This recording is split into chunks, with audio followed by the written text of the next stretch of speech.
send me. I'm missing the first 20 minutes. We have the first 20. Someone's Didan Notzach, Didan Notzach,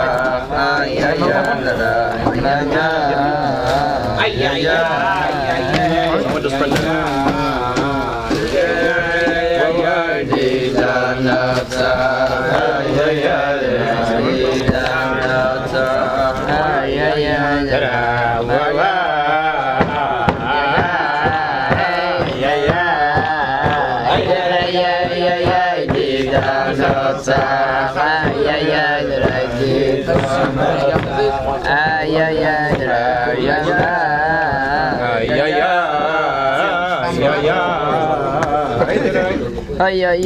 Didan Notzach, Didan Notzach, Didan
Hello.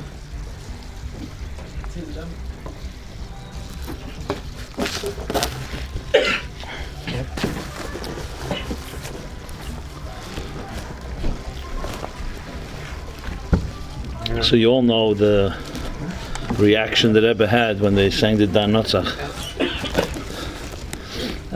and made it very clear that many people misunderstood the meaning of the words,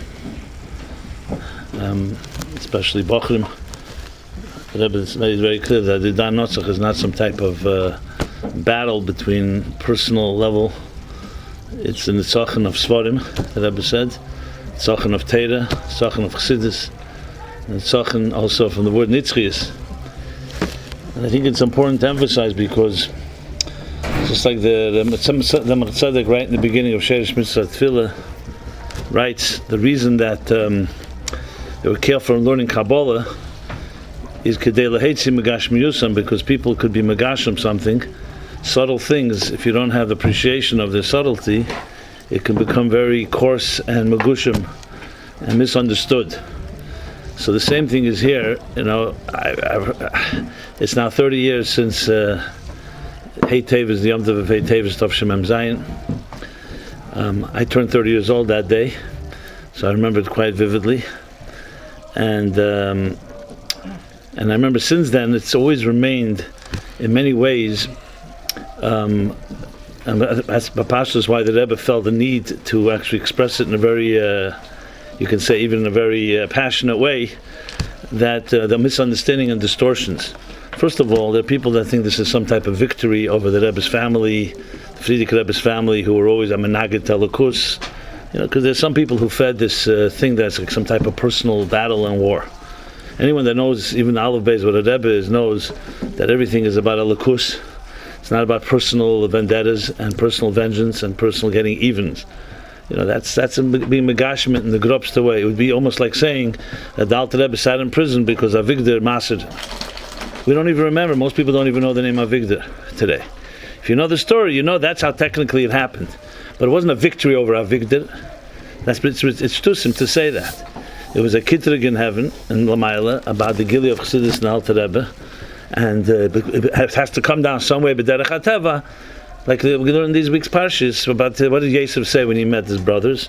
Even though the brothers sold him into slavery, and they would be ashomim, they would be responsible, and yet Yosef was wise enough and had enough godless hamechen to understand that it's the Eibishter that led him here, and they were just the unfortunate shluchim to do so. So they're still shuldik, like the Alter Rebbe says in the Chodesh that alanizik kvar nigzim min hashamayim. That's why there's no room for getting angry or personal, because if something had to happen to someone, it will happen. Yosef had to end up Mitzrayim, it would happen one way or the other. It'll be the people who did it, it will be nenesh arei b'chirosam, because they made the choice. But don't we never think in Yiddishkeit that there's something that's done that someone has the power. So in this same case with Bari Gerari or family and so on, the thing they had the power to challenge so-called the Rebbe won over them is, as I said, it's not just Grobkeit, it's also Shtusim. They happen to be, there's whatever the reasons are that it came from that place. So the first thing we have to establish here that this is not some type of personal victory. That's why we're sitting here 30 years later, we're not celebrating. You can ask a very big klotzkasha, Hei Teves. Would have been better the whole thing didn't happen. Had he not taken the books, there would have been the whole issue, there'd been no court case, there'd be no Notzach, and we wouldn't be sitting here. Except for our birthdays, that. Beyond that, nobody would really care. So you think about, okay, fine, even then, good, the Sfarim were returned, it was a victory, but to make it a yontif, l'deidus, Yutas Kislev, we're told clearly that it wasn't just an arrest. If it was just an arrest of the Alter Rebbe by some of the misnagdim, and then he got out of prison, it wouldn't have become a yontif. It wouldn't have Rosh Hashanah Chassidus, Zayim Tchilas Masecha, all the Lashenis, and became a whole thing, because it was clearly something bigger than just a getting out of a difficult situation. So first of all, anything that happens to Rebbe happens is because Lamaila wants it to happen that way, especially at Rebbe. And secondly, even if it comes so-called begashmis for certain technical reasons, there's always something deeper. So when the Rebbe said Didan Notzach, he was trying to explain that it's not at all what people think, some type of grob and tzochin here, a family feud, and the Rebbe won. Many people, I've heard this even till today itself, people told me, the Rebbe said it's a yontif, but I don't understand. So what? It was a family feud for many years, and finally the Rebbe prevailed. That's why it's such a big yontif. Some people ask the question as coming from not a good place. But a lot of people push it amadatzis. So let's first of all define what Hei Teves is. And that, if someone asked you, someone met you in Manhattan and said to you, listen, I hear you guys are celebrating tonight and today and 30 years ago, a court case that was won. Can you explain to me why is this such a big celebration? So some people will say because Bari Gerari is a Rosh and I'm a Rosh and Merusha and so on and so forth. Is that really the answer? Is that what the Rebbe wanted us to say? The Rebbe never said such cases. The Rebbe had Agmas Nefesh, and when the Rebbe has Agmas Nefesh, Chassidim have Agmas Nefesh, but it wasn't a personal thing. If it was a personal thing, the Rebbe would never have made it in such a public way. And you see the Asis of the Rebbe, again and again, he speaks about Notzach of Sfarim, Notzach of Chassidus, Notzach of a Rebbe, etc., etc. So you probably know all the sikhs, I'm sure you've read them, you heard them. I just want to sum it up in very simple English. Imagine the same thing would be Moshe Rabbeinu's grandson would come and say that since Moshe received the Torah at Har Sinai, he wants to have a shtickle Yerusha. So everybody, of course, it's a ridiculous concept, right? Moshe Rabbeinu's children or grandchildren, great-grandchildren don't have more right to the Torah than any Yid. Torah tzivilanu merosh kilis yankov. Torah tzivilanu Moshe merosh kilis yankov. Because Torah does not belong to anybody. So a very pashut batish, not even going into Tifach Chassidus, which we can talk about soon. Pashut batish eifin. As soon as you take the Sfarim and the library of the Frierdiker Rebbe, and you turn it into private property, which some people could say even then, and people say, and even till this day they say, what's the big thing? He's a grandson after all. Fine. It has nothing to do with he's from or not from. He's a grandson. Why? What's the big thing? He's an heir to some of the Sfarim, not all of them. But as soon as you take a Rebbe and his Torah and his Sforim and turn it into private property, it's essentially like basically the grandchildren of Moshe Rabbeinu coming today or then and saying, we have some ownership here. Why is that a problem? Because the Torah is Torah Hashem. Nobody owns it, not Moshe Rabbeinu, and not his children, and not his grandchildren. It's public property, so to speak. The Eibishter gave it to Klal Yisrael. So when the Rebbe said these aces, Yud-Beis Tammuz, and then Tezvov Tammuz, Tovshem Mem Hei. So you know the history was Rosh Chodesh Tammuz, the Rebbe called in a good Chabad, he called in the people who were part of Chabad, some of the Alter Chassidim, and told them what happened. And they didn't want to say what happened. They said the Rebbe is going to speak about Yud-Beis Tammuz. That's the first time the public started knowing that something was brewing. And Yud-Beis Tammuz, the Rebbe spoke about it at the end of the Farbrengen, and then he spoke about by the Yechidus Klolis. A few days later to the people who were going back, who came for Yud-Beis Tammuz. And then after that, the Rebbe Tezvov Tammuz was even stronger. And then those Shabbosim, Shabbos Pasha Bolak and Shabbos Pasha Pinchas, that Kufim Mem Hei. Then after that, the Rebbe stopped speaking about it, the Rabbi, until when the case started, which was later in Kislev, the end of close to Kislev Mem Vov. The case actually started Yutas Kislev, interestingly, and 3 weeks later it was over, and then the ruling came out Hei Teves almost a year later. Just the chronology of events.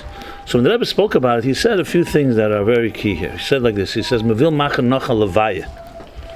When everyone heard that, it was like even today you hear it. You never hear such aces from the Rebbe. Then Tovshin Yud was the Stalkos of the Frierdiker Rebbe, and yet Vil Machen noch Alavai was Hashem 35 Jahr, it's 35 years since then, and every day that goes further, we're further away from the Rebbe. And the Rebbe was so disturbed by that. He says, what's a Levai? Because that Rebbe and his Torah are one, and when you take a piece of the Rebbe's Torah, whether it's the Torah that he wrote, or the Torah that he learned in, or Svarim that he used, and so on, you're taking a piece of the Rebbe. And he brought that Geras HaKedesh, this famous Geras HaKedesh in Simon Chav Zayin, that says the Chai of a Tzaddik, the life of a Tzaddik is not Chaim Psarim, it's not a flesh, it's Chaim Ruchnim. And he spells out, the Rebbe says, Avos Hashem, and Yiras Hashem, and Amunah. And where does the Rebbe get his Avos Hashem, and Yiras Hashem, and Amunah? From his Svarim. So basically, that's his Chaim. By a regular person, you could say you take away their food, you're taking away their life. But by a tzaddik, it's not that he said the food you eat, or the Rebbe said these aces. Needs the bread, not the food that he eats, and not the water that he drinks. It's the Ava Yira and Amunah that he gets from his Svarim. So if you take a sefer away and say it's my private, you're basically making another Levi, because you're taking a piece of the Rebbe, which is his Chaim Ruchnim, and saying it's my private thing. Exactly what would have been Moshe Teres Moshe is the Eibishter's Torah. And non nafsik sovis Yehov is the Eibishter placed himself in the Torah. So it's not the human property. It's not private property. It's not even public property, frankly. It's the Eibishter's property that he gave us to use and to learn and so on. That's why Matan Torah was given in a midbar. You know, the Medrash asks a question: you're giving someone a special gift, like a chemda gnuza. Where would you give it to them? You take them to a nice restaurant. You take them to a nice city. The Eibishter took the Eden to a hot desert.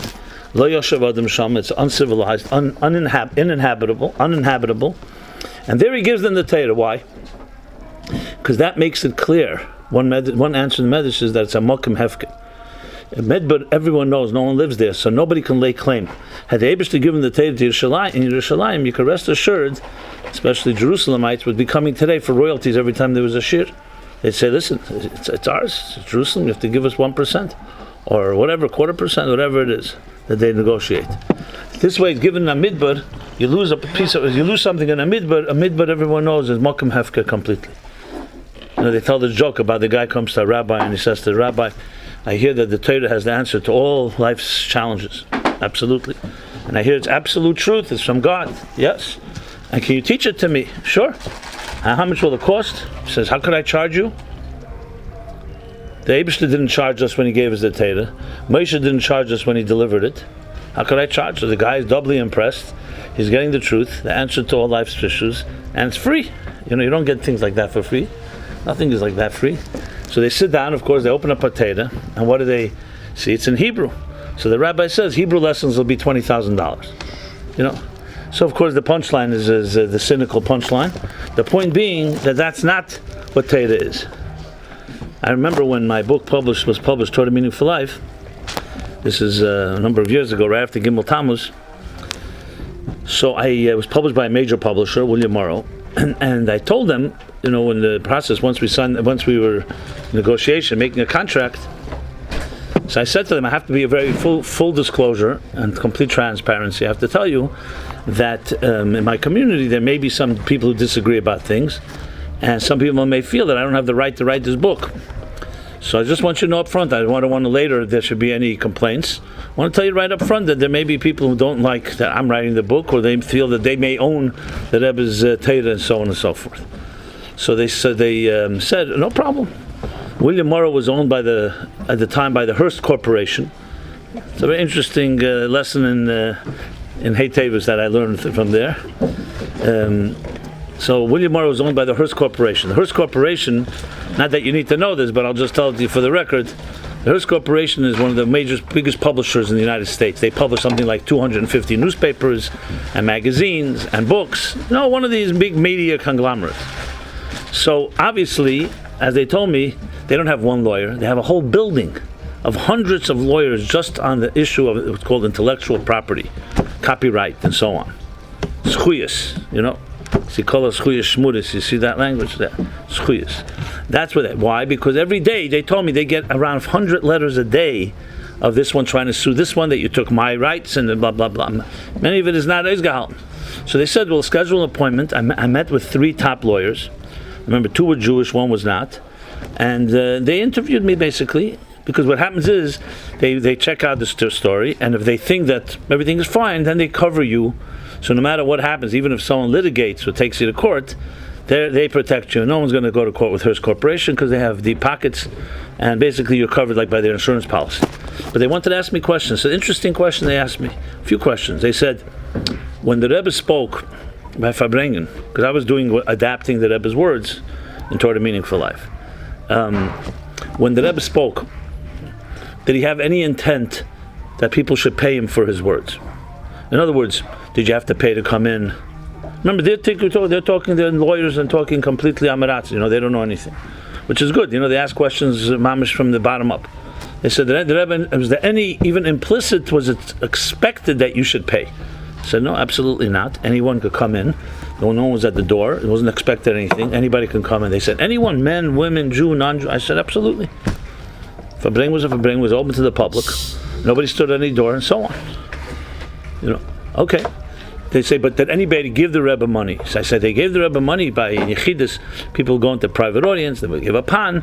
Some people would give. They said, was there an expectation to give money? I said, no. You could give, you cannot. There's a thing called Maimed.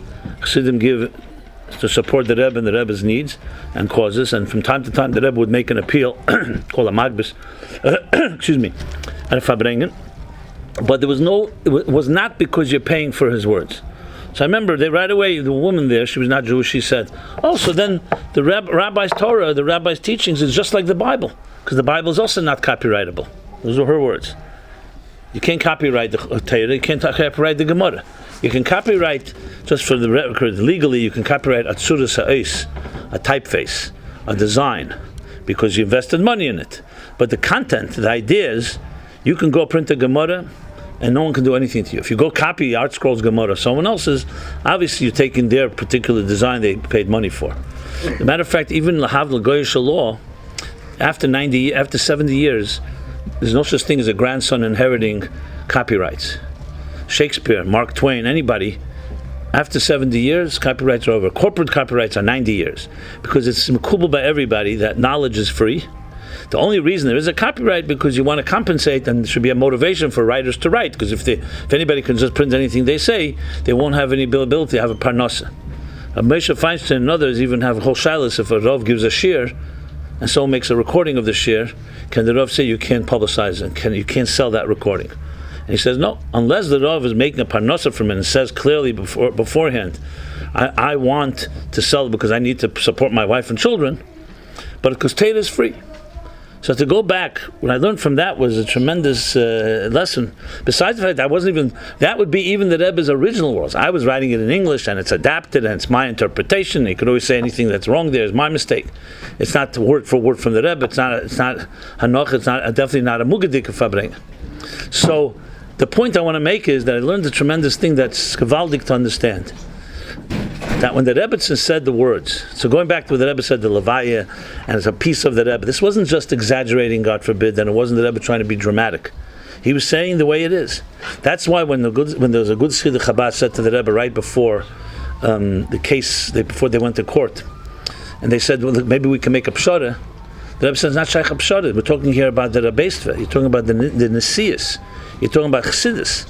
It's not pshara, okay, you know what, we'll give you a few books, and we'll give you a little money. It's b'chlal not that. And the interesting thing is the Rebbe himself told a story that he also didn't have personal rights over it. So the Rebbe was not claiming, some people think Agudas Chabad was just a cover. The Rebbe made it very clear that when the Frierdiker Rebbe said Agudas Chabad, Chaz v'shalom to say it was just a ploy, to say it's a cover. It's really the Rebbe's, but he used a company name, so-called Agudas Chabad. The Rebbe was so furious when he heard that. He said he wrote in Atzetli, you have to put people into Reish Chesmem, Achedim to say such a thing, a Rebbe's emes. So that means that if the Frierdiker Rebbe didn't know it, so the Rebbe also didn't know it. The Rebbe was not saying, I'm the son-in-law, and this side of the family is an heir, and he's not. That's not what the Rebbe is saying. The Rebbe is saying the whole thing l'chatchila doesn't belong to anybody, because this is the nitzchias of Chassidus, the nitzchias of Torah. So when the Rebbe said these words, which, as you know, the Rebbe made that the Rebbe said it clearly in several Farbrengen, Mitzvah Shabbos, Truma, Memches, and other times. And he said these words that the Rebbe said when they asked her at the end of her deposition, which we have the recordings, and they asked her, they said, what did she say? That they asked her, does the Svarim belong to your father or to the Chassidim? So she said, my father himself belongs to Chassidim. When they played that for the judge on a video, so the other side actually objected. They said it's not relevant, but the judge already let it go by, and he listened to it. And when he heard those words, what I heard, I wasn't there, but I heard from the people that were there that he said, remarkable. That was what he said. And if you look in his case, Sifton's ruling, he uses that line as a ikir shabi ikir in the whole case, which is remarkable in a different way, because here is a non-Jewish judge who picked up something which, if you realize the chiddush of it, is tremendous. I don't know if you ever read the ruling, but it says there like this. I mention it because the Rebbe writes clearly that in this day, Hei Teves, the federal ruling in the federal court, the Svarim belong to Agudas Chabad, etc. What he said there was that even he rejected not just Barry Gerari's tainus, he also rejected the taina of Agudas Chabad. Without speaking anything negative, but even Agudas Chabad, frankly, some of them didn't get the Rebbe's kavanah. They thought the judge would never understand the concept of a Rebbe's bittul hayesh, that the Rebbe's settled that he wrote, and that the Rebbe's line, that the Rebbe allein belongs to Chassidim. If you know Chassidus, you could understand what that means. And interestingly, so they made the argument, Barry Gerari argued that the Rebbe is a Rebbe, Frierdiker Rebbe, but he's also a private citizen. He has a wife, he has children, he has a house, he has property, and he has a library. So even though he's a Rebbe, but he's also a private citizen, as such, his property and his Sfarim are subject to personal inheritance. What the Agudas Chabad taina was? No. The Rebbe is a caretaker.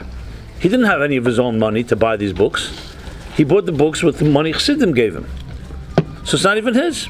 It's the Chassidim gave him money as a caretaker. That a judge rejected Barry Gerari's argument, and he rejected Agudas Chabad's argument also. He says, what do you mean he's a caretaker? He's not a caretaker. Once Chassidim gave the Rebbe the money, it was never, you can't come back and say later to the Rebbe, you know what, we want the money back, we want the books back. That's not acceptable. No, they gave it to the Rebbe. But the Rebbetzon's line, that the Rebbe is not a private citizen and he himself belongs to Chassidim, that nobody said. And that was the key. Now, why is it such a chiddush? Because there's no person on earth. I checked with lawyers. I said, is there any precedent of anyone on earth that's not considered a private citizen? The President of the United States, for example, is a public servant and he gets paid, but he also has private property. He could have a business, he could have other things, and once he leaves office, as our president is leaving now, he goes back to being a private citizen. So where you don't have a concept of a person that doesn't have a private life. And here the judge made this, and the Rebbe says that afila nitid, it does the hurt, and he understood this concept that a Rebbe is not a private citizen, he's a unique entity that they really don't find an example for it. Like I said before about Moshe Rabbeinu. So B'meil, it's not just the Rebbe's property, it's the Rebbe himself is what we would call a metzius of bittul. And a metzius of bittul does not have any private interests. It doesn't have private property, it doesn't have svarim, and everything, like I said before, is chaim ruchnim. So if you want to sum up what exactly Hei Teves is, Hei Teves establishes legally, even in the legal Elam Haza, Gashmi, V'Chumri terms, that a Rebbe and his svarim and Chassidus is nitzchi. That's Hei Teves. Is the nitzchis of it all. Now, so if you think of it that way, had Barry Garai not taken the books, you could kavyochel say we would never have had this ratified in any legal form.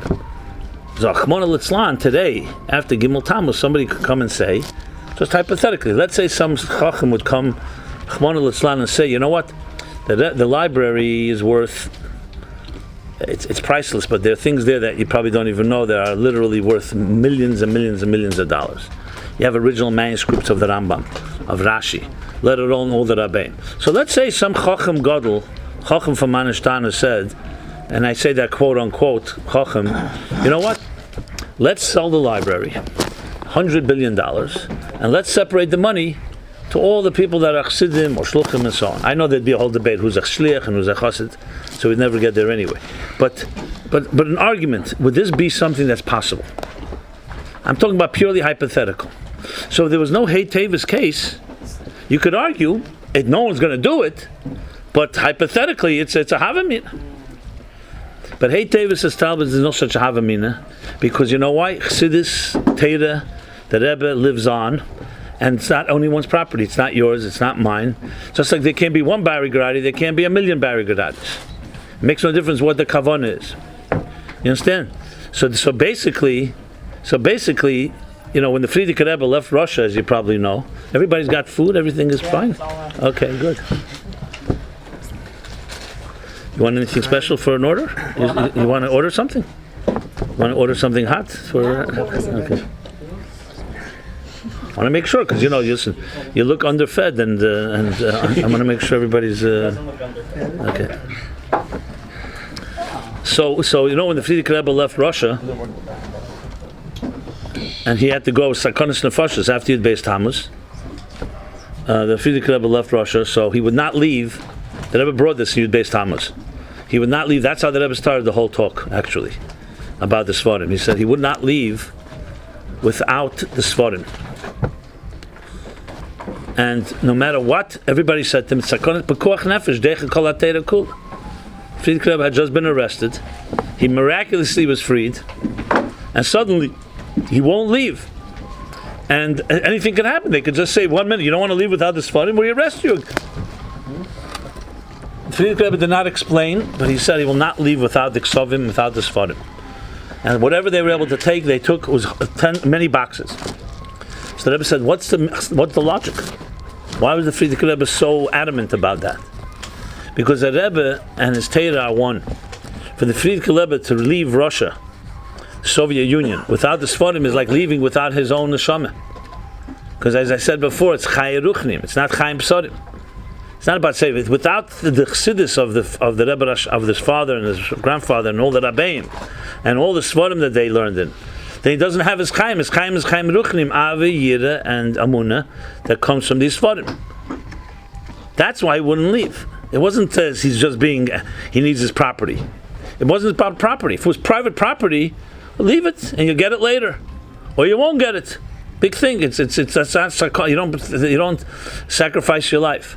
Why did Eden run into burning buildings when a Sefer Torah was in a shul that was burning? God forbid. Why? Mail it to run in to save a child, good, saving a family. But a Sefer Torah, there's thousands of Sefer Torah. You could always rewrite a Sefer Torah. Why did we run in sakonis nefashos to go save a Sefer Torah? Very simple, because by us Torah is not a Sefer. It's not a book. Torah is elikus. Torah is chayenu ve'erech yameinu. So it is like a life. It is like a child. Without Torah, we don't have chayenu ve'erech yameinu. It's like oxygen. For oxygen, you run to save your life. There's another Sefer Torah. So what? So because oxygen somewhere else doesn't mean you don't run for your oxygen here. The point being is that for the Rebbe and the Rabbeim, the Svarim were not just books. They were the pieces of what a Rebbe is. And B'meila, Hei Teves establishes that. And I would even venture to say that the appreciation and the importance of Hei Teves is like Magdim Refu Lamaka, that if we didn't have a Gimmel Tammuz, we wouldn't appreciate Hei Teves the way we appreciate it now. Because now we need it. Because now there is a Shaila. Does the Rebbe live on? Does Chassidus live on? Is it Nitzchis or not Nitzchis? And you may not ask this question, but many people do ask this question. Because now is a big Shaila. You don't see Chaim Psarim. You don't see physical life. You only have Ruchnius. So the question is, does this Nitzchis live on? And that's why Hei Teves is a holiday worth honoring and celebrating, especially now. Because you're basically declaring that the Rebbe continues to live on through his Torah. Chassidus continues to live on. Nothing changed. Just because we can't see the Rebbe doesn't mean he can't see us. Just because we don't see it, because we got Megushomim, and we're Gashmizdika people, and we see everything from flesh and blood, it doesn't mean there isn't Nitzchis.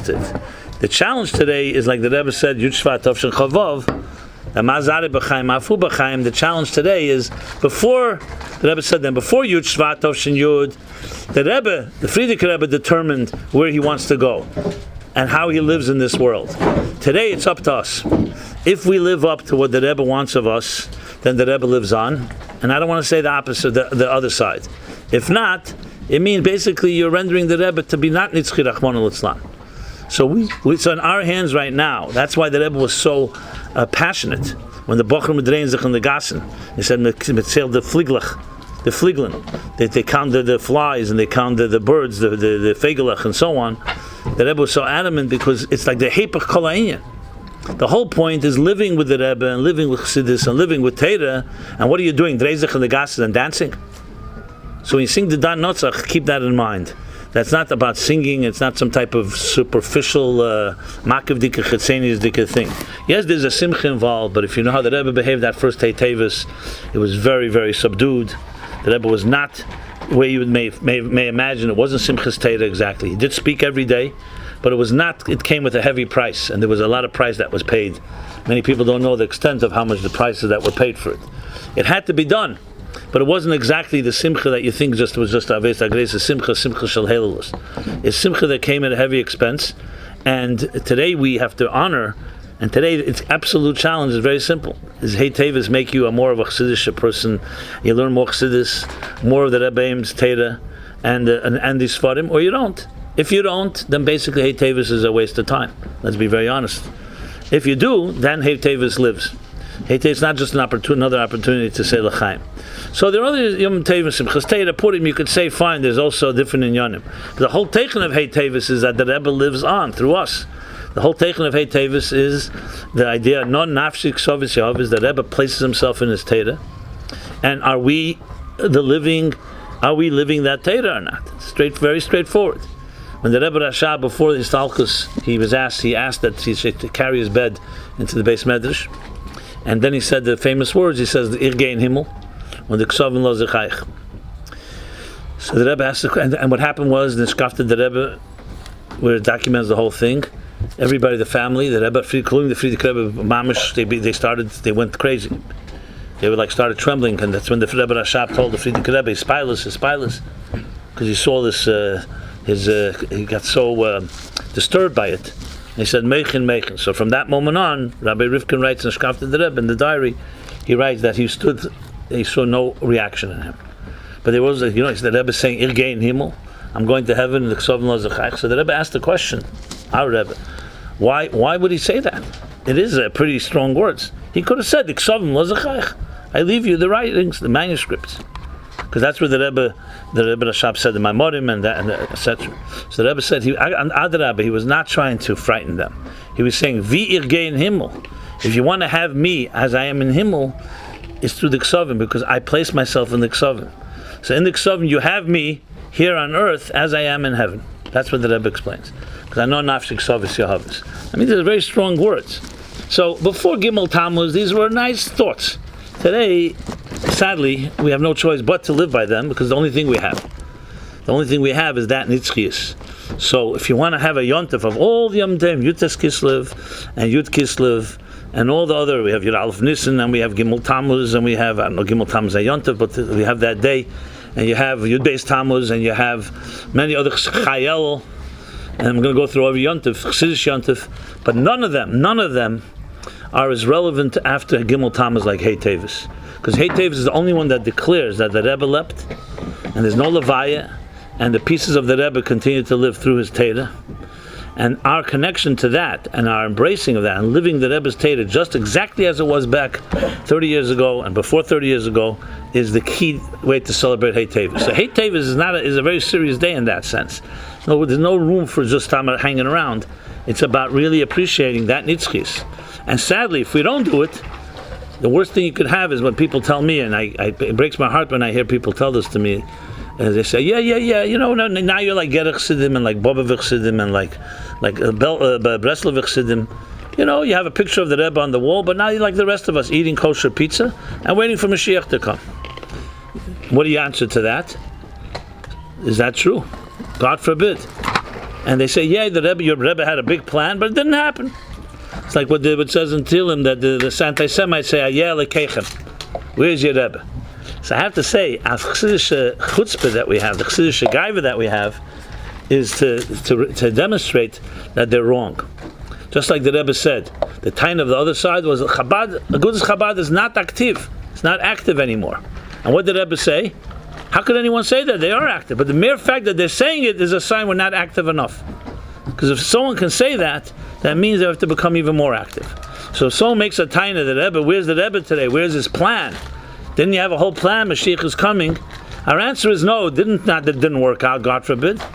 We demonstrate that we're absolutely active. We're even more active, and simply from a point of view of pure gein yankiv, of a chassidus gein yankiv, a chassidus gaiva, we should do that. So that's what Hei Teves is. It's our celebration of this nitzchis, our commitment to it, and to make sure that the Rebbe's plan will be fulfilled, and will not let that ever, God forbid, fail. L'chaim, l'chaim, l'chaim.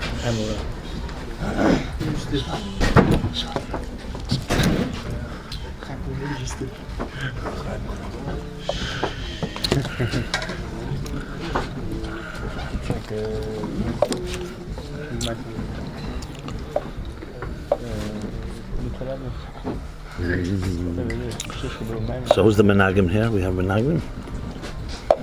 I have more to say, but let's do one niggin. We'll go hefsek and parsha la parsha.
When is your birthday?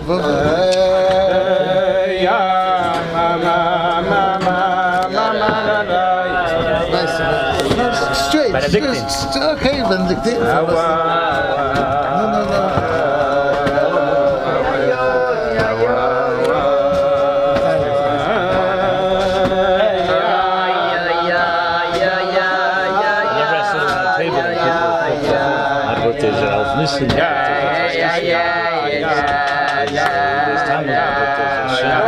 I wait till everybody finishes and say, you win the whole match. You saw the WhatsApp going down? Yeah. Years ago on Hei Teves. You can tell him you made it. Tell him you made it. I forgot about it. Hilly Spiegel sent it out. Tell him you made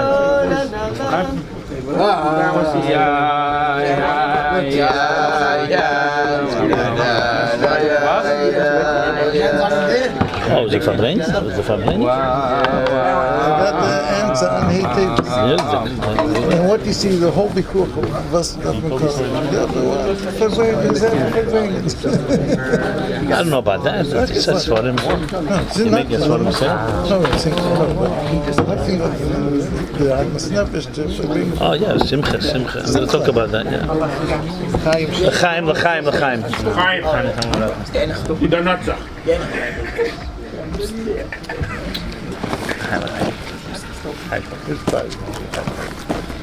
So, continuing the Didan Notzach, the words of Didan Notzach, of course, were not made by Chassidim. It's a medrash that the Rebbe himself spoke then. The Farbrengen, it was the Farbrengen, I believe, Mitzvah Zeis Chanukah, Mem Vov. So as I said, it was really like three tkufas Hei Teves. The whole Pasha began Tammuz, Mem Hei. And the Rebbe spoke then, you'd base Tammuz, well, Chodesh Tammuz and Chiddush, but then you'd base Tammuz and the Chiddush, the Tezvav Tammuz, and so on. What this? I was wondering if he gave his. No, someone gave me. No, I have mine. You made it. First time I got it. Chamre lemore v'tivusa l'shakya.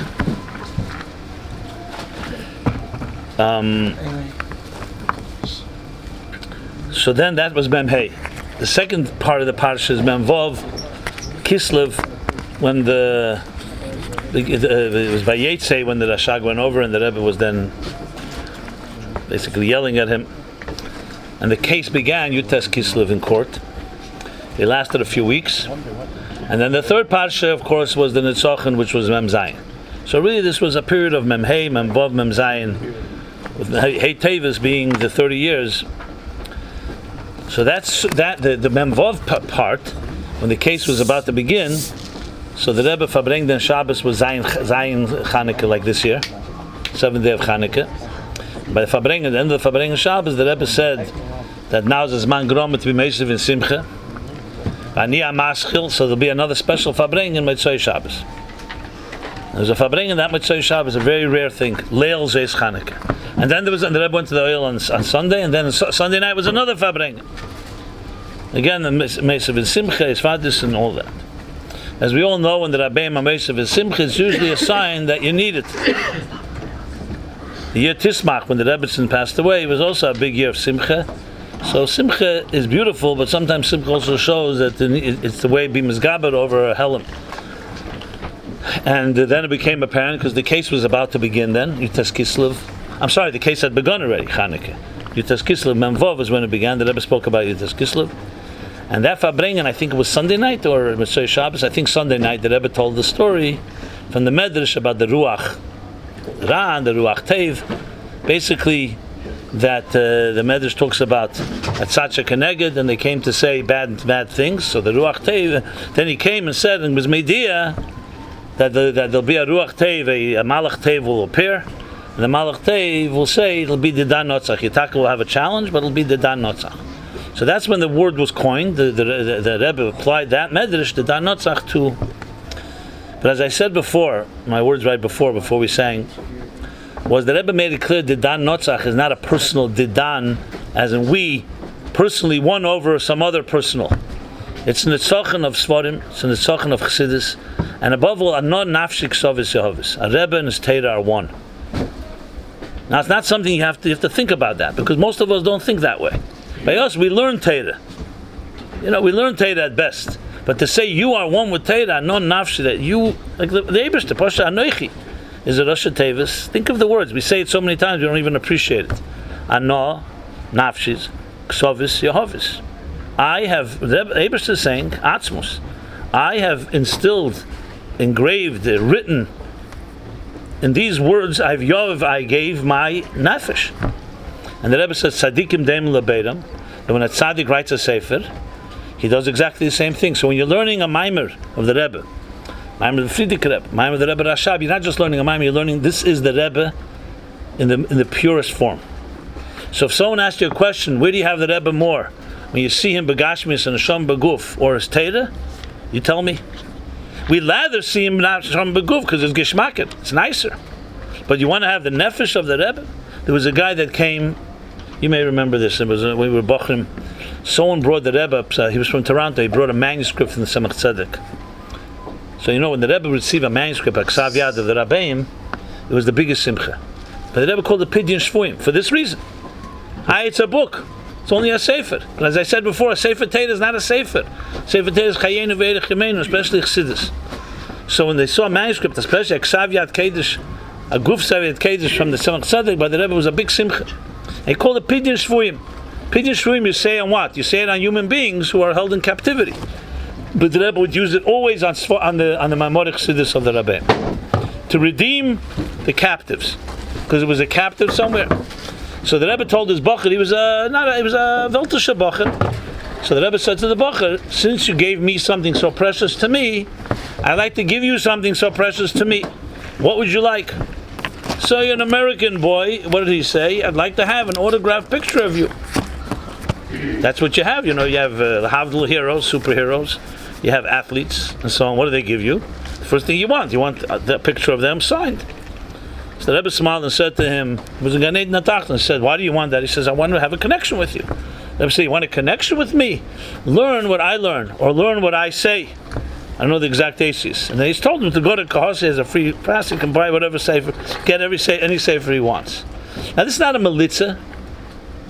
Obviously, he has a picture of the Rebbe, reminds us, but you want the Rebbe, it's not in his picture. It's not even in his autograph. It's in his Torah. Doesn't hurt. The Rebbe has a Rosh Taki that a bocher or others should have a picture of the Rebbe. And we have a Nesoyin, you should look at it.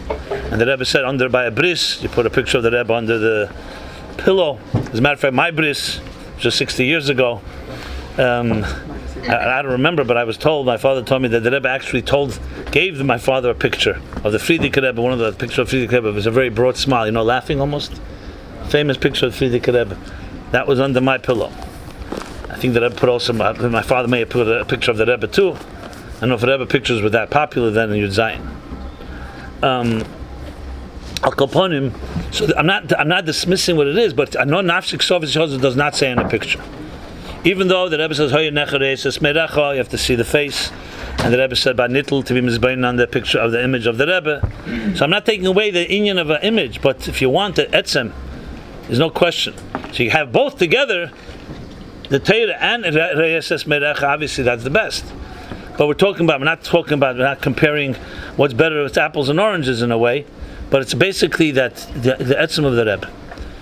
So when we talk about the Didan Notzach, you have to keep that always in mind. Now, to broaden this a little broader out, if you look at the bigger picture of things, the Rebbe clearly connected Hei Teves with Yutes Kislev. And many of the Farbrengens then, the Rebbe, especially that Chanukah Memvov, he spoke Barichas then. Remember the Magid and the Baal Shem Tov coming to the Alter Rebbe, saying you have to be Meisif and even more. And he spoke about the Kitrig then, that there's a Kitrig, whenever there's a Taina, it doesn't matter who the Taina comes from, it means Lamaila, there's some challenge. So there's no question that the events that happened in Memhei and Memvov that led to Hei Teves was a Kitrig in a sense on the Rebbe and Nesius, on the Nitzchis of Nesius. And as I said, the Yom Tov is even more important today than it was then, because today there are people who wonder if the Nitzchi is there. So I want to just broaden it out a bit, to connect it also. A few years earlier was, as you know, Tov Shel Lamed Ches. In Tov Shel Lamed Ches, the Rebbe suffered a heart attack, Shmini Atzeres. Now think about it, Shmini Atzeres night.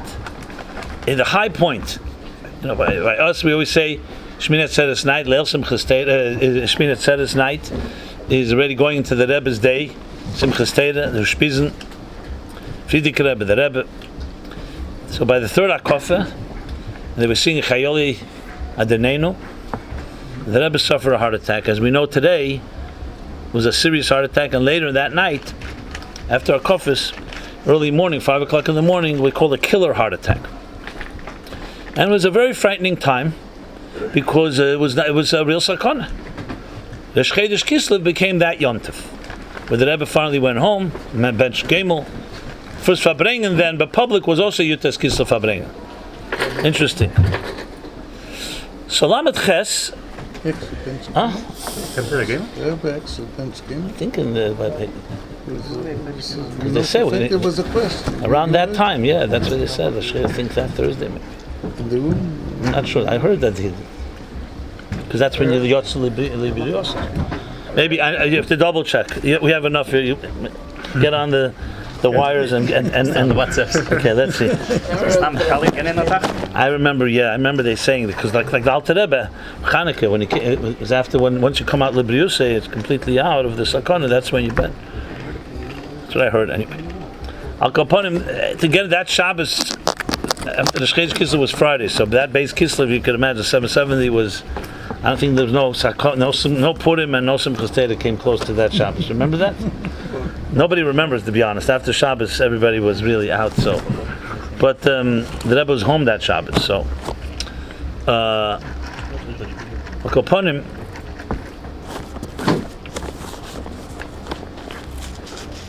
So then, as you know, Zeis Chanukah, the Rebbe called him Rabbi Yankel Hecht. Privately, secretly, so to speak, and told him to asking him for a favor. He wants it to be a sod, to go buy chalas and to buy mashke, and there's going to be a farbrengen tonight. Anyway, he got permission from him to tell his, It's Chanukah. I mean, end of the day. End of the day. Before the shkia. Yeah. Before shkia. Yeah. So he asked, can he tell Rabbi Chadikov? So he says, that's like, of course not. Can he tell Maristan? He says, that would be like everybody knowing. So finally, he let the Rebbe told his brothers. He told his brothers, Shlomo Zalman Hecht was then around, Avram Hecht, Avram Chen, they came Farbrengen. Bottom line was, I think after Mincha already, everybody knew by then. Because I think till Mincha the Rebbe said to keep it a secret. Why these things had to be sacred, I'm not sure, but I guess it... Then Avram Hecht wrote into the Rebbe after that Farbrengen. That Farbrengen the Rebbe washed and said clearly that he's being mashlim that which he did not give Kesha Bracha and washed the Simchas Torah Farbrengen. Because Zeis Chanukah corresponds to Shmini Atzeres. Rebbe spoke then about the 9th day as well. Why there's no 9th day of Chanukah like there's a 9th day of Simchas Torah, Shem Toshen Shalgolis, from the Avud Raham and so on. Kopuster Avram Hecht wrote into the Rebbe then, Rabbi Avram Hecht, that why did he know? Like recently was in his gala settled about the Hechts. The Rebbe wrote with the breitkeit, Azus the Hecht wie ma breitkeit shalahem. So he wrote with that Azus, that blunt chutzpah, and he wrote to the Rebbe, why do we need this whole Agmas Nefesh for? Why do we need the Rebbe having a heart attack and all the scare and fright, and then the Rebbe comes out of it anyway? What do we need it for? So the Rebbe wrote back to him at Zettel, the Ei Hagdomus Hazeir. If I recall correctly, he wrote the Daf Daled Beis, because some people are wondering what Zeir it is, what piece of the Zeir, Daled Beis. Did any of you ever look at the Zeir, know the story, and know what it says in Zeir? Probably not, right? Huh? Every day. What? Every day. Okay.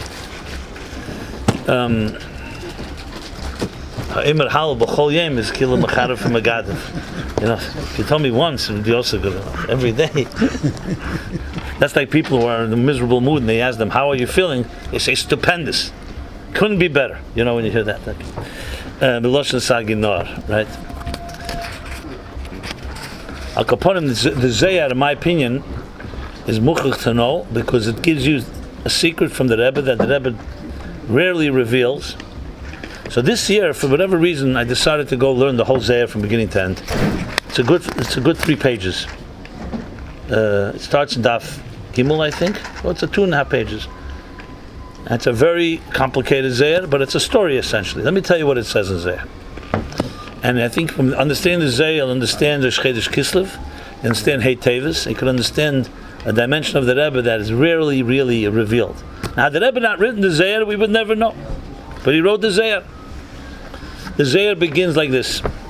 The Tana, his name is Abchia. It says Abchia went to be mishtatech by the kever of Rashbi. I'm giving you paraphrasing it, not all the details also. He went to be mishtatech. He went to the oil of the Rashbi basically.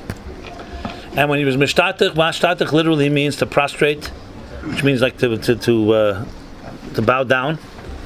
So when he bowed down, it says that he spoke to the offer, to the earth that was covering the Rashbi. He says, what kind of chutzpah do you have to cover such a holy tzaddik? And he goes on, he's like complaining to the offer, what right do you have that you should cover and conceal the Eir Gadol of the Rashbi? Then the Zohar continues and says, Abchia paused and reflected, and then he realized the offer does not cover him. So he felt a certain nechama. That offer cannot really cover a Eir Gadol like the Rashbi. Then he had a desire to see the Rashbi, the Zohar says, so he fasted 40 days. Well, it was not successful, so he fasted another 40 days. And after the 42nd 40 days, he was given permission to go to the Heichel of Rashbi. He goes to the Heichel of Rashbi, and Rabbi Lozer is there, and Rashbi comes in later. They talk some Torah, Divrei Torah, and they start talking about Golus, the bitterkeit from Golus. You can see the theme is all about the Helen Vehester, and whether Eden can survive this Helen Vehester or not. Again, I'm just giving you the brief of it, the short of it. The Malach Matat walks into the Heichel, and he says, don't feel bad, even though Golus is Golus, but you should know the Eibishter doesn't go by a day that he's not with Eden and does not think about them in Golus. And he gives a shvua. He's his mashbiya. And in mashbiya he says the Eibishter is always with you, even in the darkest time. Then it continues and speaks about that suddenly everyone says, make way, ponu derech. And who arrives? Moshiach. Moshiach arrives, and he when he comes into the Gan Eden, into the Heichel of the Rashbi, he starts the whole. It says that Nizdazeya, everyone began to tremble, everyone began to shake. Nizdaya Shamayim, Nizdaya Ha'oretz, Nizdazeya Oretz, and Moshiach. That's when it says the Loshen, and this, of those of you that know Tanya, and Pedig Good Tanya, this Zohar continues. It says that who earns a right to be standing here in the Heichel of Rashbi? Man de Minchun, right? So what does it say? Bikish Rabchia Lales Lehechel Ha Rashbi. That's what it says in Pedig Yud about Tzadikim. It says Tzadikim Watim Heim, right? That the Bnei Aliyah. So he says that Man de Minchun Mida Mahapich Merira Cheshechel Nehera Merira Lemisko. That's the only ones that deserve to be here. Okay. So then Mashiach looks around and looks at Rabchia and says, who is he? So Rabbi says, he's Rabchia, the Eir Godel of Rabchia. So Mashiach says to Rabbi, what's he doing here? And he's in a tziyur of a neshama beguf. He has the levush of Elam Hazah. So clearly, Giya Hazman, he says, it came the time that he, Rabchia and Bonov, Yiskansu, and they should stay here and not go back. Their time has come not to live anymore, to stay here in Baal Shem Tov, because since they were zeichet to be here, they shouldn't be going back to the world. So the Rashbi says to Mashiach, no, Yov leYemen, give him more time. The Zohar concludes, V'yav leYemen, they gave him more time, and then let him come back down Lamata again to finish the Aveda. And then it says that Mashiach leaves the Heichel, and he's all shaken up, but he's besimcha of what he just heard. And the same thing, Rabchia leaves, and he says, Ashreinu Matev Chalkeinu, whatever the Lashon exactly is, that I saw this Gili. This is the Zohar that Rebbe Tzeichens, basically saying that, like Rabchia, there was a Gzeira L'mayla that maybe, like Moshiach said, he should stay there. And they gave him more time. Can you imagine the Rebbe writing this? So I was thinking, what is the Zohar? So there's a Gemara in Bab Metzia that says the following. You may, Bali Nigla may know this Gemara in Daf Pehei, Amud Beis. So it says that Rabbeinu HaKodesh, Rabbi Yehuda Anossi, was zeicher that Eliyahu would come visit him in his base medrash. One day Eliyahu Novi comes late. So Rabbeinu HaKodesh says to Eliyahu Novi, why'd you come late? She says, I'll tell you why.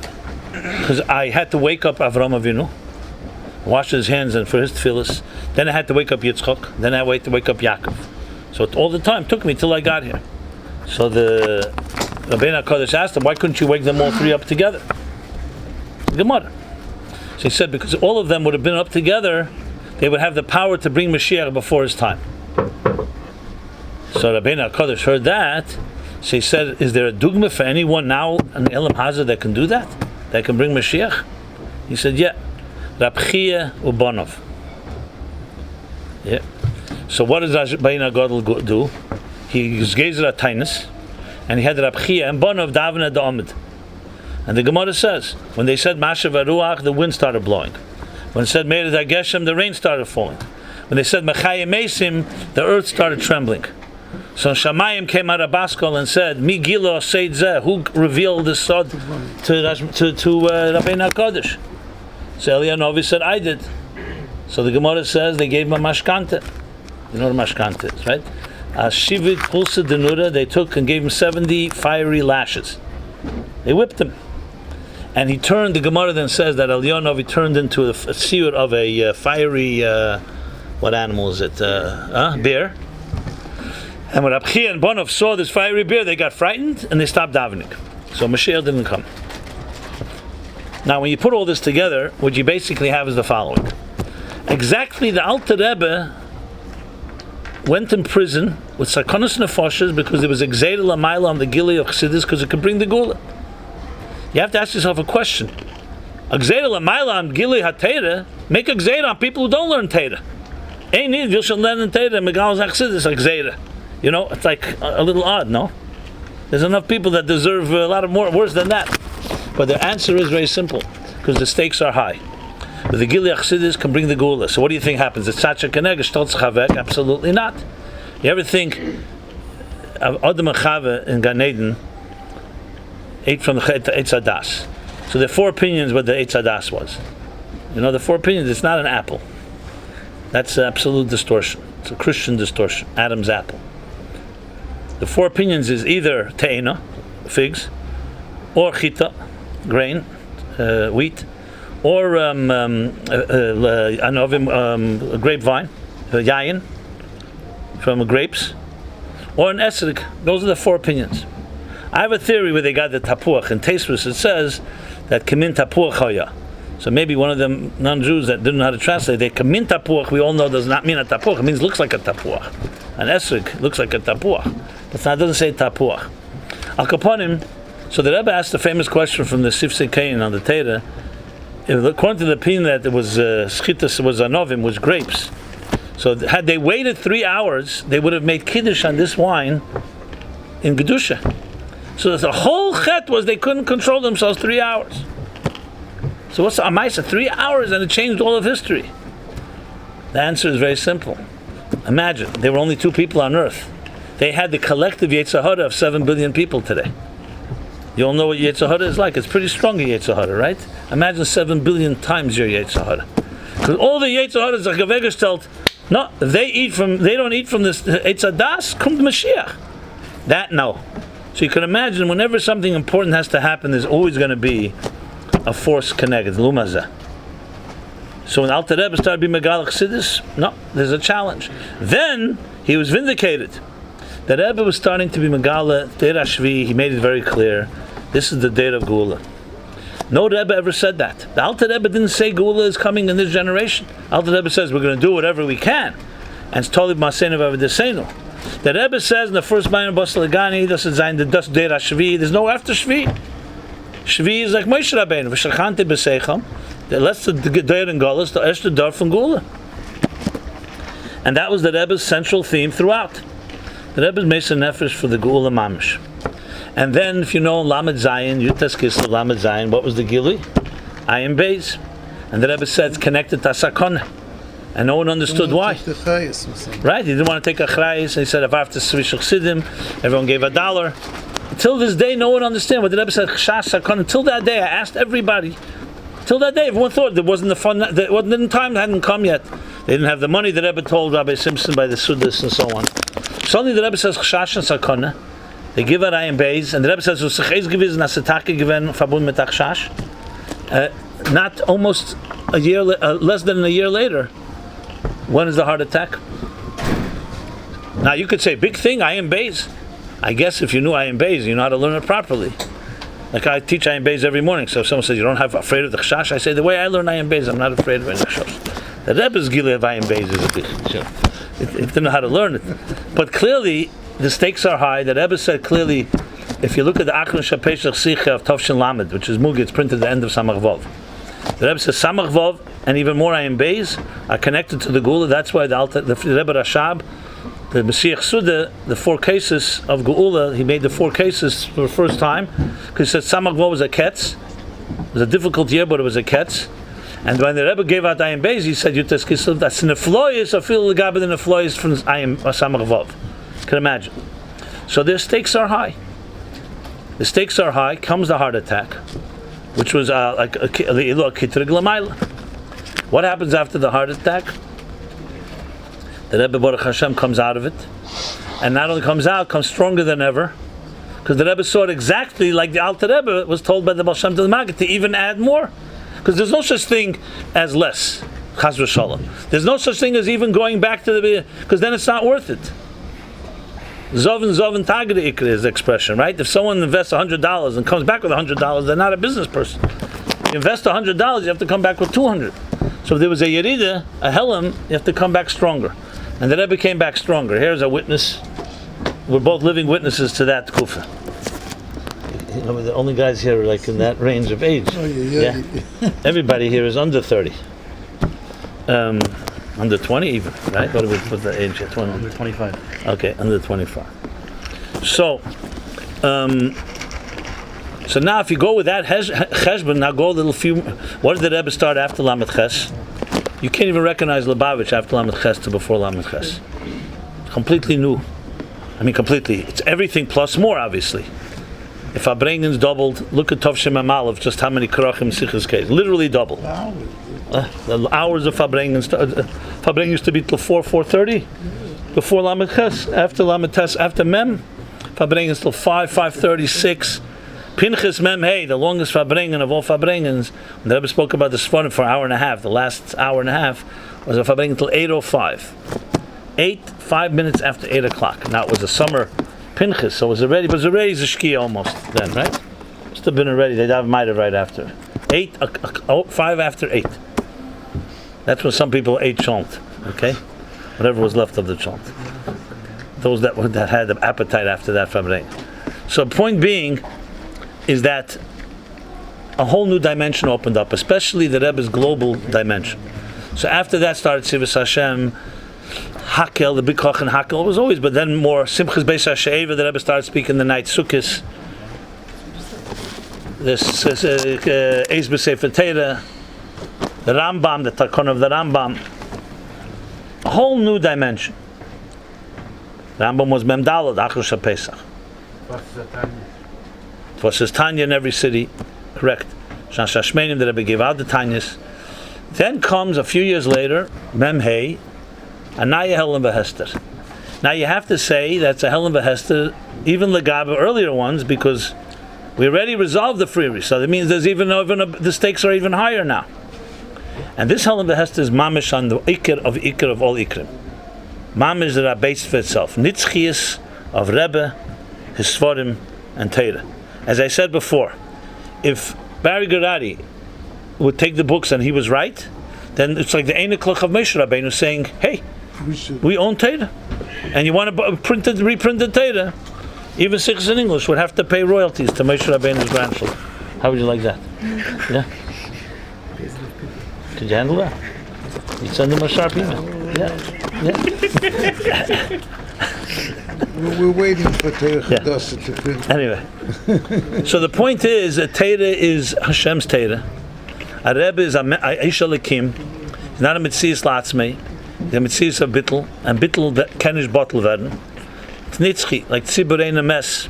A Rebbe belongs to Chassidim, and just like Chassidim can't die, God forbid, so a Rebbe doesn't. Lives among us. The Rebbe said these words: lebt bei uns, zusammen mit uns, und durch uns, zu alle Iden, jeder und alle Iden, und zu kella elam kule. We'll talk soon about the diyukim, the ba'uns and tzvishuns. We have to figure out what all that means. But the point is that it lives on. So this Helen V'Hester now challenges, in a sense, the Rebbe's final push. Remember, because I mentioned Sheva Mitzvahs B'nai Neach started also in the Mems. The global Rebbe, Melech HaKol Elam, not just Melech Yisrael, preparing the world for the Gula. So the Helen is a very big one when it comes to such stakes. And that's why some people say, I don't know if this is accurate or not, but in the Sichos of Mem Vov, Chanukah, the Rebbe mentions then, and is mechazik all this he started in the Mems. He spoke about the Sivas Hashem, he spoke of Sichel and Sivas Hashem, Teferes Keinim, they were together. That was the only day that Rebbe didn't go to the oil, the 5th day of Chanukah. The Rebbe went every day to the oil during the court case, from Yutas Kislev till it was over. Except the 5th day of Chanukah, he spoke then to the children, and they made a rally together, children and the older. It was the only time together. The Keinim, remember? Yeah. The Rebbe spoke about that. He spoke about Hadr and Rambam the Rebbe made. He went to the Rashi Sichos. So some say the Rebbe was being mechazik and showing as mizaktiv. Even more active than they think we are, than anyone thinks we are. So then the Netzachim, the Didan Notzach of Hei Teves takes on a whole other meaning. It's the Netzachim that of the nitzchis of our Rebbe, and b'meil the nitzchis of his plan of the Deir HaShvi to bring the Gula. As I said before, today it's more negay than ever. Because before Gimmel Tammuz, who questioned the Rebbe's nitzchis? No one can. There was no shaila. The Rebbe is here for Chav Zayin Oder, and he'll lead us to the Gula. Today there's Kav Yochel can be a shaila. Is the nitzchis? Yeah, nitzchis, not nitzchis. And today it requires our effort. We can't just rely that the Rebbe is going to do it for us. It says means we become the arms and the legs. And Kav Yochel, whether we like it or not, the nitzchis of the Rebbe is in your hands. Because if you behave like a ferd, so then the Rebbe's keiches that he put into you I'm not going to explain what those keiches are, where it doesn't go anywhere. When you behave in a way that carries on the Rebbe's message, and the Rebbe's pulis, and the Rebbe's teira, and you live the Rebbe, you live teira as the Rebbe, the Rebbe's heiraz, the Rebbe's aveda, and so on, then the Rebbe lives on through each one of us. That's Hei Teves. So as I said before, it's not just another Yom Tov. Every Yom Tov is important. The Kislev is big. But this one's negay more than ever right now, because this, and so you could say that Hei Teves, yes, the last Yom Tov we were given in Tov Mem Zayin 30 years ago, but it's a Yom Tov, it's negay, and not just for Mem Zayin, it's negay even more today, Shleishim Shana later, than even then. L'chaim, l'chaim.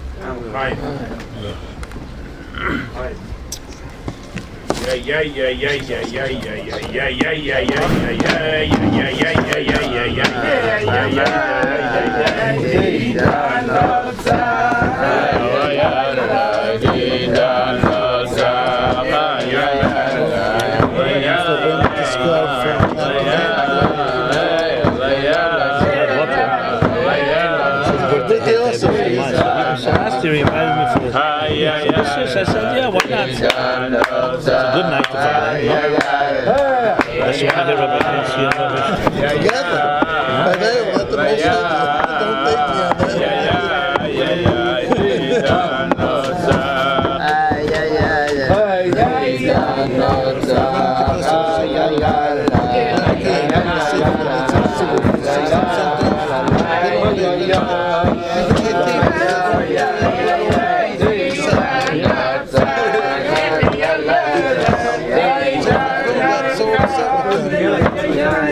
Jeffrey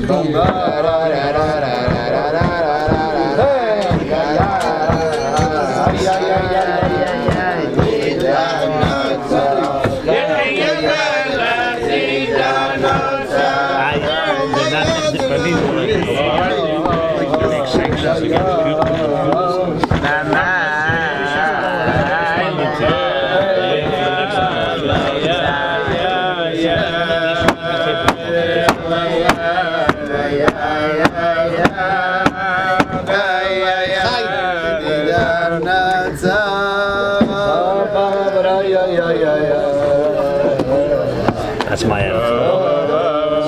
Him calling my land. Ask him ahead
Is the air working here? Yeah, it's going.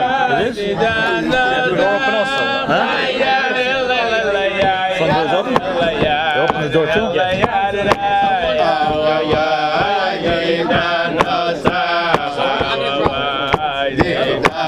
Shimon Goldman on the show. His birthday was also 8 days. Shimon Goldman on the show. His birthday was also 8 days. His what? His birthday? I think he was on the Cafe Ago. That makes us connected with the Luch? Just saying, makes him connected with the day.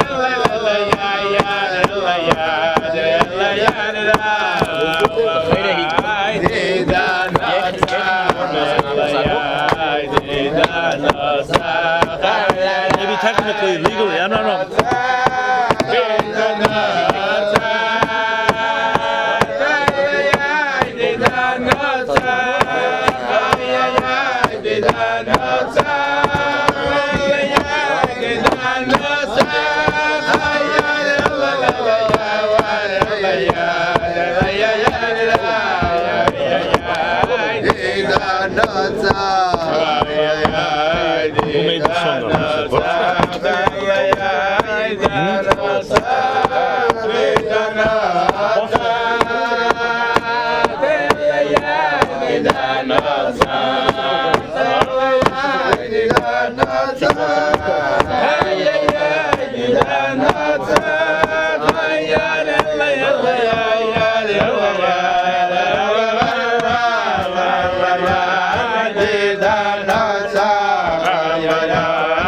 Didan Notzach, Didan Notzach, Didan Notzach,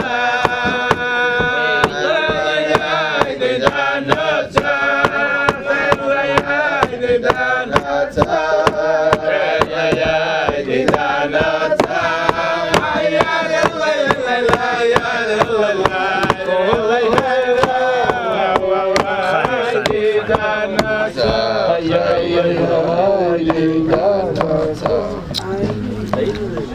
L'chaim. So now, here's a question. So we all know that everything is gebayt and taken based on Torah. So, where's the first time Hei Teves is mentioned in Torah? What was the question? I don't remember. If you didn't remember, why would I remember?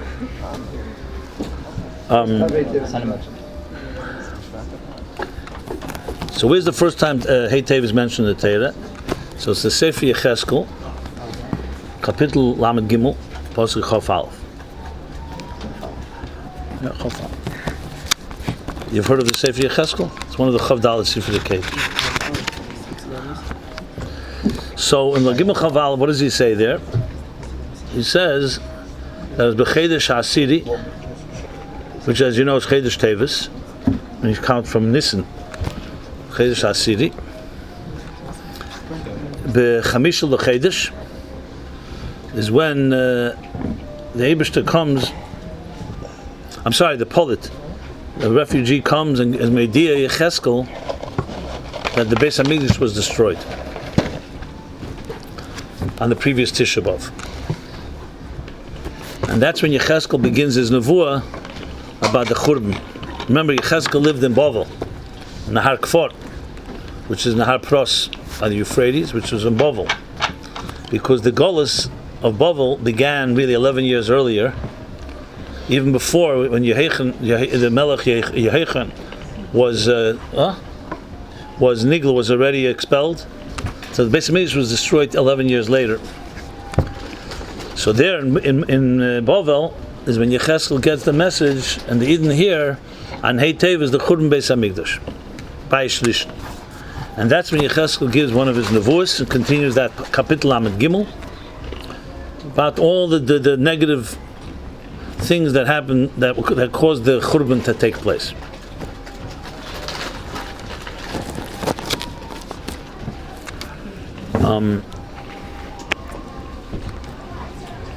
The Rebbe brings this. You may think I'm a Baki in Yecheskel. I'm not.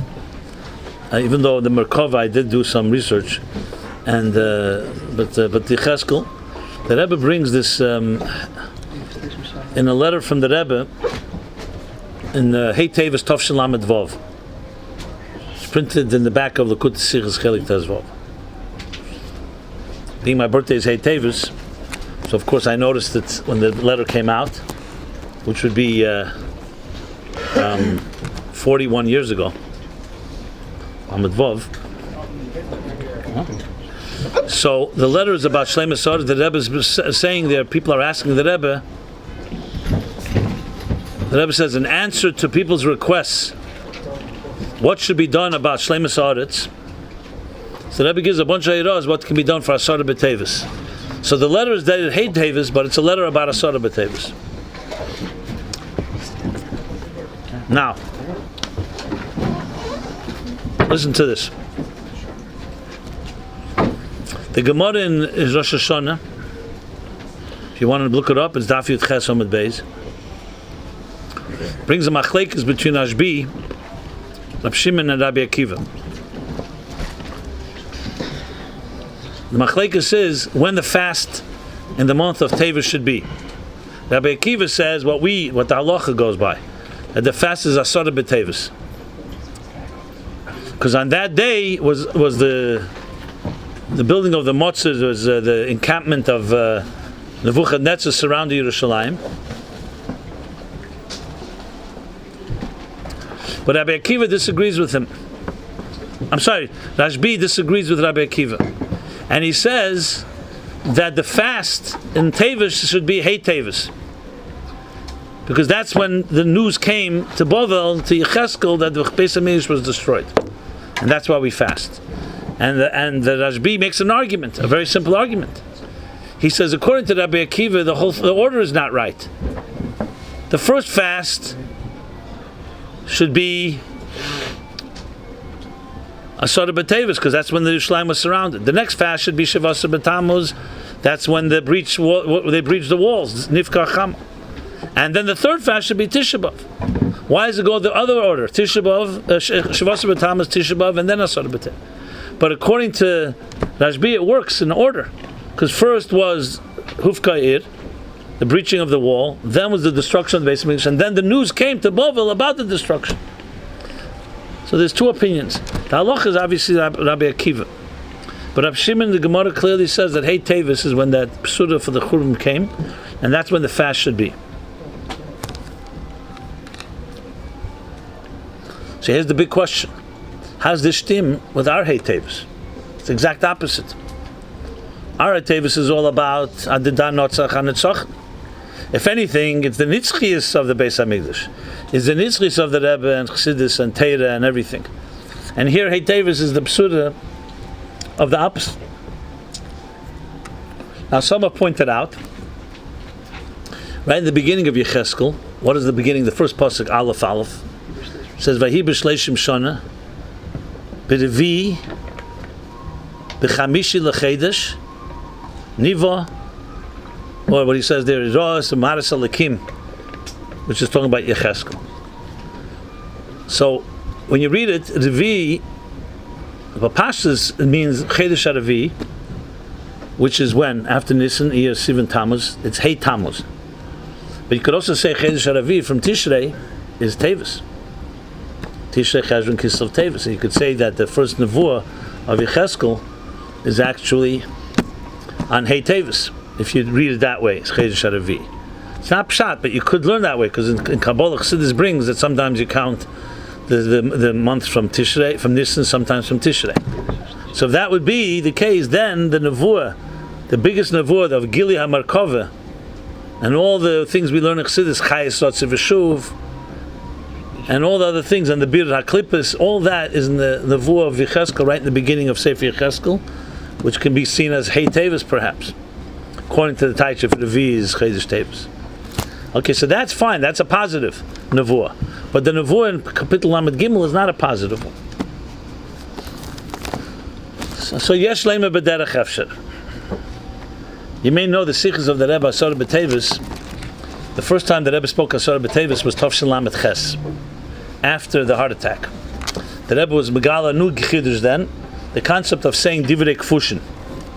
Divrei Kfushin are words of Teira, words of Ezekiel that was said by Rabbonim in the earlier years, Middle Ages, on days of fast days, because a fast day is a Eis Rotzen, so it's a time like to be me'er the elam to tshuva.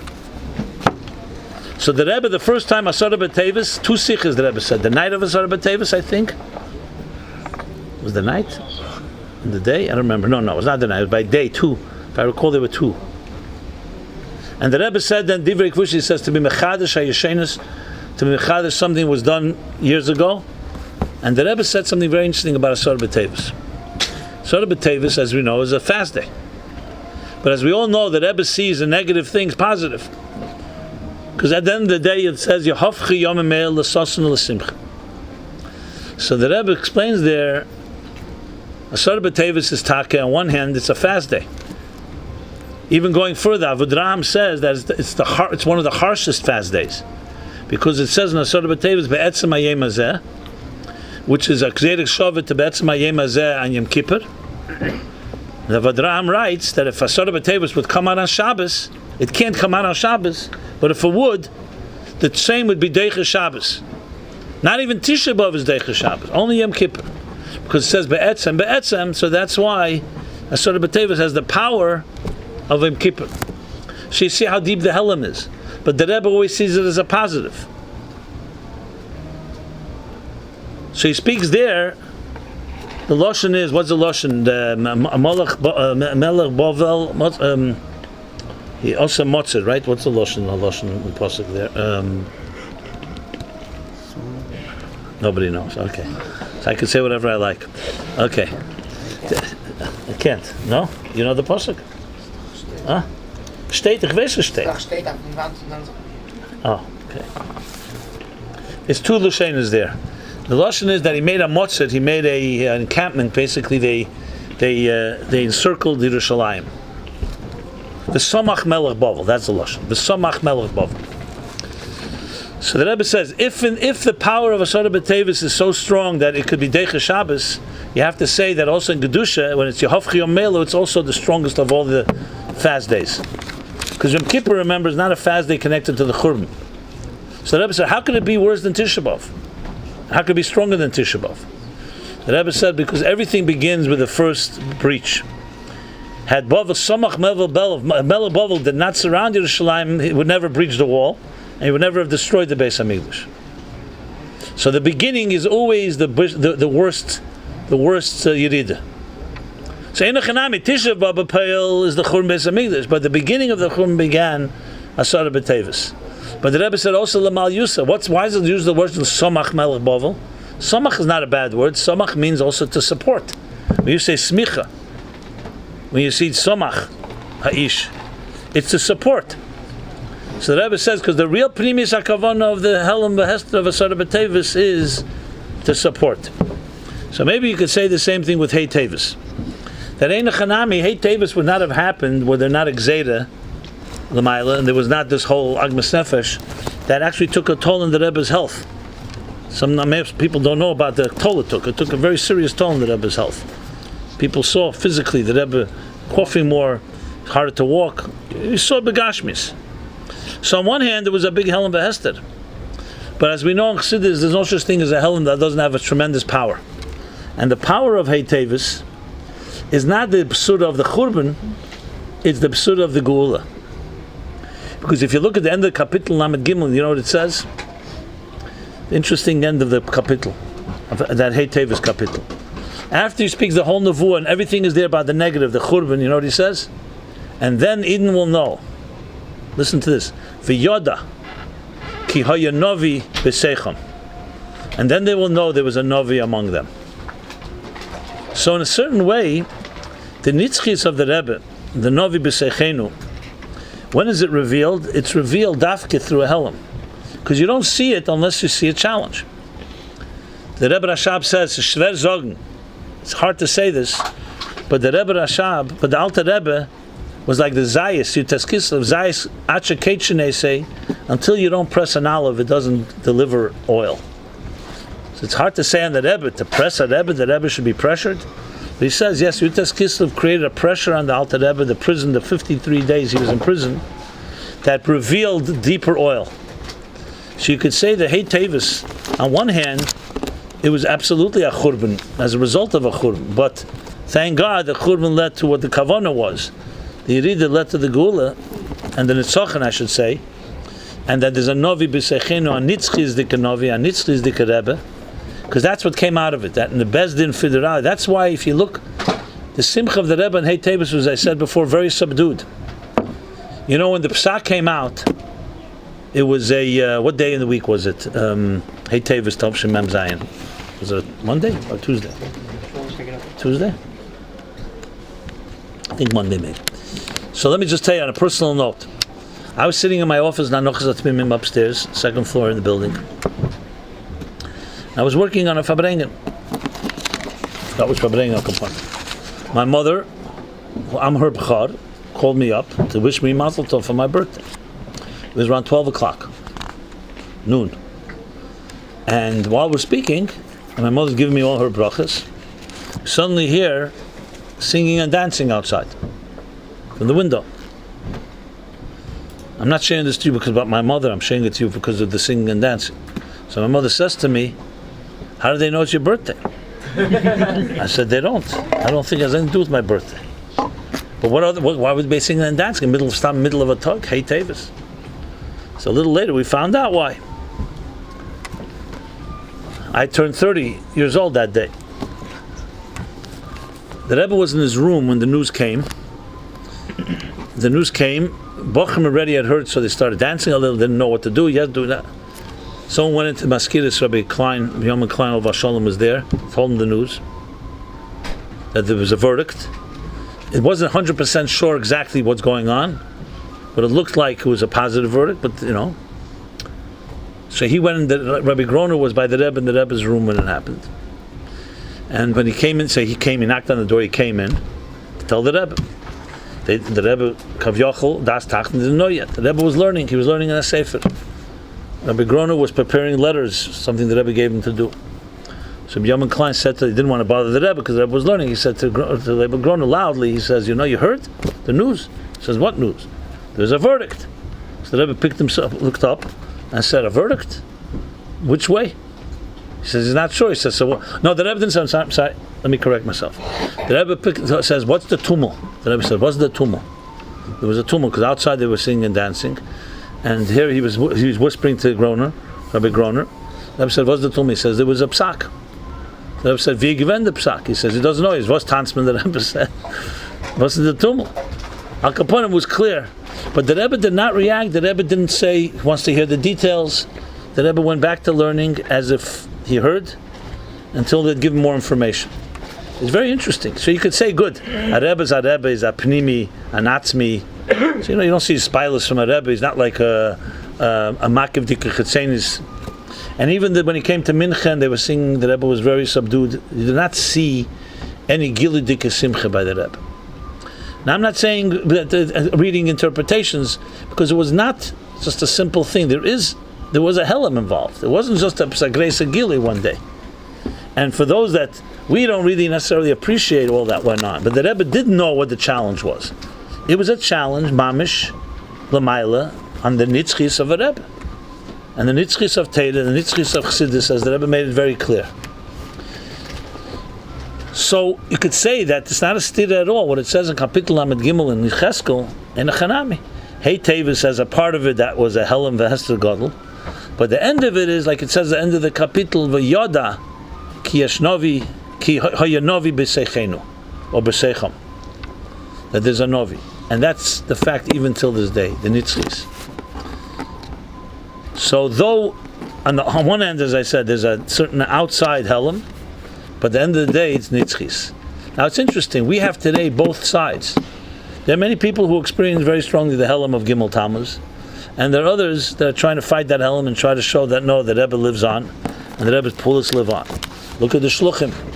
Look at the growth of Chabad in so many different places. But what about in your hearts right here? What is the primary feeling you have about the Rebbe Chassidus? Is it that there's a Helam and there's things to cry about? Or that you have the achrayus to bring it alive into your own life and to everybody you know? That's a choice we have to make. So there's no question the latter is the truth, but ask yourself really a daita de nafshe. Between you and yourself, between you and the Rebbe, where are you holding? So I know people, they say, I'm waiting for Moshiach to come, then things are going to be good. Which is what the Frierdiker Rebbe called a klola. It says in the end of Masechta Seita, after all the curses and all the negative things of Ikvus and Mashiach, it says, we have no one to rely on but our Father in heaven. So everyone learns that after the Gemara says all the negatives, it gives at least Messiah B'Teva Bracha. That we have no one to rely on but God because things are so bad. Frierdiker Rebbe comes and says, no, that's also part of the curse. When people say, I have nothing to rely on but God, that's not the derech of Chassidim.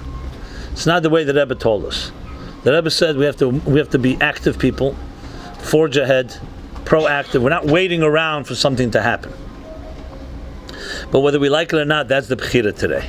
The bechira is you're going to choose the Helam, which is like the Helam before Hei Teves, so you're going to choose the Gilui of the Nitzochen and the Nitzchias and the Didan Notzach of the Rebbe's Nitzchias and the Rebbe's Pulis and the Rebbe's Teira as Nitzchias.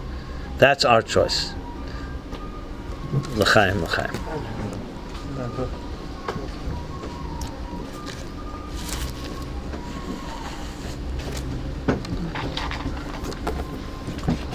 Yeah.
L'chaim.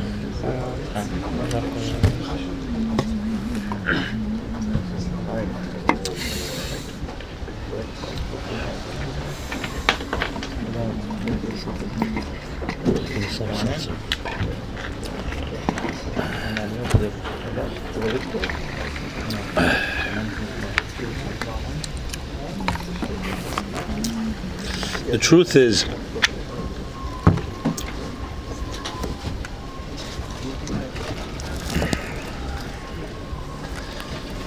you really can't appreciate a Rebbe without learning a little Chassidus.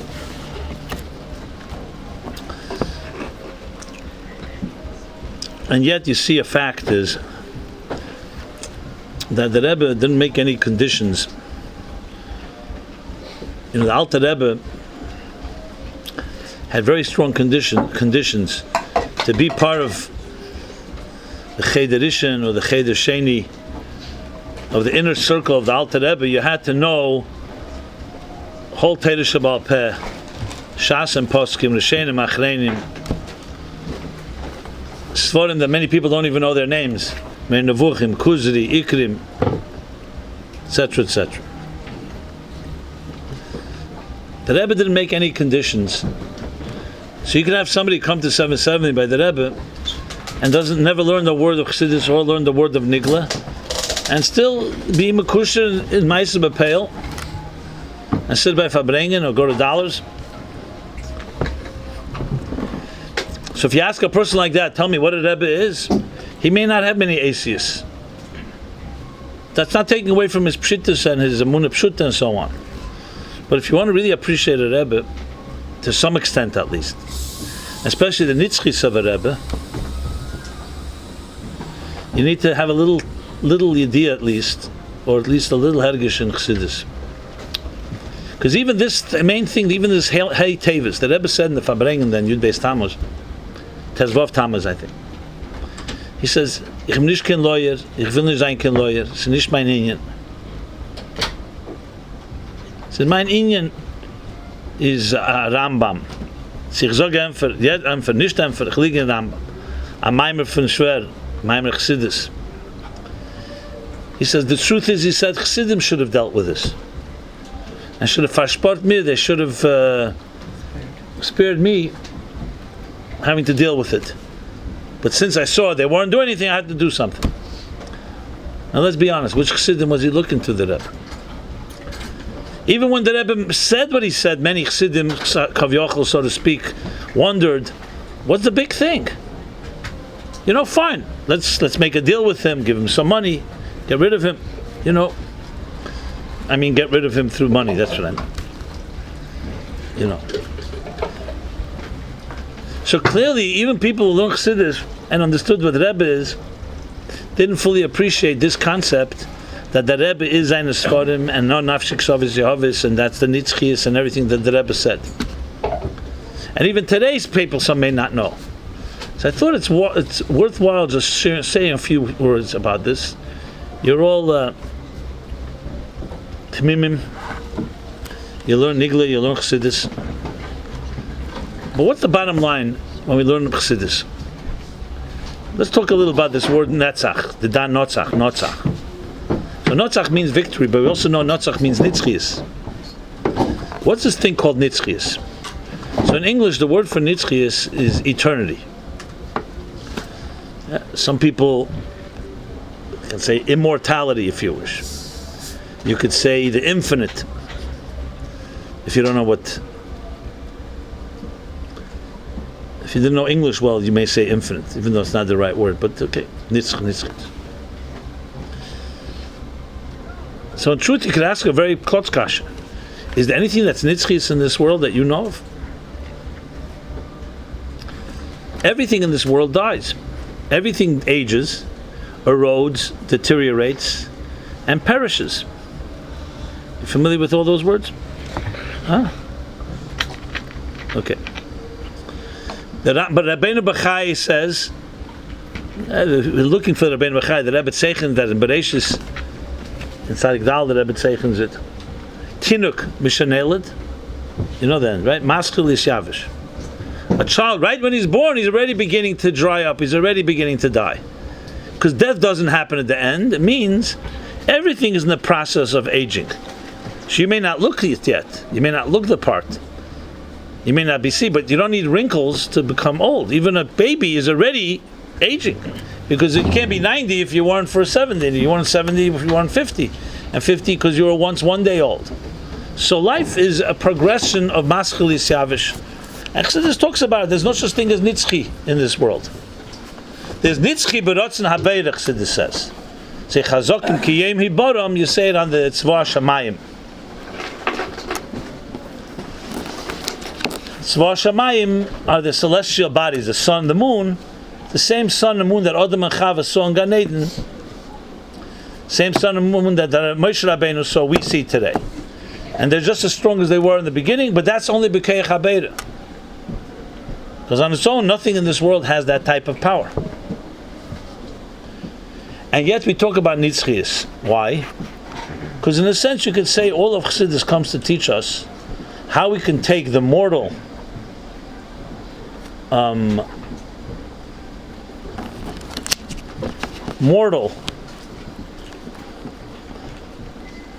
make it immortal. How can we take something that's subject to change and subject to death even, and turn it to something that's nitzchi? So you have a lashon in Tanya, yichud zeh nitzchihu l'mayla. You do a mitzvah, it's not a one-time thing, you've changed the world forever. Now, Chassidus says it's munach b'kufsa. We don't see the change right now, so it's like locked in a chest. Moshiach comes, it'll all be revealed. So in a sense, the thousands of years of Avedis Hashem have changed the world. Because Yichud Zanitzchi, because the mitzvah of Hashem. So you could say, if you want, you could sum up all of Chassidus in one sentence. It's to take things that are not nitzchi zdikavelim haza and make them nitzchi. A table on its own is a davar agashmi.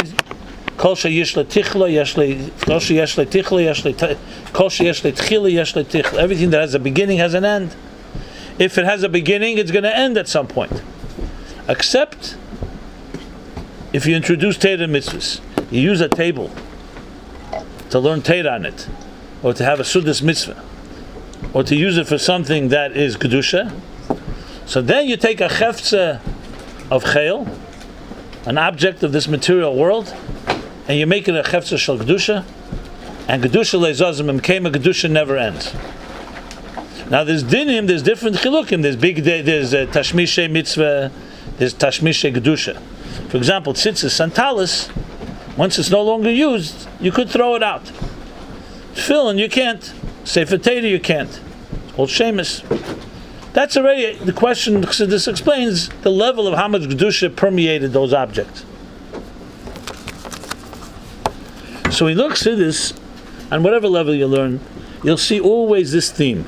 How do you take things that are kol heva nifsid, which means everything that's created will erode and begins to erode, kol, as I said, tinuk mishanel maskil isav, and how do you turn it into something nitzchi? If you want to put it in secular language, you'll see the people search, human beings have always searched for what they call the fountain of youth. Immortality. Everybody wants to live forever. Even the pharaohs of all, Pare, why they build these sphinxes and these pyramids? Because when they died, they were buried there, and they took their live wives and their children and buried them alive with them, because they thought that's how they're going to have eternity. Today, some people tried doing it by freezing their cells and DNA, cybergenic freezing, it's called. All kinds of kunsten to try to see forever. But Eden, we call say Am Yisrael Chai, Am Nitzchi, Ani Hashem Leishanisi, Bnei Yisrael Lechalisam. Why? Because the real secret to Nitzchi is not through any tricks. It's not through science, and it's not through Zgulis. It's when you connect to something Nitzchi, you become today, even today. So the language Chassidus uses is like this. If you're going to be a Yesh and a Mitzias, so then you're subject to the rules of Yesh and Mitzias. You know what the rules are? Every Yesh, just like it's born, it dies. Every Yesh has a beginning and has an end. But if you're going to have bittul in your life, and you're going to be mevatel the Yesh to something that is higher than yourself, to something that's nitzchi, then you become an extension of that nitzchis. So why we say Yisrael Daimon LeLevana, Menon LeLevana? The Levana is much smaller as a Moira cotton, not the Shemesh. You say almost say Elam as Daimon LeChama, because the Levana is bittul. The Gemara in Chulin there, a Moira cotton, David who are cotton, Yaakov are cotton, because through bittul, to use an expression that Rebbe once said, bittul kenish bottle ver. A metzias yesh, it could be the biggest yesh, but at one point, as they say, the bigger they are, the bigger they fall. Look at Elam. The Roman Empire, they say, was the biggest, most powerful empire of all. There's not even a zecher. Mitzrayim, Bavel, Modai, Edom, which is the Romans, the later empires, the Spanish Empire. The empire, they don't exist, they don't have not even a remnant. And here's a small atamat, Makala Amim, but Dafka is Ma'at, Mi Mona Offer. So the Chassidus takes Offer, you can't count Offer, you know why? Because it's bottle. And Bittul Kenish bottle then. Why? Because the more you mevatel it, the bigger it becomes. So the bittul to something nitzchim is zugibun eben, fällt mir nicht unten. The yesod of all chassidus. The more bittul, what does he say in Tanya Perek Vav? What's Kedusha? What's the definition of Kedusha? Mashu bottle, le'eri is baruch. If you're a yesh and you worship yourself, so you're going to be as big as you are. You can be a very big one, but it's only that big. Everything has akbala. You bottle to something higher than you. If that thing that's higher is a nitzchi, you become in some way a shtickle nitzchi. Which is essentially what Iskashas to Rebbe is, and what essentially what a Rebbe is be'etzem. So the whole teichen when the Rebbe spoke Hei Teves as a Rebbe is Chaim Ruchnim, nicht Chaim Psarim. Avi, Yira, and Amunah. And he spoke about it. That is not shaykh to subject to a lavaya. What did the Rebbe say? Tezav of Tammuz, I said, why? Because they're seeing the Rebbe as Agashmi. Agashmi at some point dies. But if a Rebbe is Chaim Ruchnim, is other Rebbe, the Rebbe said, was weg weiter, zet men mer Peulis, so he gets even more nitzchi. Because you really see is, that's why Chassidus talks about, the Rebbe brings Chaya Soda. When do you know that Soda is Chaya Soda? Dafka la'acher p'tirasa, because then you see her Ashpah nitzchi.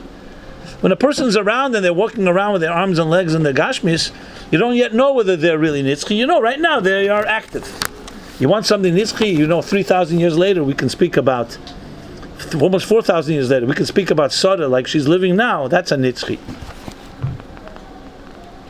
So a little more aces for this, because I think the more you understand this idea, the easier it is to relate to what a Rebbe is, what Hei Teves is, and frankly, most importantly, to where we are today. There's no question we're in a big helm here. We'd love to be able to see the Rebbe and Farbrengen with the Rebbe tonight and tomorrow.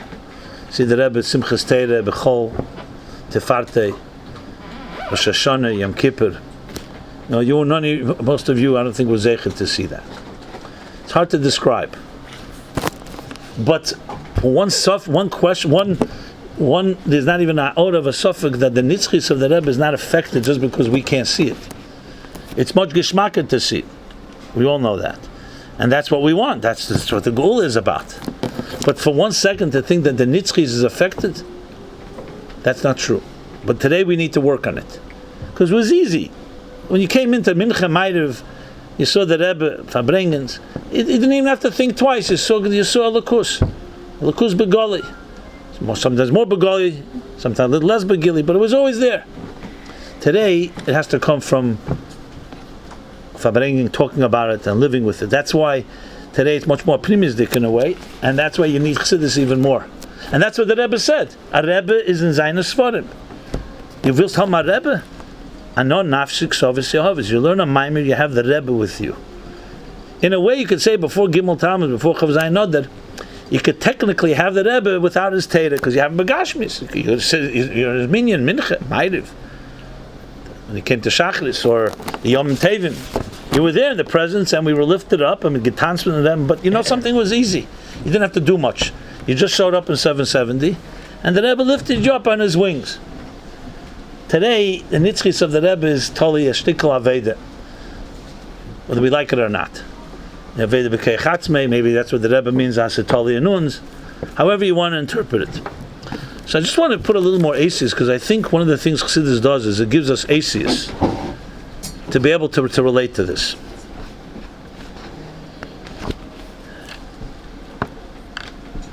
Maybe we'll begin with this.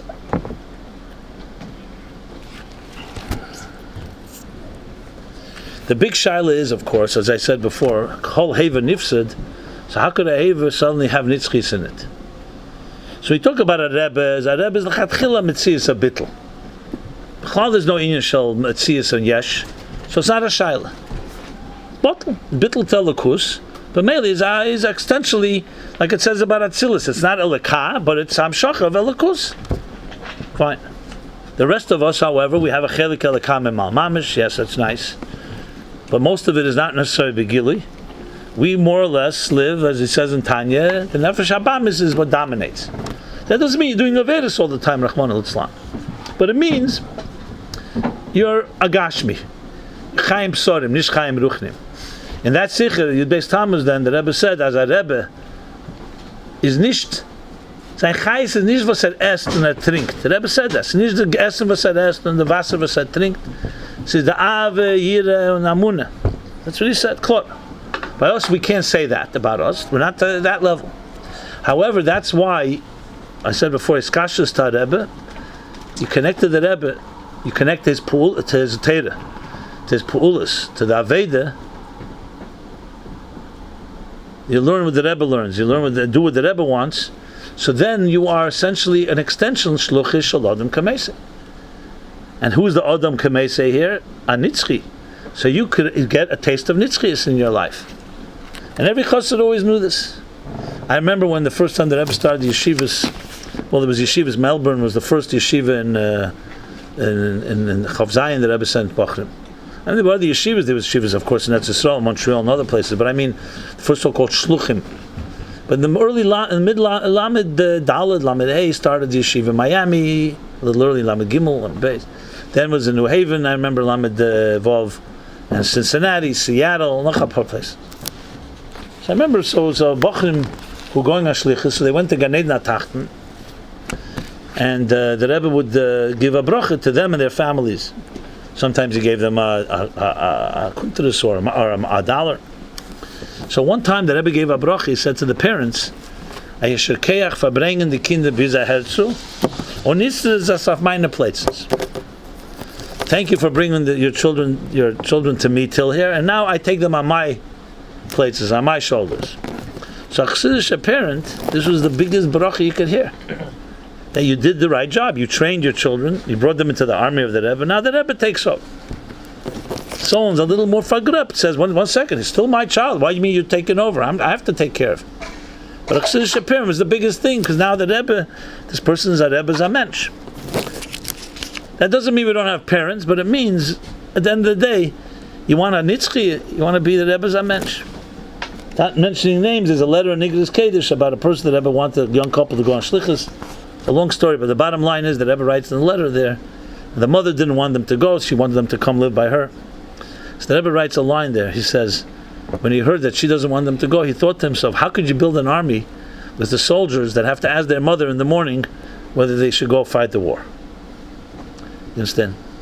So Shluchah Shlogan Kamese is an unbelievable, we say it so many times, we don't appreciate what it means. Kamese de Hamashaleach Mamish. The Rebbe Gitzu Mamish. But on one Tanai, you're the Rebbe Shliach. There's no Me'ila B'Shlichas. You're doing what the Rebbe will. And in that context, the Rebbe speaks all the madregas there, which are really madregas in Chassidus and bittul. Whether it's the Yad HaMashaliach, Yad HaShliach, or the Keach HaMaisa Shel HaShliach, or the ganze Shliach, to the point that you become Mamish the Shliach, Mamish the V'Shemen Shalech, there's no Shliach even. All the dargis when Chassidus talks about how Eir is bittul, so there's the Eir HaMislavish B'Kelim, there's the Eir HaMyLife B'Kelim, there's the Eir HaKolol, etc., etc. The point being is all the dargis you learn in Chassidus that can be very abstract, and everybody wants to have, I use the word applied Chassidus, okay? Which is, how do you bring it? All these madregas are coming to teach us one thing: how you bring nitzchis into our lives. So whether it's Atzilus, or whether it's Eir Kelim, or the Eir Hechefa Kelim. So, I don't know, you guys, it's maybe late for you, but if you're interested, I'll give you a little overview of some of the madregas, if you like, and how they apply to Hei Teves and our Iskashas. And it's all in Chassidus. Now Chassidus may talk the Asius Eir. Like what's a deeper bittul? The bittul of Eir L'gaba HaMoyer, or the bittul of Kelim L'gaba Eir? Why is this all Negeya? Because this is exactly what it's Negeya. Kelim is like our guf, Eir is like our neshama. So what's deeper, your neshama's connection to its makir, or your guf's connection to the neshama? So Chassidus says, Yesh b'zeh ma she'en b'zeh. But the point of it all is you want everything to become aligned with something that's nitzchi. So b'chlolos, you can speak about 4 madregas in its nitzchis. Any of you have learned the hemshech of Tzofresh Tzadik Daled of the Friedrich Rebbe? I thought I was sitting here with people that have become in Chassidus Chabad at least. Polish Chassidus, you do know. Huh? What sagst du? It's humility. I verstehe. Anyway, there's a hemshech Tzadik Daled from the Friedrich Rebbe. It's a very deep hemshech. Talks a lot about bittul and eir and so on. It's printed in a Sefer Maimorim Tovshin Yud Aleph. Now you may wonder how could be Tzadik Daled and Tovshin Yud Aleph, because the Rebbe was printing kontresim of the Friedrich Rebbe, like Bosel Legani was Tovshin Yud, but it wasn't a maimer from Tovshin Yud. Bosel Legani is a maimer from Tofresh Pai Beis.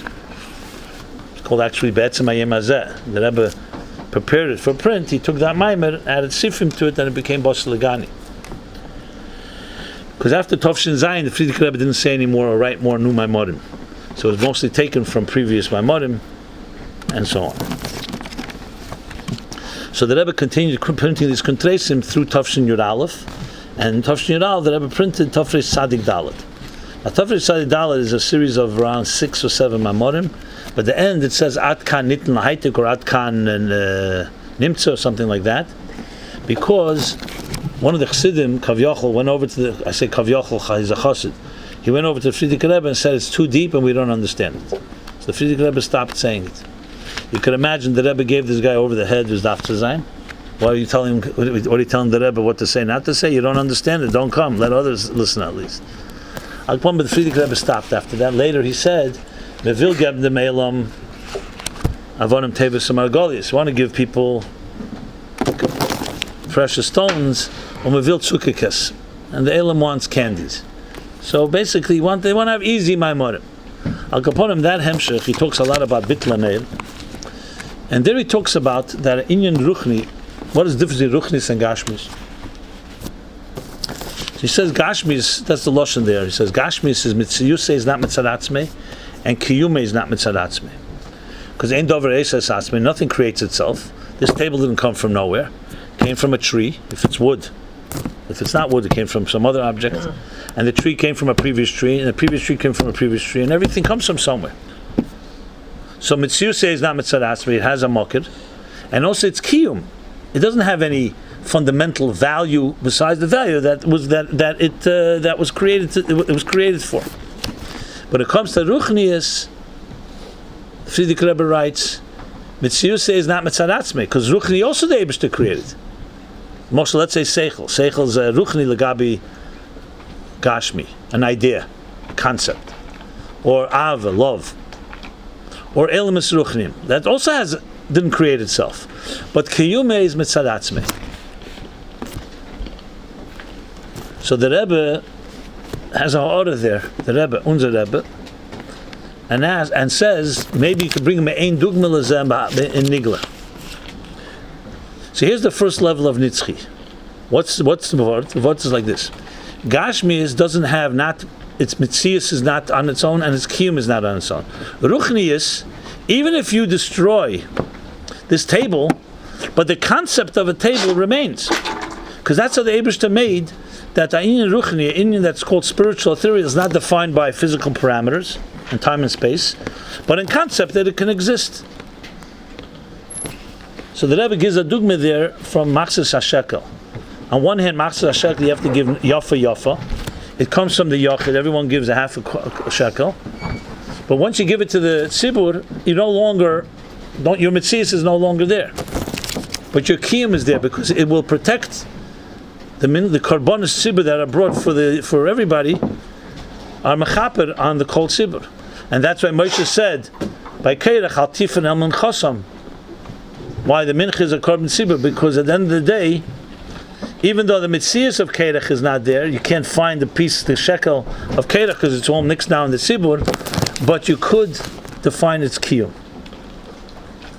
So it means the inyan is there. The inyan of keirach is there, but not the mitzias. And that's what Moshe said, al tifan el minchasam. So you have the first level of bittul is a ruchni legabe agashmi. So ruchni has an element of bittul because it's not defined by gashmi. So therefore, it has an inyan of nitzchias, of kiyum. But then comes another level. Another level is the kelim of atzilus.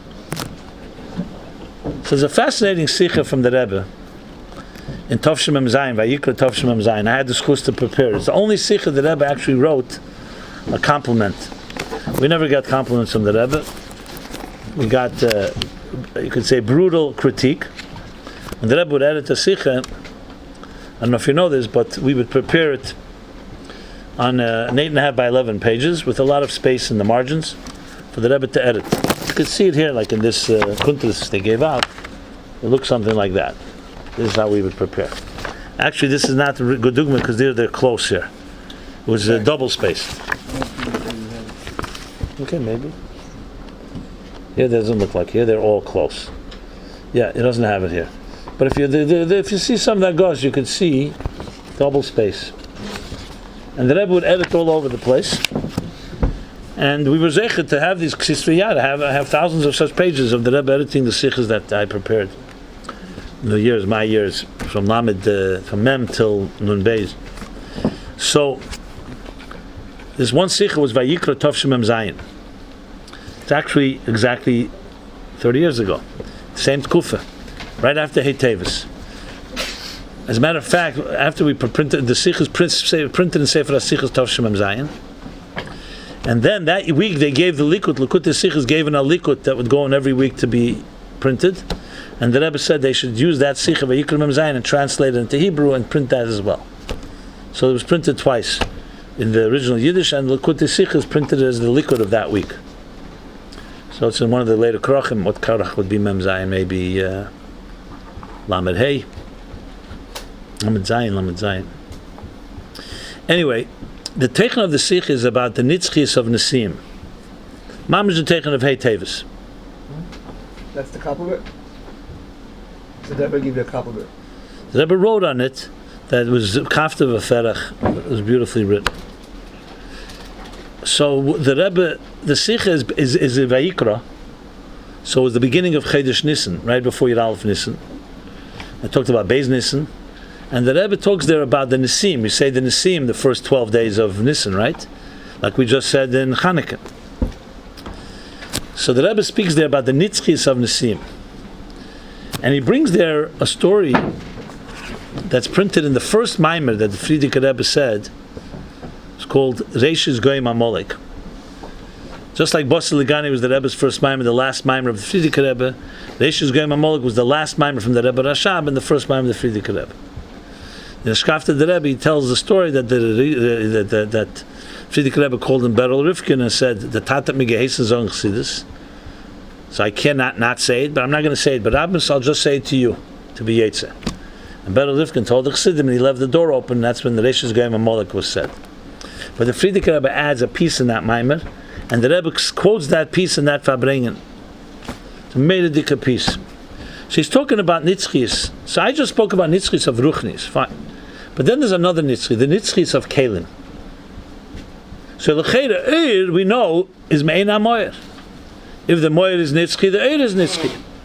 Think of it like this. If you had an infinite pole, it would cast an infinite shadow.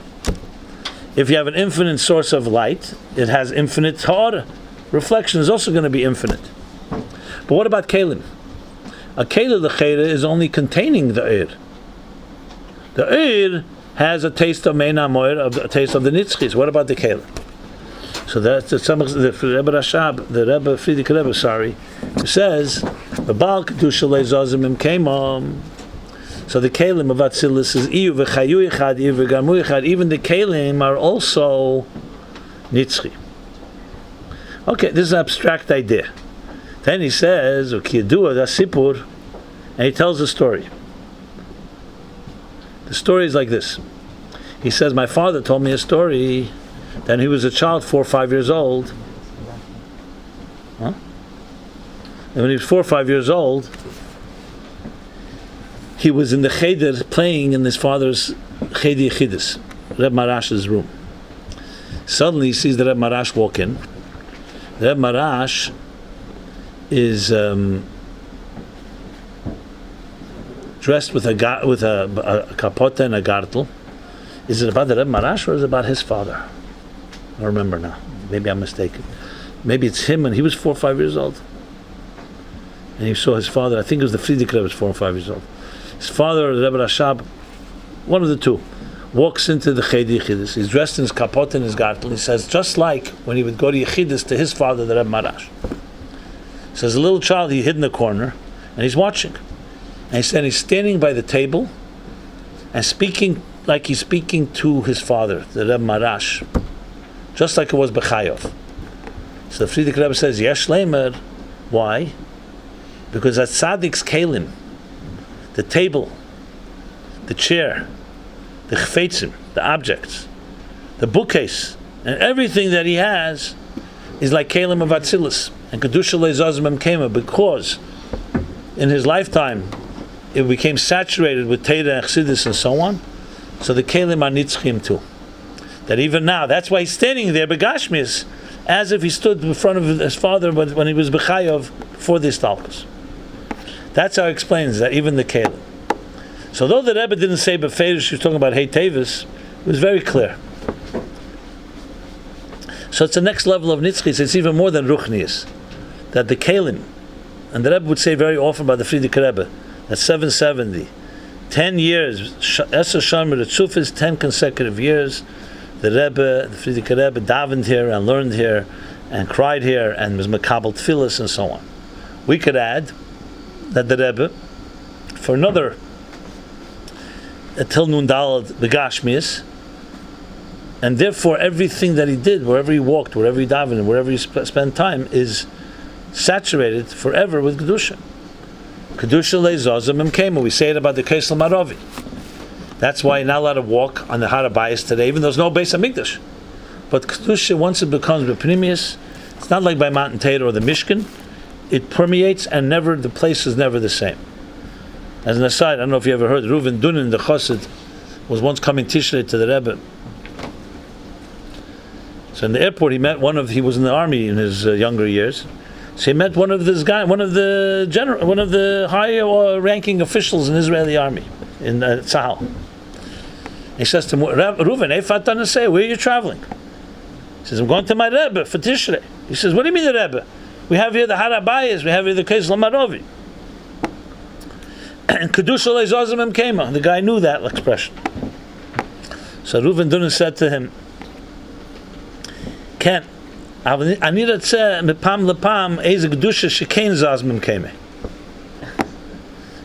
It's like kedusha le'zazim imkema, but I want a kedusha that does move around a little from time to time.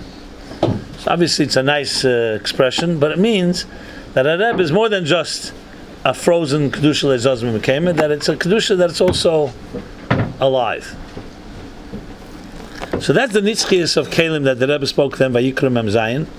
You can look it up. It's a very interesting sikh about the nitzchi of a Rebbe. And then comes the nitzchias of Eidus, which is more than just the Rebbe's table. The Rebbe's Teda, as he says, I know nafshik sovis yovis. You don't say that on the table or on the chair. You say the table and chair have a kedusha and it's not changed. But you don't say that the Rebbe is in his table, but you say he's in his Teda. So Eir Me'ein HaMoyer, so the Rebbe's Teda is his Teda Eir, is an expression of the Rebbe's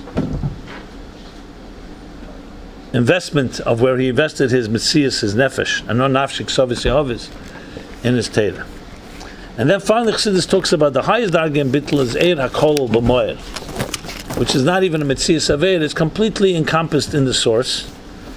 But there, a person, like I said before, where you're completely bottled to the Mokki, you don't even feel that you're a Metzias. When you're learning the Rebbe's Teda, you're doing the Rebbe's in Yonim, at the end of the day, you're a Metzias, but then you're completely doing what the Rebbe wants, and b'meili you have the Rebbe with you, and you become a chelik of his nitzchias. But there's a point where you completely lose your own identity, and you completely, you can't even see the Zohar. And that Chassidus calls Kodim Kikadmusei. That's the ultimate highest nitzchias, because then you're mamish like the source itself.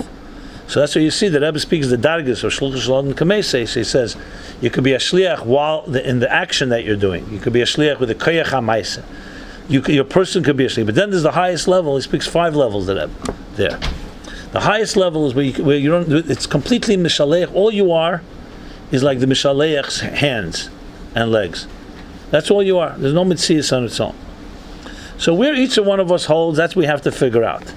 But what Hei Teves challenges us is to learn a little chassidus, to learn how the idea that even though we're yesh and a mitzias and we have our taivas and we have our nefesh abamis, but we know where it's at, where we're ready to dedicate and realize, even though I may not be perfect, when push comes to shove, I'm the Rebbe's man. When push comes to shove, I'm a chelik of the Rebbe's nitzchis. Push comes to shove, it's Hei Teves, even though it's 30 years later. And with all the different challenges we have, our job is to be that walking and talking, the arms and legs of the Rebbe. As the Rebbe said in the famous Gimmel Shvat Tovshinun Beisiche, we have to be the Rebbe's mouthpiece. You speak to people, you are the Rebbe's mouthpiece. You're sharing the Rebbe's Teda. And the less you speak your own shtusim, and the more you speak what the Rebbe wants, the healthier it is. You agree? So l'chaim.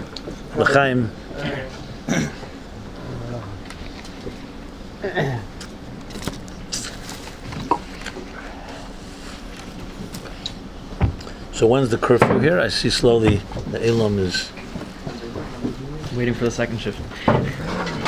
They like stories, they don't like Haskalah, right? Depends on the crowd. But nobody likes this go. Huh? In any ground. What? Really? Today, who lets this go? Okay. Not bad to have a little seichel, no? No, seichel, but not.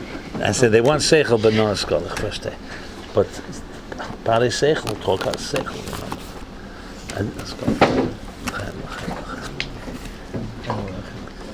Look, the Alter Rebbe said that to understand Tanya, you need to have negina. So there's the understanding, and negina solidifies the position. So we need a good nitzchis dikanigin that captures the nitzchis of chiddush of the Rebbe. You have a good niggin for that? A nitzchi niggin? A niggin nitzchi? Ayanim zmirais shirim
Absolutely.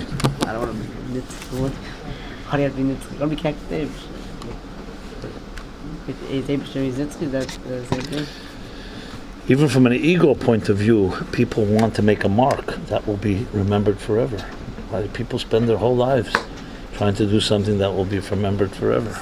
That's ego. Whether there's success or not, no, could be also in klipa, but the idea of trying to be remembered even after you're gone is a very big yes. But in kedusha, there's also an union. The fact that something could die, that something could stop, means that it's not really atzmi. That's why it's so negayed. Am Yisrael Chai and Bnei Yisrael Echalisam.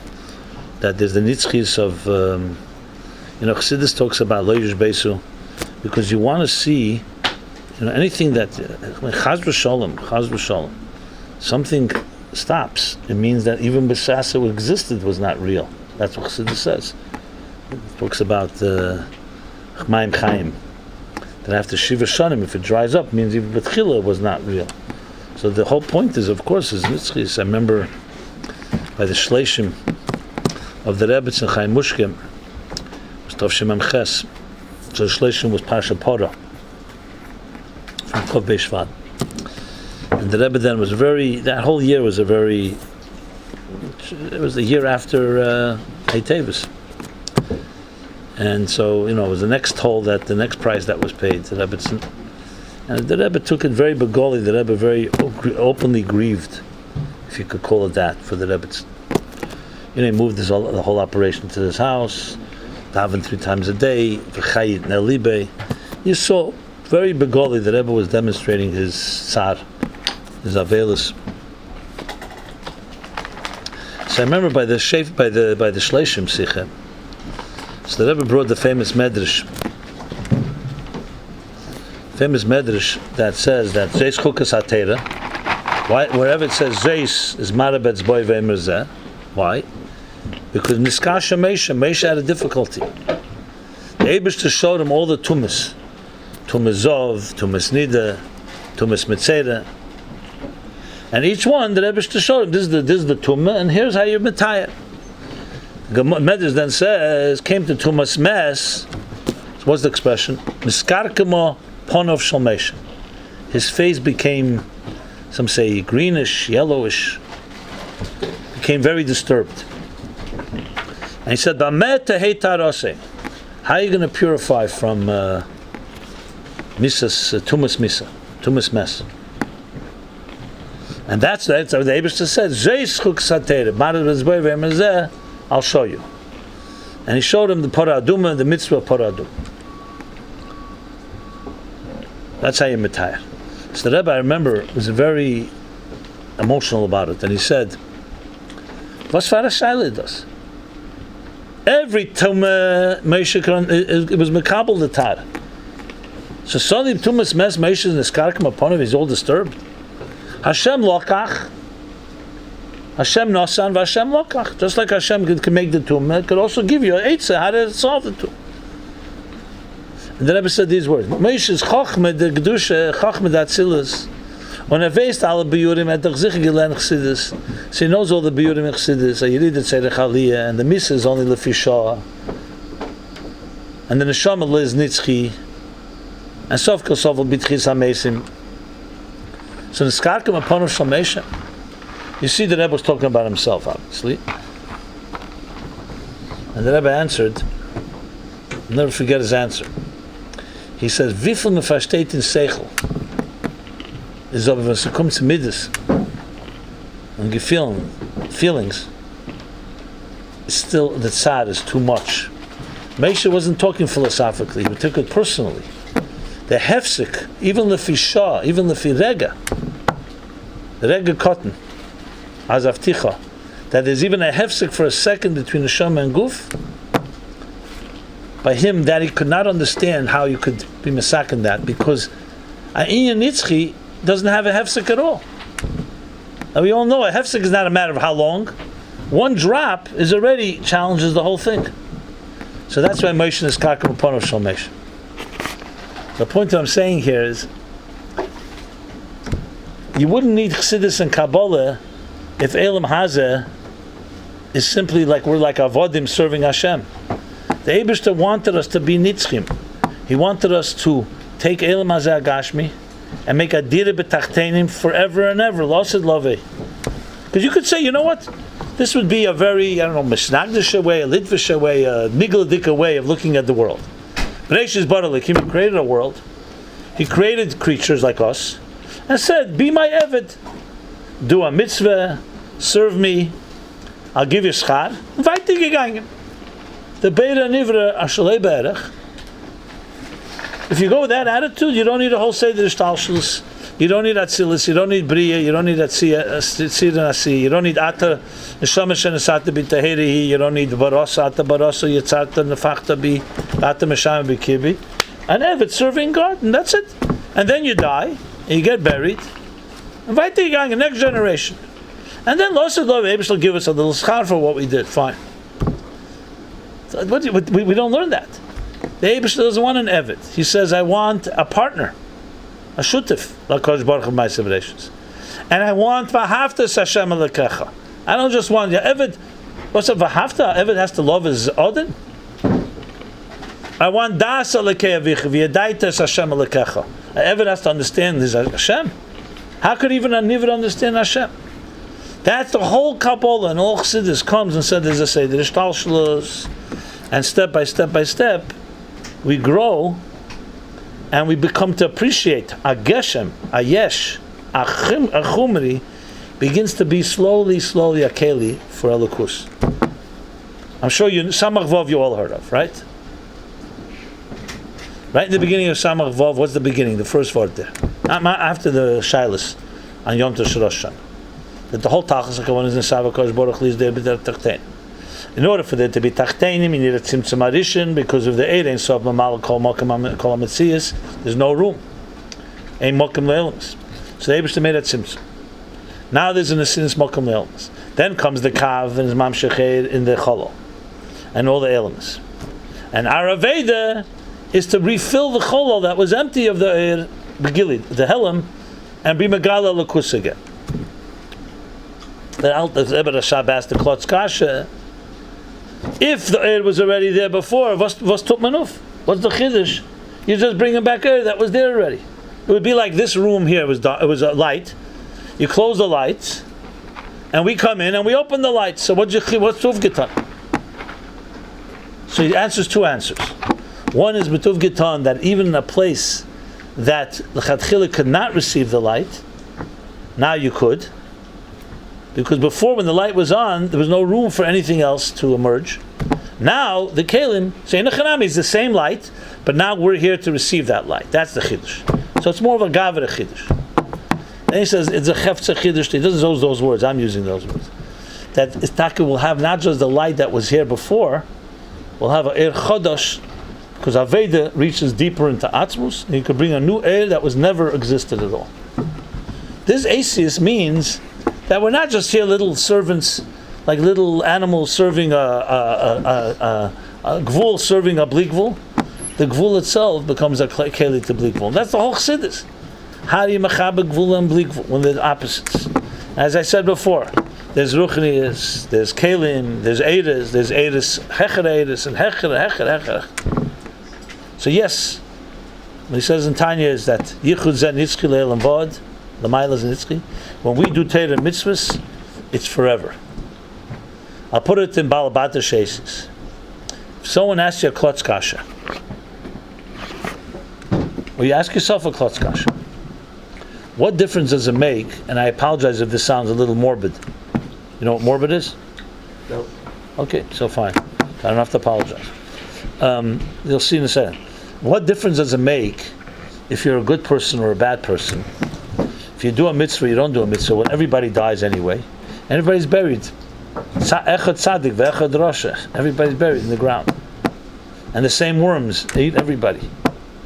That's morbid, talking about those things. Not tzaddikim, but the rest of us.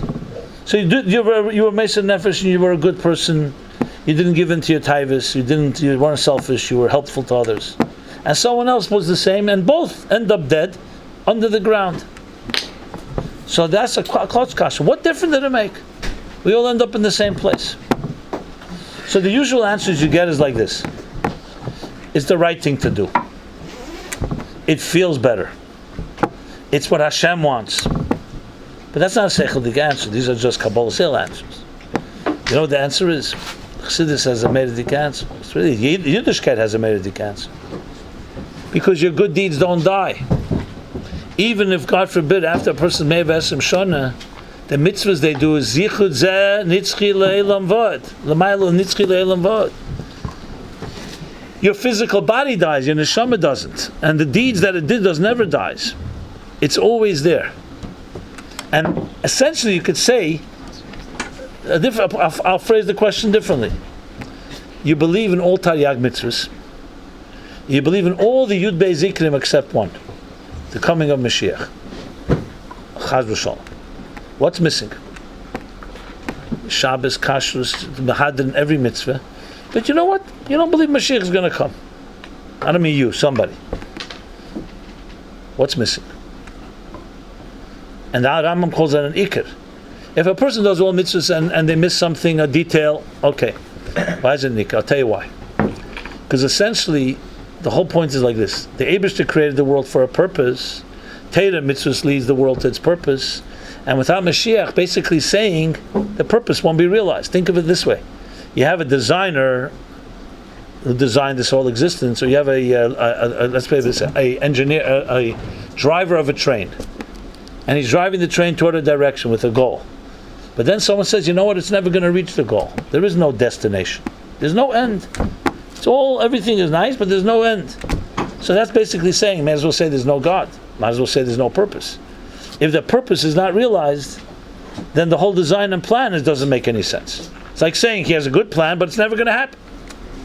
Mashiach is essentially saying that every good deed we do, every time we learn something, it will ultimately come to fruition. There is a destination. It will be fulfilled. So there's a light at the end of the tunnel, as they say, and it's not the light of the oncoming train, as the pessimists think. So there is a destination. So the idea of a Beira Elam and a Tachlis Abriya and Geula is all one. Take away Geula, then the whole thing is never going to be realized that this is going nowhere. So we absolutely believe that we change the world through doing a mitzvah. We change the world through being a better person. You change the world through learning Chassidus. And Hei Teves is a celebration of such nitzchis in the context of Chassidus and Rebbe. So it's not a small matter. Now, yeah, you could be a devil's advocate and say, who really cares? You know what? I'll go to sleep. The Rebbe lives on. Hei Teves. The Svarah and the Chassidus lives on. I'm tired. I need to sleep. Listen, Gesundheit. That's what 7 billion people are doing. But if you want to be unique, and you want to stand out, then you want to have the schus to be part of a revolution that began Tavshinayin Zayin Shana back then. And we have the schus to be part of the Dera Shri of the Rebbe and bring it to destination. That's the other option. Most people, they say, the poet says, most people travel the road that everybody travels on. We just follow others. The Rebbe offers us a new road, which is to be different.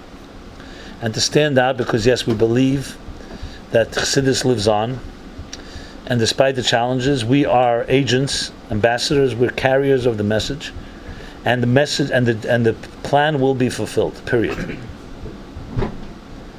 Is that the harder approach? Absolutely. It's much easier to just kein schlafen, to be in your comfort zone and not be challenged, and tomorrow morning just do what you did yesterday and today and yesterday. You know, eat and sleep and be merry and weitergegangen. Or we can be part of a revolution that brings nitzchias, changes the world. because we're part of something that began with the Rabbi, but it goes all the way back to the beginning of time. In Teira Shalom, it's so beautiful to read when the Rebbe Rashab says, Mir Zayin Beis David, and Lo Yichve Neire Le'elam. The light of Beis David will never be extinguished. You understand? To be part of something like that you know this Eid Chassidus will never be extinguished, and Hei Teves demonstrates that. Don't you think it's worth being part of something like that? What do you think? Sounds good. Sounds good. You're not left already. Chaim, Rabbi. Yeah. You're taking attendance? Yeah. Okay, good. Yeah. The shadow is whether you're here. I'm in and out. That's not the problem. Everywhere, huh? Is there anywhere that you're in? Do you stay? Malay Chalar, it's great. You too? Yeah. Begashmish to beruchnis. Everything. Okay. So I think it's worth it, you know? I think it's worth being part of something that there were so many times that the Rabbeim had the opportunity to just give up and not continue ahead. So for us to even consider, after what the Friedrich Rebbe went through, after what the Rebbe went through, and for us to be here 30 years later and even consider and say, you know what, maybe others will do it and I'll just stand as a spectator, on a bystander, I think that's quite a disgrace, if not worse. So, at least me, I speak for myself, I will not be one of those people that are going to succumb to the conformity of the comfort zone that many people have. L'chaim, l'chaim. Chaim. Didan Notzach.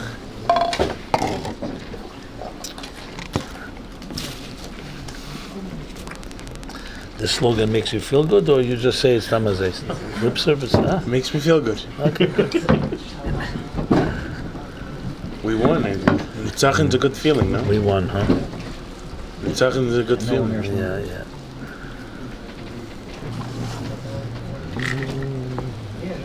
Ay, ay, ay, ay, ay,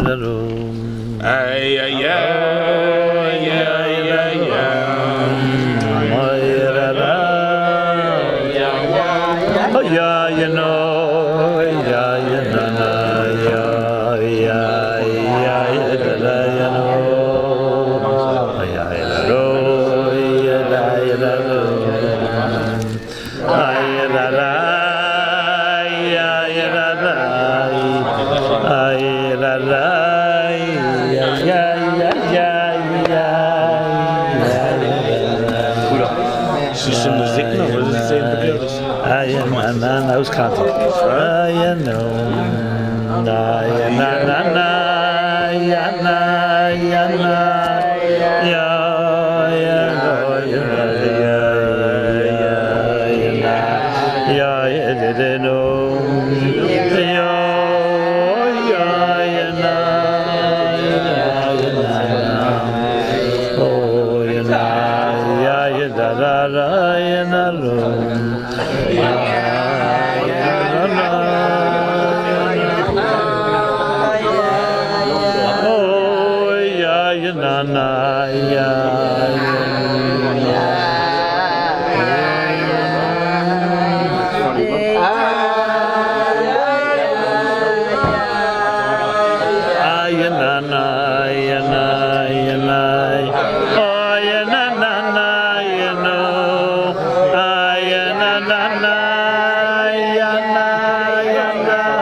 There's a famous, I guess you could say, vikuach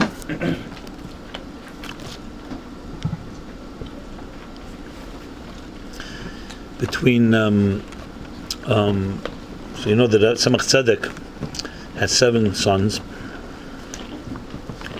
It was 8 and one passed away young. But the 7th, the Rebbe Maharash was the youngest. But the tzavah of the Rebbe Tzemach Tzedek was that he should be the Rebbe, the next Rebbe. But all the sons were all Admurim, and the Rebbe speaks about that they all had the title Admur. And there was machlekes and dinteres, all kinds of painful situations. The oldest son of the Tzemach Tzedek was the Mariel. And his oldest son was Rabbi Shlomo Zalman, who was known later as the Kopuster, the Magen Novis. The Mariel became the Kopuster Rebbe, but he passed away the same year that Tzemach Tzedek, so it didn't last long. But his Bechor, Rabbi Shlomo Zalman, was born in Lubavitch in Tovkuf Tzadik. So he was older than his uncle, the Rebbe Maharash. He became known as the Kopuster Rebbe. And actually, a number of Chassidim of the Tzemach Tzedek went to him. A lot of the Tzemach Tzedek's chiddush actually was published by one of the Kopuster Chassidim, Chaim Bechovsky, Chaim Elazar Bechovsky. Didn't the Friedrich Rebbe didn't want to use his phone or something? I'll mention that in a minute. So, for example, all the Tzemach Tzedek's from that have Rashi Asius initially, like Derech Mitzasecha, Sefer Achira, Ya'aleir, the first 2 Krachim of Eira Teira, Bereshis.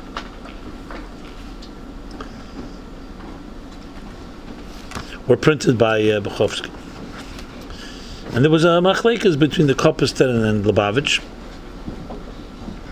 Some of it was not so pleasant, around Kel Chabad, other things. And that's one of the reasons that Bechovsky printed that Friedrich Rebbe didn't want to take those Sfarim into his room. He took them in, he would ask for them, but he didn't keep them in his room. But as in all these things, like the same thing with Aaron Strashel in the time of the Mittler Rebbe, the Rebbe was Milo all these people. As a matter of fact, when the Rebbe was once asked by the Rashag about Magen Novis, which was the Kopuster Sefer, Svarim, so the Rebbe said, Gishmak Ma'amorim, says Al Tzemach Tzedek's Ma'amorim, so Gishmak Ma'amorim.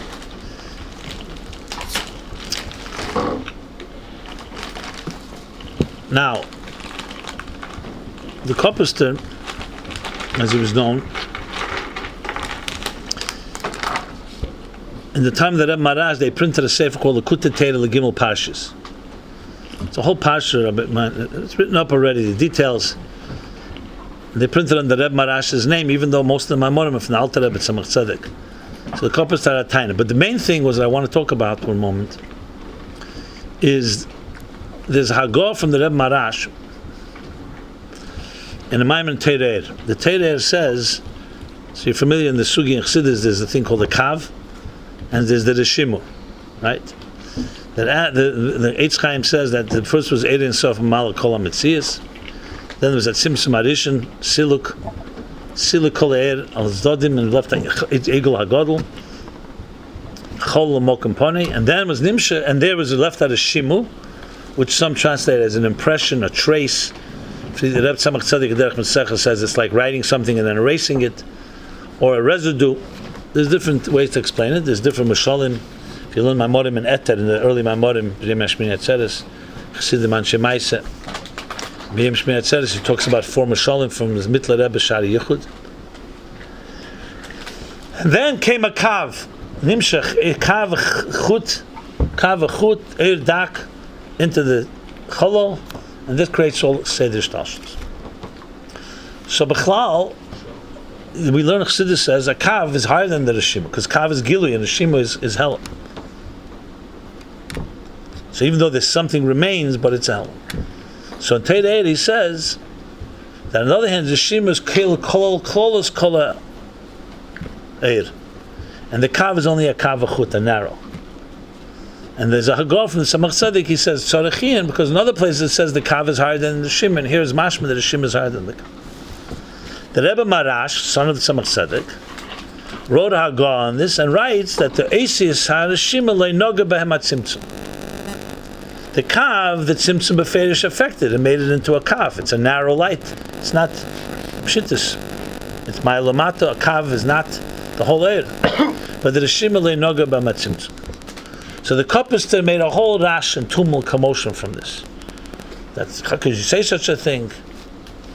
So there was a chassid, his name was Didan Notzach, chassid of the Samach Tzedek, chassid of Rabbi Maharash. So he has a vikuach, a correspondence with the Kopuster. He's defending the Rebbe Maharash's, and the Kopuster is attacking it. And so it's back and forth. 3 letters go back and forth. And the Tamarkin writes, actually, he's Betz Mechila. He says, even though I'm asking Mechila, but I have to stand up for my Rebbe. So the Kopuster actually at the end of the letters writes, Halavai, other Balabatim would be like you. That he appreciated it. But there was this vikuach. Now there's a lot of chokrim and forshers in our generation that have tried to understand what exactly was the... And some write about it like 2 different shittas, so to speak. Whether a Maharash shitta, the Kopuster shitta. I want to share with you that I believe negate the Hei Teves. Again, what we spoke about earlier. The whole point of Chassidus is to make, is a very interesting word in Kuntres Espalus from the Mittler Rebbe. He says something very nice, very powerful. He says, Kol Magmose, which was the whole passion, you could say, the whole, the matora, the objective of the Alter Rebbe, he says, and he says, I heard it from my father, the Mittler Rebbe says, was that the peil by Chassidim that they should have Espalus in Ruchnis as much as they have Espalus in Gashmis. That's the word. You have Espalus in Gashmis? Never. Okay. So it won't relate to you. But if you ever have Gishmak in Elam Haza, anybody here? We're not going to have to go into details. Gishmak in, Yeah, obviously, yeah. Okay, we just need one person to acknowledge. Okay.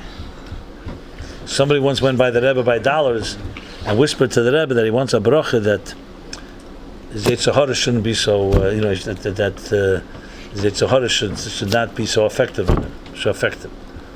So the Rebbe said to him, "Was best as in the spol from the Zohar?" He said that he's going to Miftzoyim, and his Zohar sometimes it speaks to him. So the Rebbe said, "Was best as in the spol from the Zohar?" Everyone has a Zohar. He started pointing. The Rebbe said, So he started looking around by the dollars. So the Rebbe said, "Was davzei Hashem?" And you don't have to look at them. So we all have a Zohar. That's not the. So the Alter Rebbe wanted to tell you here about Gishmak in Ruchnis as much as we have a Gishmak in Gashmis, or Espalus in Ruchnis. So the whole point of Chassidus, you learn about Achdus Hashem, to be Ma'achad Elokus. That here we are, Grobe Jungen, in Elam Hazah Gashmi V'Achumri, Yesh, Mitzias, and all the things that come with it. We all have our taivas, we have our weaknesses, our vices, as they say. This person gets angry, this person is selfish, this person is jealous, this person is greedy. This one's just about taiva. You have the Daled Yisei, the Saroim. Everybody knows the end of chapter 1 in Tanya. Gaiva, Kovid. Unfortunately. So what does Chassidus want to do? wants to take a yesh and turn the yesh into something abis la mensch. L'shanas teva medesev, l'shanas medesativ, all the different expressions. But in simple English, it simply means to take a grobe yesh, make it a little more refined. You know what refined is? A little more mezuchach, a little more edel. In language of Chassidus, is to take the grobe keli and make a little more of a keli to an eir. And then we climb the ladder. In Aveda, every day should be better. Less grobkeit, more edelkeit. The language of Tanya. Avos Yisrael, Av is only shaykh if you have neshmosei iker with gufei tofel. But by us, gufei is iker and neshmosei is tofel, nafshei tofel. So to change that instead of focusing so much on the geshem, to focus on the... And there's many ways to do that. There's through learning chiddush, there's through davening, through doing mitzvahs, through doing the Rebbe's shlichus. Instead of doing what you want, two of us, the Rotzna Elyon is, what the Eberster, the Rebbe wants us. So, if you look at Chassidus, you'll see it's constantly struggling. How do you take a yesh, a keli, and make it a keli to the eir without losing its personality? What Chassidus calls the mamutza, the interface. How do you create a balance? Because on one hand, if we get completely consumed by the eir, it's like Nadav and Avihu, and you disappear. On the other hand, if you stay too grub in the kelim, then you're not growing.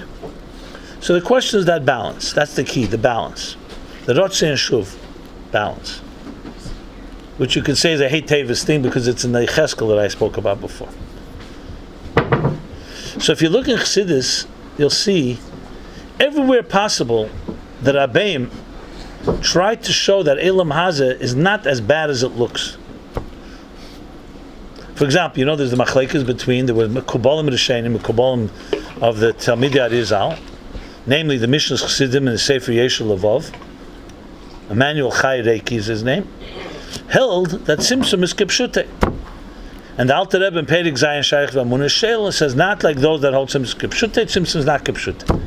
What's the essence of the... Now we're talking about Gdei Yisrael, the Rebbe makes it very clear. We're not talking about Chaz V'Shalom. Tzimtzum kipshute makes a lakus and velt more removed. That the Eibus is not shaykh to the Dvorim Shvelim in this world. So like the Moshiach is, it's like a melech that looks through a window in a Mokum Ashpek. He can look through a window of a bathroom. Look window Mokum Ashpek. He can't be there. The Eibus found in Ashpek, in the dirt, in the defilement and the Mokemis Tenefis in this world. No, you can't say that. In Mokum Gedusha, yeah, but not in a Mokum not Gedusha. Kam Chassidus says not tzimtzum is not kipshute. The Eibush is concealed, but to say he's not there, you can't say that means there's a lakus even in the darkness somewhere. The Alter Rebbe Geras HaKodesh Siman Chof, Chof Hei, says why they burned the Svarim of the Tzavos out of Rosh, because they misunderstood what the Ravosh said, that there's the Elikus is Sheira B'Teicha Klippas. Is Sheichin B'Teicha Klippas. The Alter Rebbe says the Baal Shem Tov spoke Yiddish. The translator wrote Sheichin, but Sheichin is Moshe Makif. That the Shekhinah is Makif in Metecha Klippas, not Pnimi. And that small misunderstanding is how the Misnagdim took it as Kipshute, that the Chassidim believe that God isn't in Metecha Klippa. So it's a subtle thing, you have to know how to explain it properly.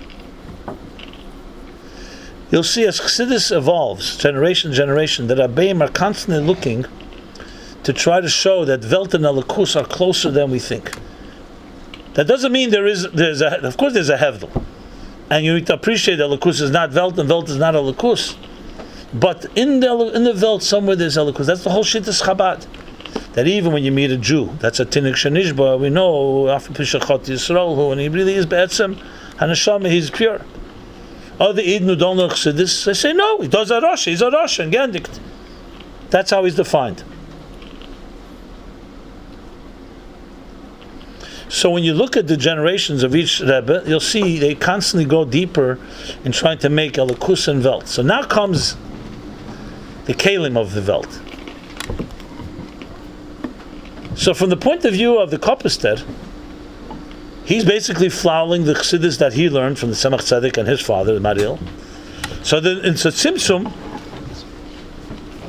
affects not just the eir, but also the kelim. Lo noga tzimtzum. You can't say such a thing by him. The Rebbe Maharash was a Rebbe, nishken chassid, and not just the son of a Rebbe or a grandson of a Rebbe. Is taka machadash anu madrege. That the kelim, the sheresh kelim, which is the reshimu, lo noga tzimtzum.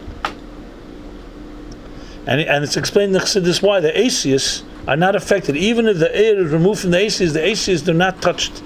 So he's adding a little more achdus, that even kelim can be nitzchi. What I mentioned before, the sikha from Mem Zayin, that the kelim of a Rebbe, his table, his chairs, retain the kedusha. So it makes it a bit more mislabish, even in Elam Hazeh. The Kopuster was not, he's not a Rebbe. So he didn't appreciate that chiddush yet. There's a famous machlekes between the Rambam and the Ramban. Everyone knows this machlekes, right? Whether tachas aschar will be shamas begufim or neshamas without gufim. The Rambam, which goes more with a seichelic approach, says there'll be tchis hamesim, because you need to also give schar to the body because it was part of doing mitzvahs. But tachas aschar, how could the body ever appreciate ziv hashchina like the neshama? If you went with seichel, of course. So tachas aschar will be, there'll be a tkuf of tchis hamesim, then the bodies will die again. There'll be a new tkuf, then the ziv hashchina, just neshama is b'li gufim, forever and ever. The Ramban says no. Sharagomel, he says, it's brought derech mitzvah tzitzis and other places, that tachas aschar is neshama beguf. And the Tzemach Tzedek says, that Rebbe brings in several places, that the Chassidus paskins like the Ramban, not like the Rambam. See, the Rambam is saying Ruchnis and Gashmis can't really stay together forever, because then the day Gashmis is Forta Gashmi. And Chassidus comes, the Ramban says no. Chassidus explains, because Koyach HaAtzmus, by Atzmus, Ruchni and Gashmi are equally, Yesh and Ayin are equal. The Eibush is not closer to Ruchnis than he is to Gashmis. And the Yesh has an element of Atzmus that doesn't have. And therefore there can be ultimately the union, this joining of Neshama and Guf. I say Bedakus, you could say that's the Kopuster understood Kalim, yeah, fine, we affect the Kalim, but the Kalim have affected by tzimtzum at the end of the day. And the Rebbe Maharash is Mechadish, no, there's an element in Kalim that have an inyan that's not affected by tzimtzum, and therefore they can be a real Kalim for Kedusha forever and ever. So you see, even in a thing like this, which sounds like, some abstract idea, these different chiddushim from the Rabbeim all come and they're nostalgic generation after generation. The Rebbe obviously brings it to the full level where your mamish can be ma'ached, welt with alakus. Look, the Alter Rebbe, for example, Bedakus is like the Rambam compared to the Rebbe in a way. Why? He said that Alexander has to win the war in Russia, because if Napoleon wins, Begashmis, it'll be better for Eden. But Beruchnis it won't be. Yoram Keren Ame and Keren Yisrael will not be, because we'll become too Vayishman Yeshurun involved with the Kechiv Eitzim Yodeh Ve'elam Hazeh.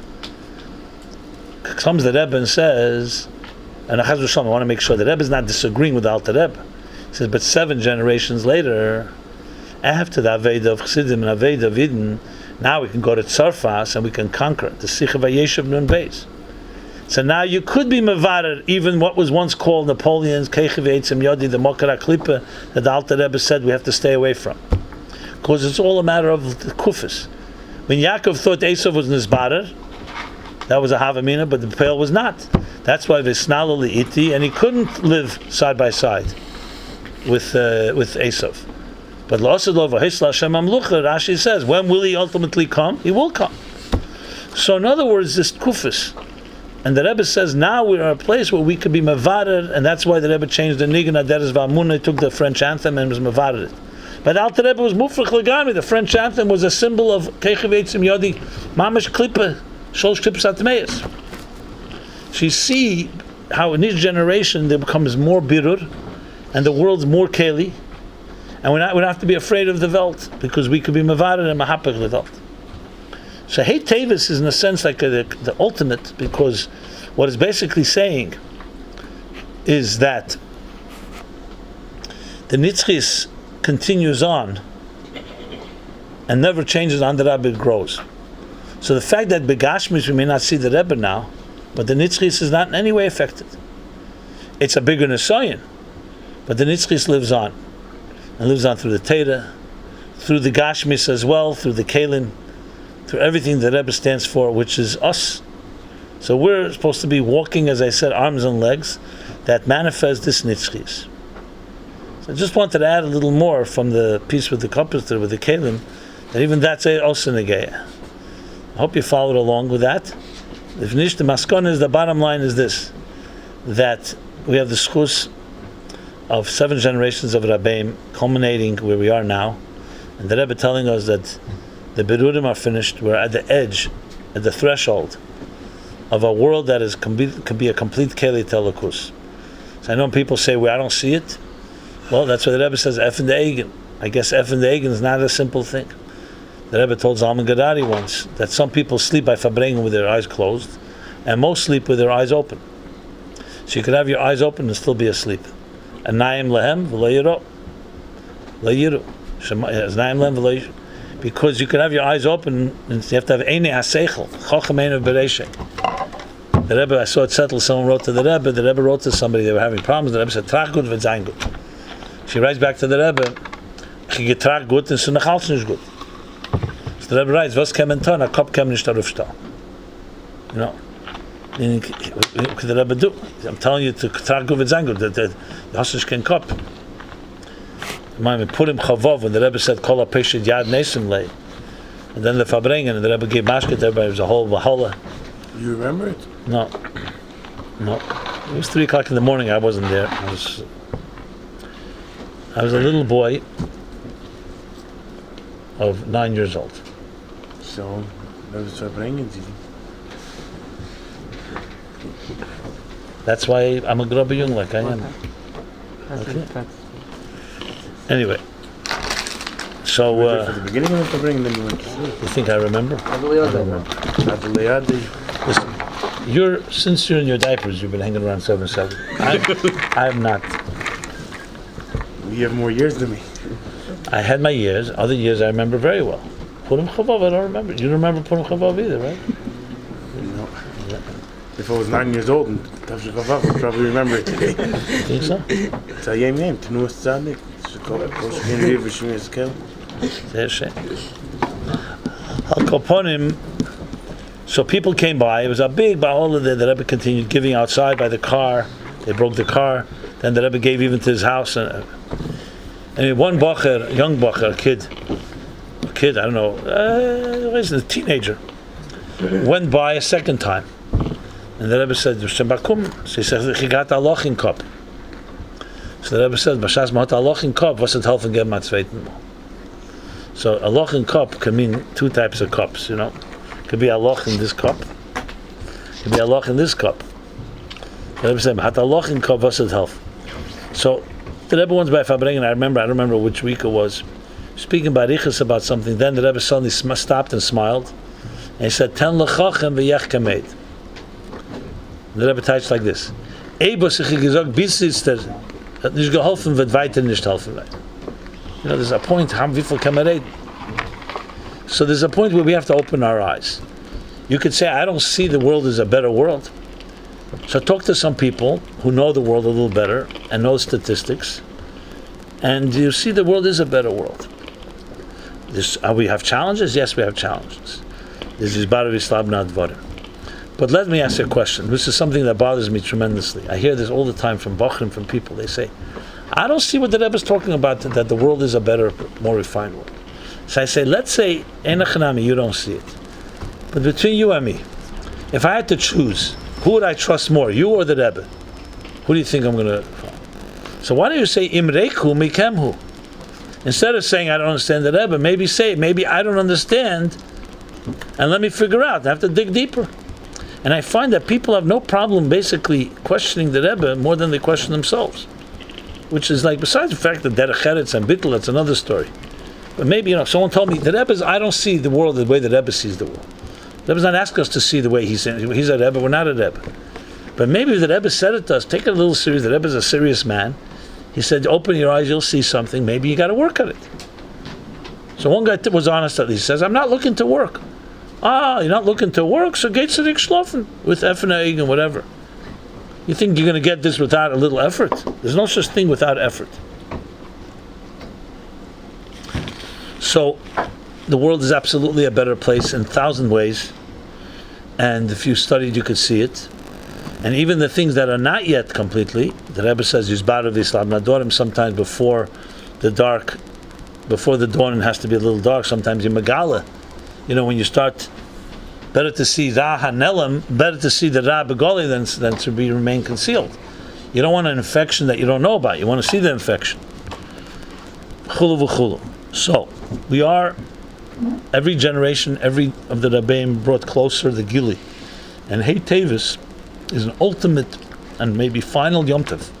Because it's really the final Yom Tov that happened in the Rebbe's years, Mem Zayin, 30 years ago, that established the Nitzchis, which seemed to be the key thing, especially for today. We must know that Nitzchis.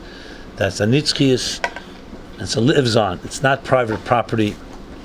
It's not chfetzim that anybody can just play around with. It lives on because it's Tziburei Nemes.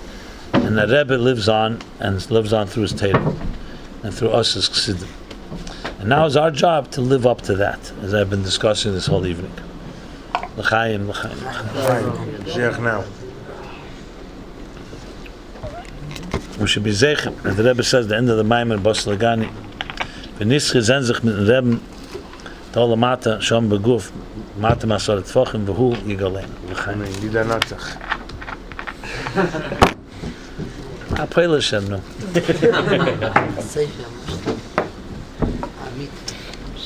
You like slogans, right? Huh? Yechi, Moshiach now, Didan Notzach. Signs, bumper stickers.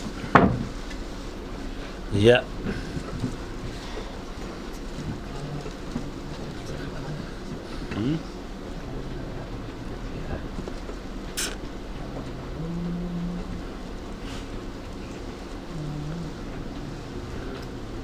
So at least on Hei Teves this day, we should make the Rebbe be alive through each one of us by learning a maimer from Rebbe, but learning it as a v'zdaf zu sein with chayes. Someone sees you, they see a Lebedik Rebbe is living through you. Is that a good thought? Try your best. One day at a time. If you can do it Hei Teves, then you can do it Vov Teves, then Zayin Teves. Right? Chaim. Is Yud Shvat. Yud Shvat. And then there's Yud Aleph Shvat. Ralph Nissen. I told that to someone this morning. He said to me, I'm just coming off Tashlumin from Nittel. You're telling me now I have to go back to learning. Why is it Tashlum of Nittel? Because he has a suffix that last year he thought he was Mesav Chayas a little. He thought he had some Machshava Zor in Teira and Nittel, so he's masaking his... It's like Shavuos, you have till Yud Beis, 7 days. Right. No, Nittel means Mahadir not to learn. Because you want to be Mesav Chayas. So this guy's Mahadir to have 7 days. That's Right, exactly. Playing chess, sewing buttons. Watching videos of the Rebbe. Yeah. The Kiyetzib is that.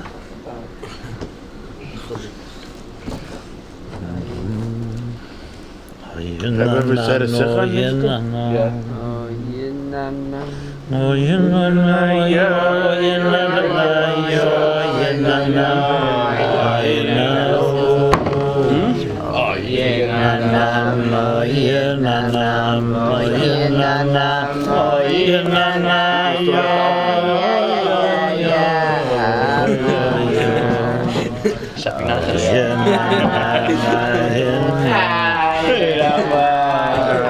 It's not a charity this week. Let's see you following along. I get the emails. Hey, yeah.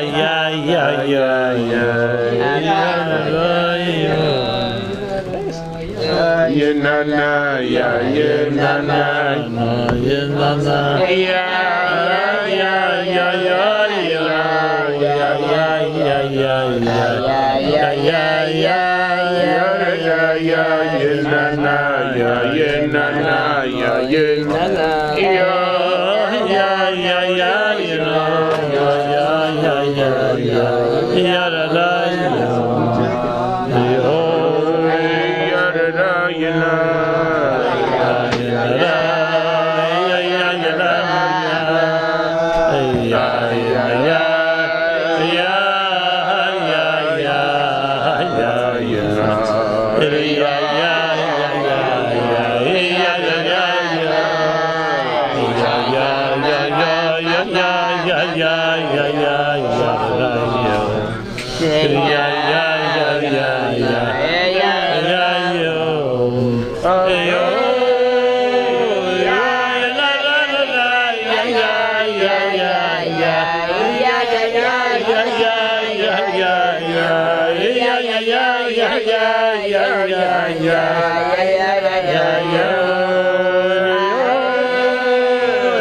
Nothing to worry about. There's nothing, no secrets.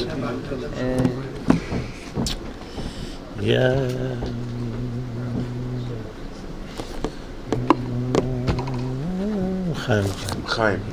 Chaim Melech.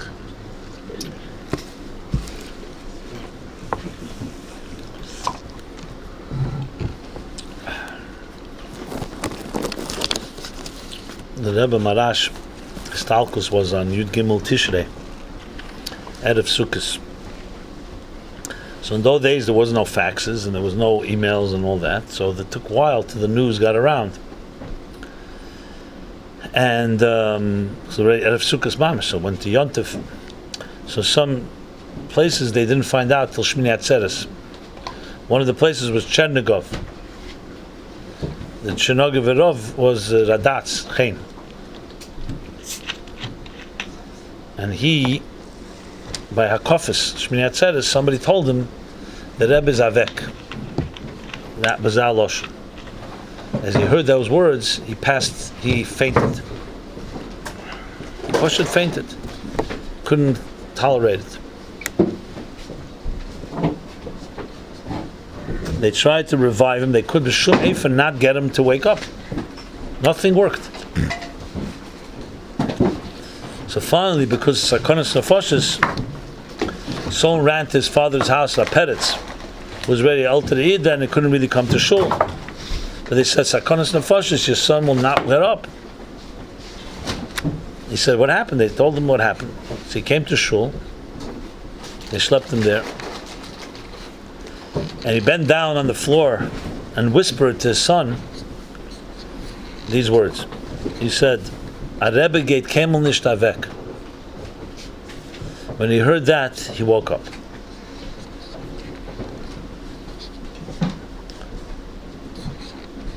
You hear that? A Rebbe geht kemel nicht avek. So I heard in the name of Chassidim. I've shared the stories, but there's, I think, very powerful two stories I want to share. The hemshach to this. The Nitzchis, a Rebbe geht kemel nicht avek. So Abhil Paritcher, as you know, was actually first came to the Alter Rebbe, but he never saw the Alter Rebbe. He was under the table, The whole story was say Mesech Erchin. You know the story. Yeah. I'll tell it anyway because it's not negated to what I want to say, but it's just like Doma. So he was like many people, came from different world, not Chassidish world.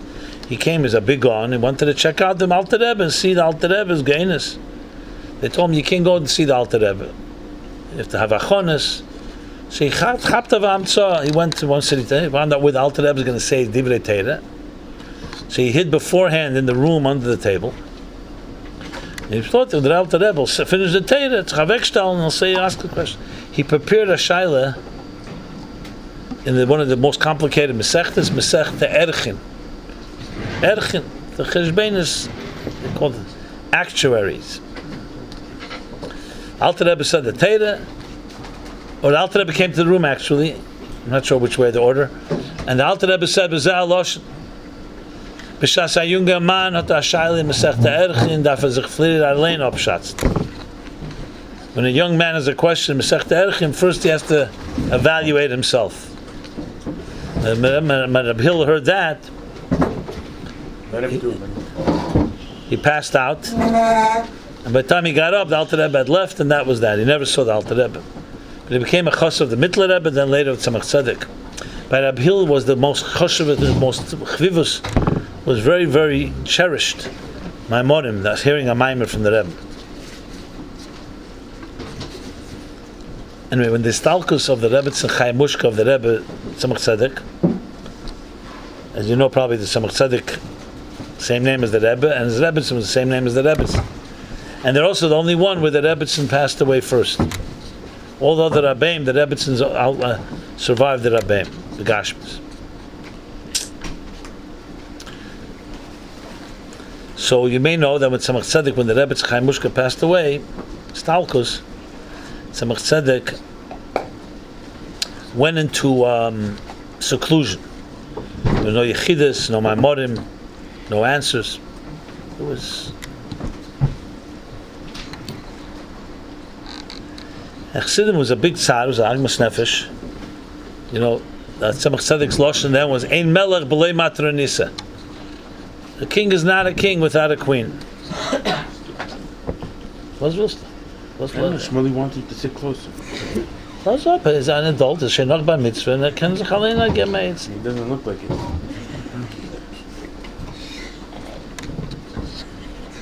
I didn't mean to disturb. So Koponim and the Chassidim tried to convince that nothing worked. It was not good time. Anyway, one day news comes that the Tzemach Tzedek is going to say Amayim Chassidus. So I said, wow.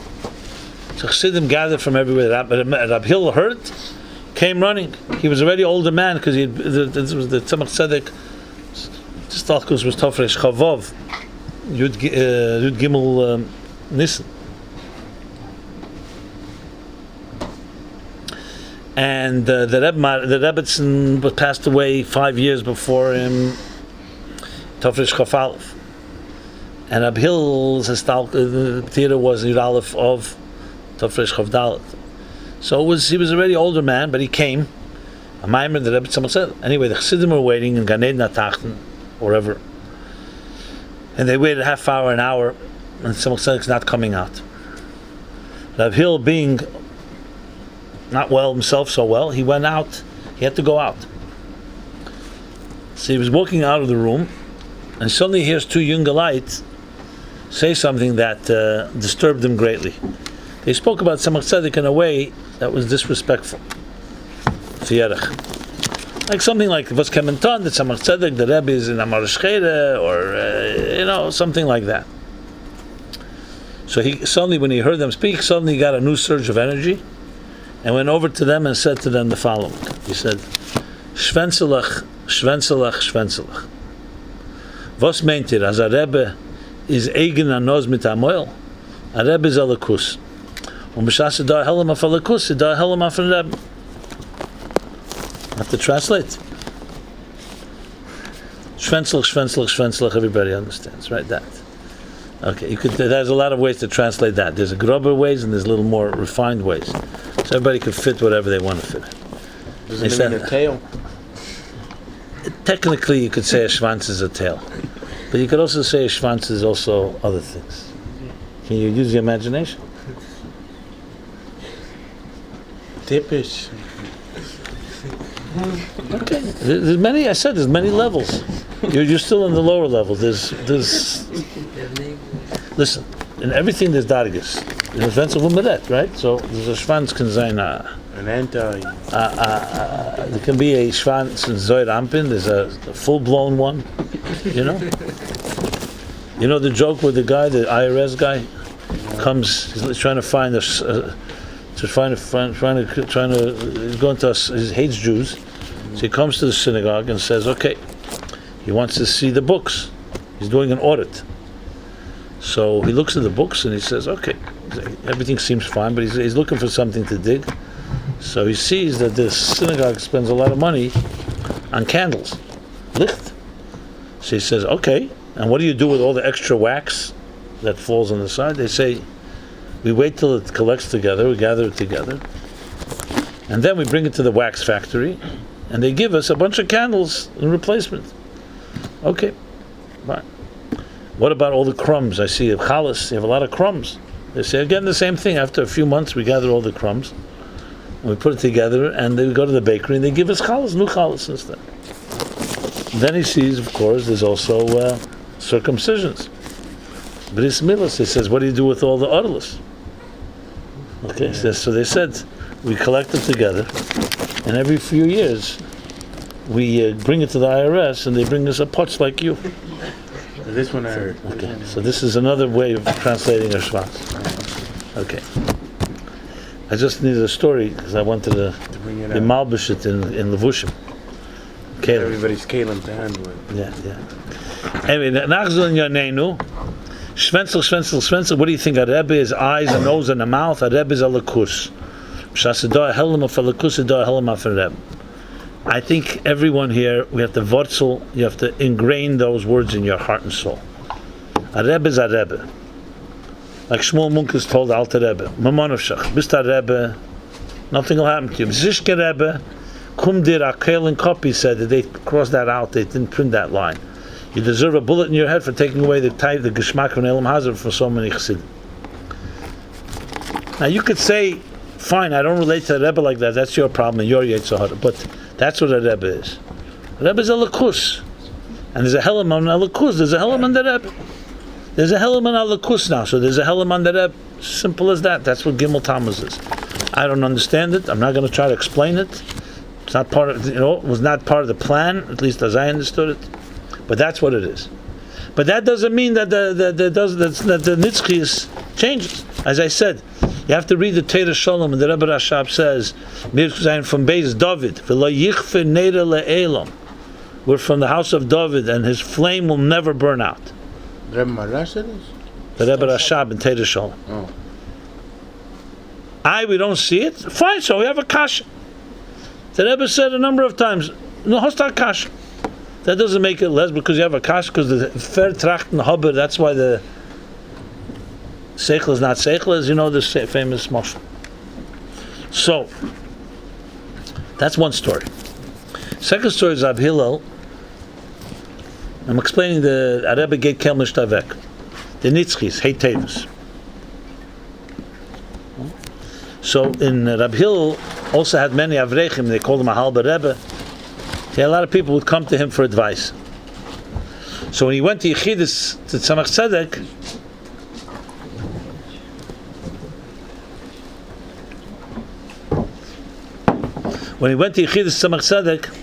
he would go last because he had many more people to talk about. People would come to see him.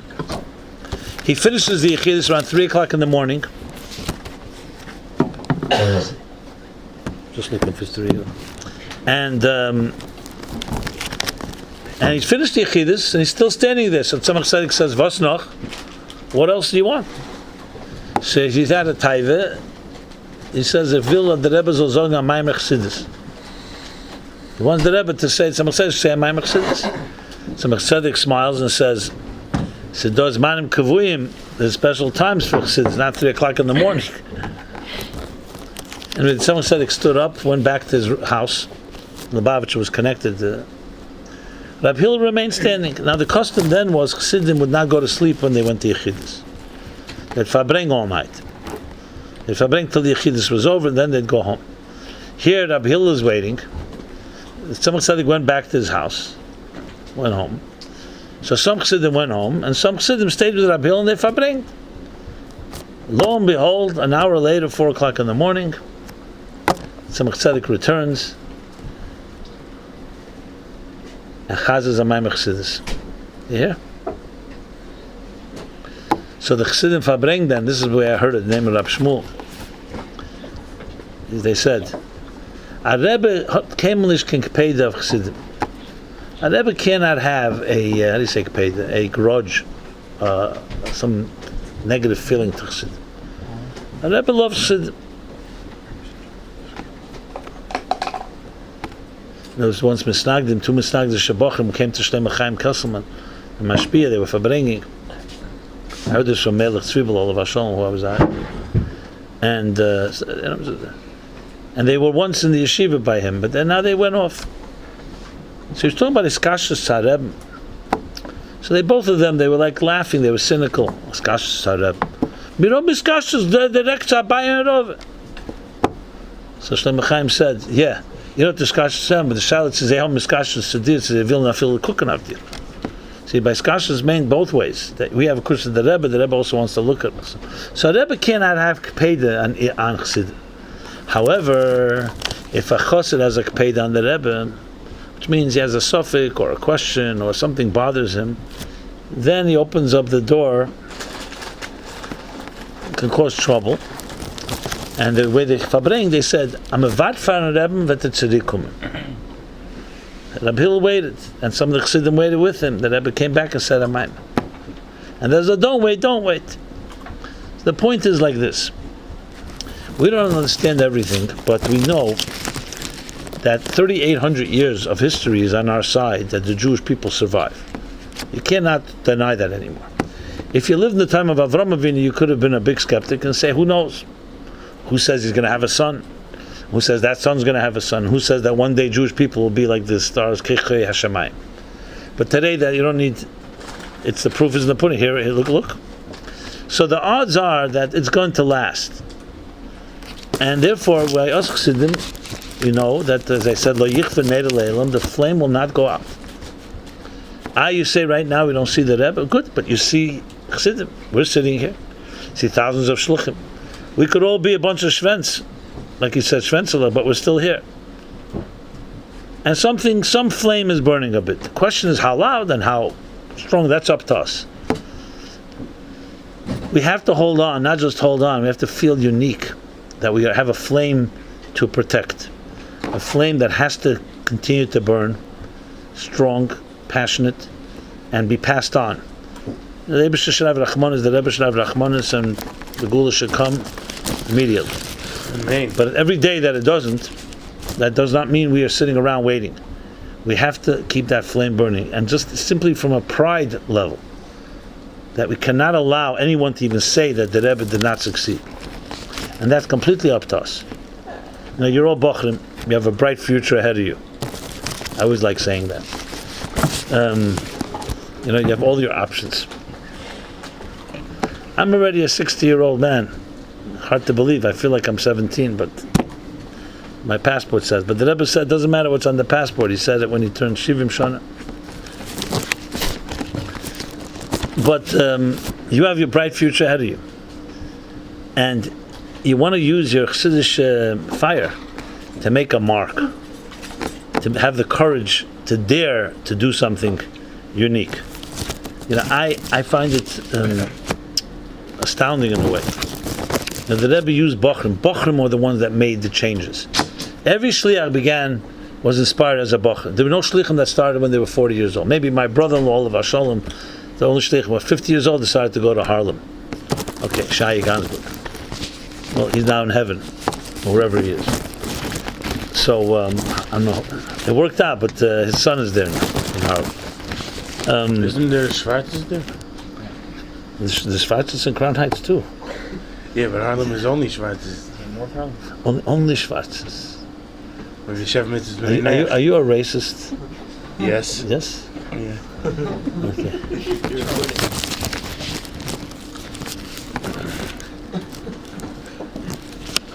The Rebbe would be proud of you. It's a different shaila. Okay. Anyway, But Hashem created people different. It's a fact. the Rebbe once told somebody, by the way, somebody again was a Schwarzer. So someone said that should they marry that person is a Schwarzer ger. So the Rebbe wrote, it's a fine person, yeah. The Rebbe said, but he's Schwarz. The Rebbe said, Neshama does not have a color. But by Yid, I care, but by Goyim, you can't change the fact. You gotta be colorblind not to be racist. But why is a black goy worse than a white goy? The Nazis were white. Worse. They were very They're white. just- They're different. The People are Nazis different. were very white. You know that, right? I didn't say they're worse. People are different. Anyway, and all the sikhs of the Rebbe, hundreds of sikhs about Shem Mrs. B'nei, what happened with all that? I just said that. We can shove mitzvah in Nech in Harlem. Okay. I think there's more Jews in Harlem than in Crown Heights, by the way. Yeah? It's Yid in Harlem. Where do you think Harlem is? It's just Upper Manhattan. 100th Street is Harlem. Did you ever go out of the Crown Heights? Been to Montreal. Montreal. Okay.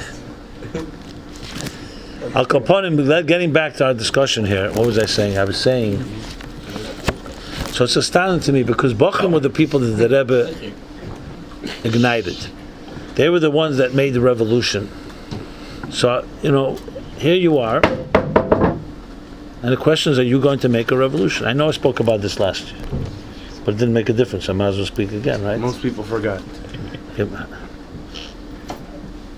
And as I said, even from a pure point of view of Chassidish Gaiva, it disturbs me. It should disturb you.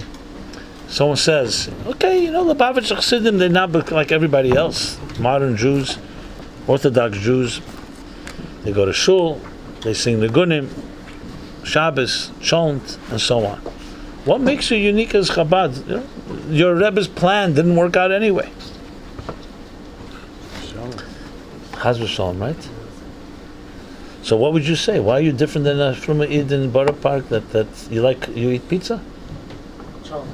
Sometimes, if I'm not Shleichiks. Okay, so the same with them. So what makes a Lubavitcher unique? I think Hei Teves teaches us the answer.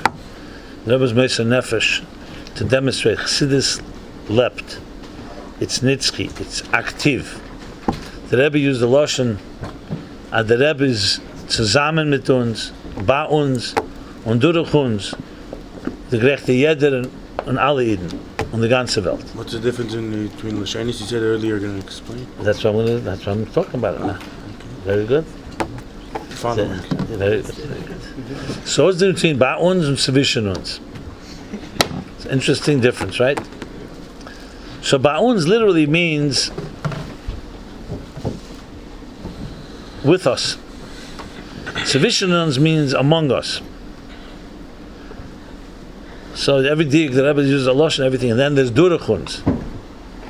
So durch uns is easier to understand. It means that besides what he does for us, through us we are the shluchim, we're the channels, we're the so-called interfaces to bring the Rebbe and Chassidus to others.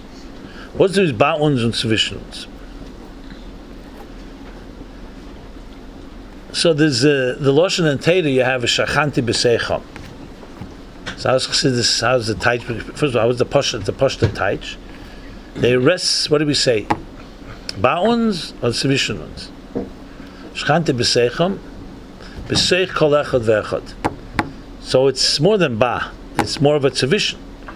It's within each one of us. As Chassidus explains, because it's not, the Eibishter doesn't rest, it says, V'oseli migdash v'shachanti b'seichem. It should have said, V'oseli migdash v'shachanti b'seichei. Because it's not b'seichei, it's not in the migdash, the stones and the wood, or the mishkan and the materials, the yerias and so on.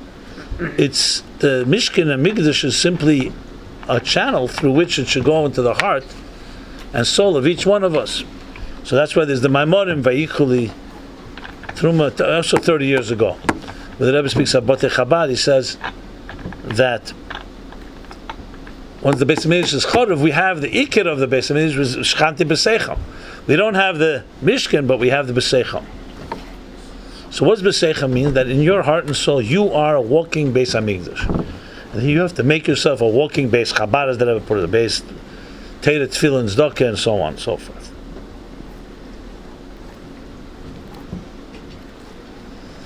So Ba'unz, however, implies that it's something that's not within us, it's something with us but not within us. So maybe you could say Ba'unz is because the Rebbe has two sides to him. There's the Rebbe al Rebbe, so then he's Ba'unz because he's above us. Shichme Ma'ile Gevei Mekolam, a Rebbe is not Sevishanunz, he's higher than us. That's what makes him a Rebbe. But on the other hand, the Rebbe is not just higher, he's also within. You could almost say the difference in Seva Kalam and Mala Kalam maybe. So Ba'unz, it's there, but you can't say it's Sevishan, you can't say he's like among us. And Mamala Kalam is a Slapshus Akech Apel Benifel. So as we know, that a Rebbe is more than just Meruma Mekol Kulam, but he actually, we hear the Rebbe thinks about every chassid and applies himself. Imay Nechi B'Tzara. When the Rebbe, Mitler Rebbe was saying, taking Yechidus, he didn't just give eitzes. He experienced what the person who came in, that's why the famous story that he was mafsik Yechidus, why?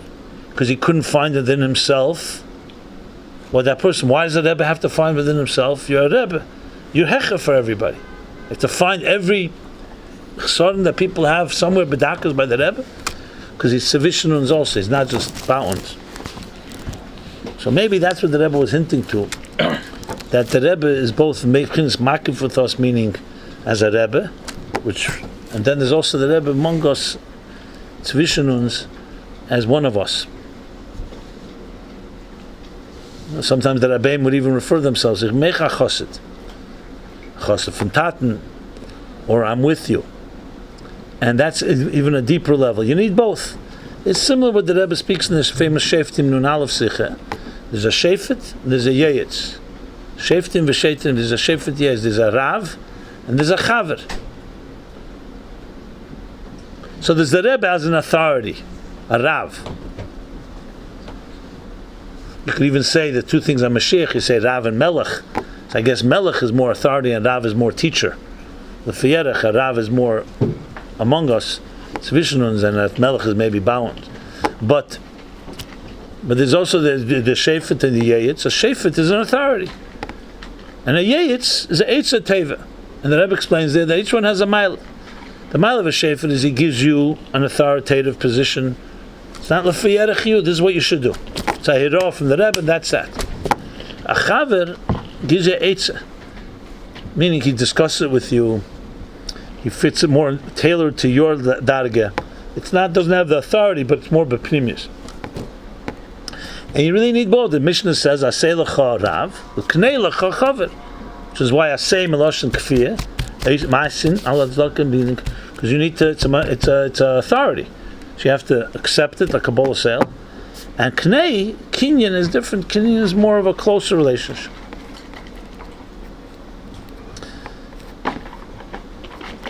I once heard by Farbrengen that, not by the Rebbe, Chassidim of Farbrengen, I think it was Yisrael Jacobson maybe, he said, the Chassidim used to say that the Rebbe Maharash had gehesen, the Rebbe Rashab had gebeten, and the Friedrike Rebbe hat sich miyashiv given. The Friedrike Rebbe hat sich gehesen, gebeten. The Friedrike Rebbe, what's the expression he said?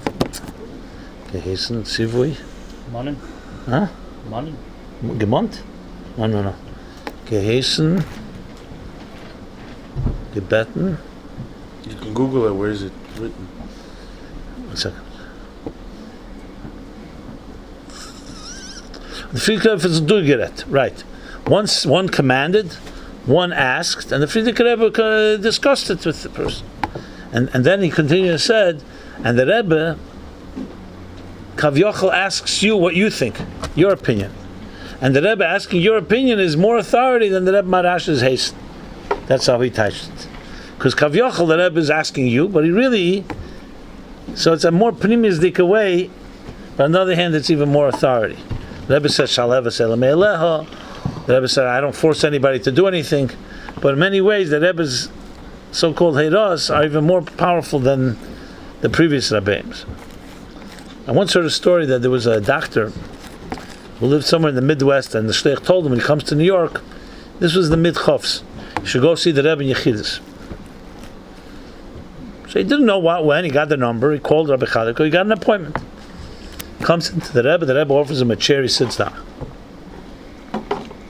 And he's quiet, so the Rebbe says to him, how are you? What can I do for you? He says, nothing. Well, the rabbi in my town told me when I come here, I should make sure to come see you. So I'm here. Feller?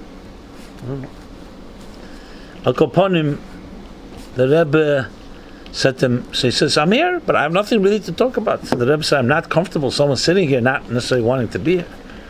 But since the divine providence, you're here already, maybe you have something you want to talk about. So he says, yeah, maybe you can tell me, who are you? They adore you, they worship you, they're like, yeah. Maybe explain to me, what's your role? So he said, the Rebbe said, my role, I try to be a friend to people. So the man says to the Rebbe, friend? That's it? I have many friends. The Rebbe said, now I'll define to you what a friend is, and you'll tell me how many friends you have. And the Rebbe says a friend, true friend, is someone who you can speak to as if you speak to yourself, with no defenses,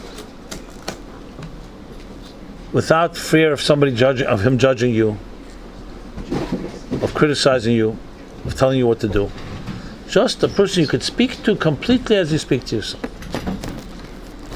Completely vulnerable and comfortable. And the Rebbe looked at him and said, so he says, I have no such friends. Not only that, I don't think there is such a thing. So the Rebbe says, well, I try to be that to people. Simple English, but Chassidus talks about the idea of Yechidus. There's a Maimon in Pei Aleph, I think, Friedrich Rebbe and other places. The Yechidus is from the word Yechida, meeting Yechida. That the Yechida of the Chassid is meeting the Yechida of the Rebbe. And that's a Chassidish language, but I just said friend, but the Rebbe said friend. Meaning, there's all throughout the Levushim of Naran Chai, or Naran Nefesh Neshama Chaya, Yechida meets Yechida. The pure you meeting the pure Rebbe, without all the veils and shrouds and levushim and parsois and mesachim and so on. So there, that's saying that's vishanuns, not just ba'uns. So people always wondered, did the Rebbe really know me? Went by Kesha Bracha, by dollars. You know me in Das Elyon, or he also knew me in Das Tacht? So, I can't speak for the Rebbe would have to answer that question. But you have to say both in many ways. There was a guy in my class, he was a little older than me, he was a class above me actually. And he got himself into some trouble, certain inyan. His father went by dollars. His father said to the Rebbe, ich darf a bracha for mein Sohn. So the Rebbe gave him an extra $1 for his son. He says, Zogem, as a halavai, soll trachten wegen mir, wie viel ich tracht wegen ihm. So you could say that about everyone, right? Halavai, that he should think about me as much as I think about him. So don't underestimate the Rebbe's thinking about each one of us. Sometimes it's more begali than others, obviously. Some people saw it more begali. But that's what a Rebbe is. The Gemara says in Brachas, Baruch Hacham Harazim. When do you make the bracha? It's a bracha. You make Baruch Hacham Harazim Haraya Uchlasa. Someone who sees 600,000 people, Uchlasa 600,000 people, makes a special bracha. So Rashi says, what is that? What's the bracha exactly? It says Haraya Uchlasa means he doesn't see 600,000. We could go to Manhattan, you see 600,000 people. You can. 600,000 people means that he sees and recognizes and appreciates the Ein Day of saying Shavis of 600 different thousand individuals. Most of us hang around with people that are like us. Like you just heard, right? Anything not in Crown Heights is by him either an animal or Schwarze or something like that. And everybody is in a certain way stereotypes and is racist. When you go to let's say an event or a party or something, do you gravitate to people that you know or the people you don't know? Most people go to people they know. And that's what we all do. It doesn't mean we're all prejudiced and discriminate and racist. But most people like the people, like someone said, I like everybody that's like me. But someone that's not like you, or the real cynic says, I love him as much as he loves me. Moving, that's not the pshat. The Baal Shem Tov says that you should leave Hab Ma'id, a stranger, just as even someone you never knew, just as if you know him. So for that you have to appreciate neshamas. Because why do we go to our people we know? Because it's our comfortable place. We go to 770 or whatever shul today. Every corner has another shul. Every class has another shul. It's a comfort zone. It's a social club, a men's club as they call it, gentlemen's club. It's a men's. It's like a some people go to school because their wife forces them. Or some go away because they want to go away from their wives. Everybody has their reasons. Herschel Nuttig says his wife forces him to go. Herschel Nuttig, you're quoting now? Yeah. Okay. We came to the point.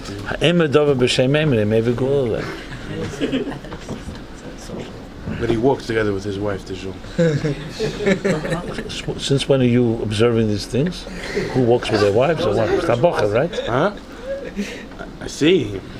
So, I hope you realize Herschel Nuttig is not necessarily a dugma for the rest of Anash,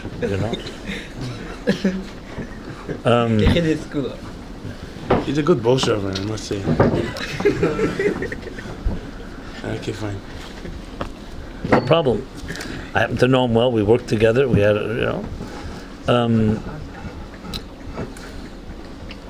how did we get this time? How did we get to that? Social.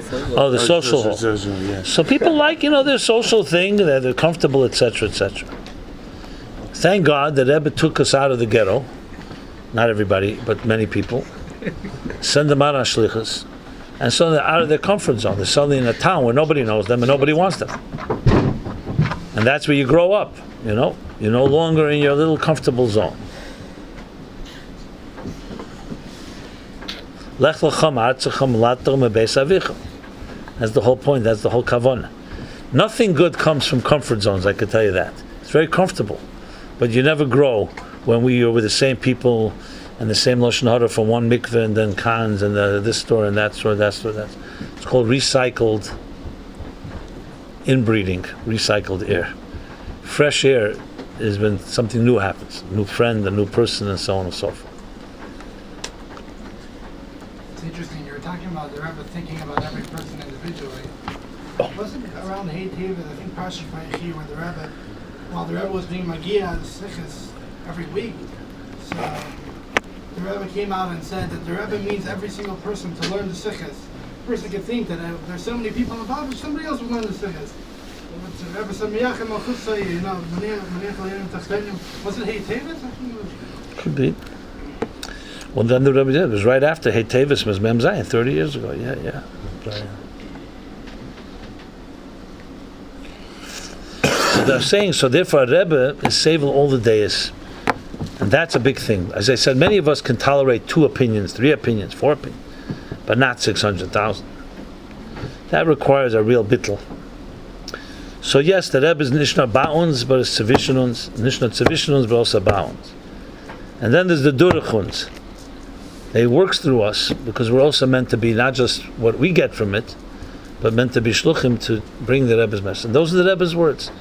As a lept, jeden Tag mehr in Tovshin Yud, Ba'uns, Tzivishnuns, und Durechuns, zu alle, jeder Iden, alle Iden, und zu der ganze Welt.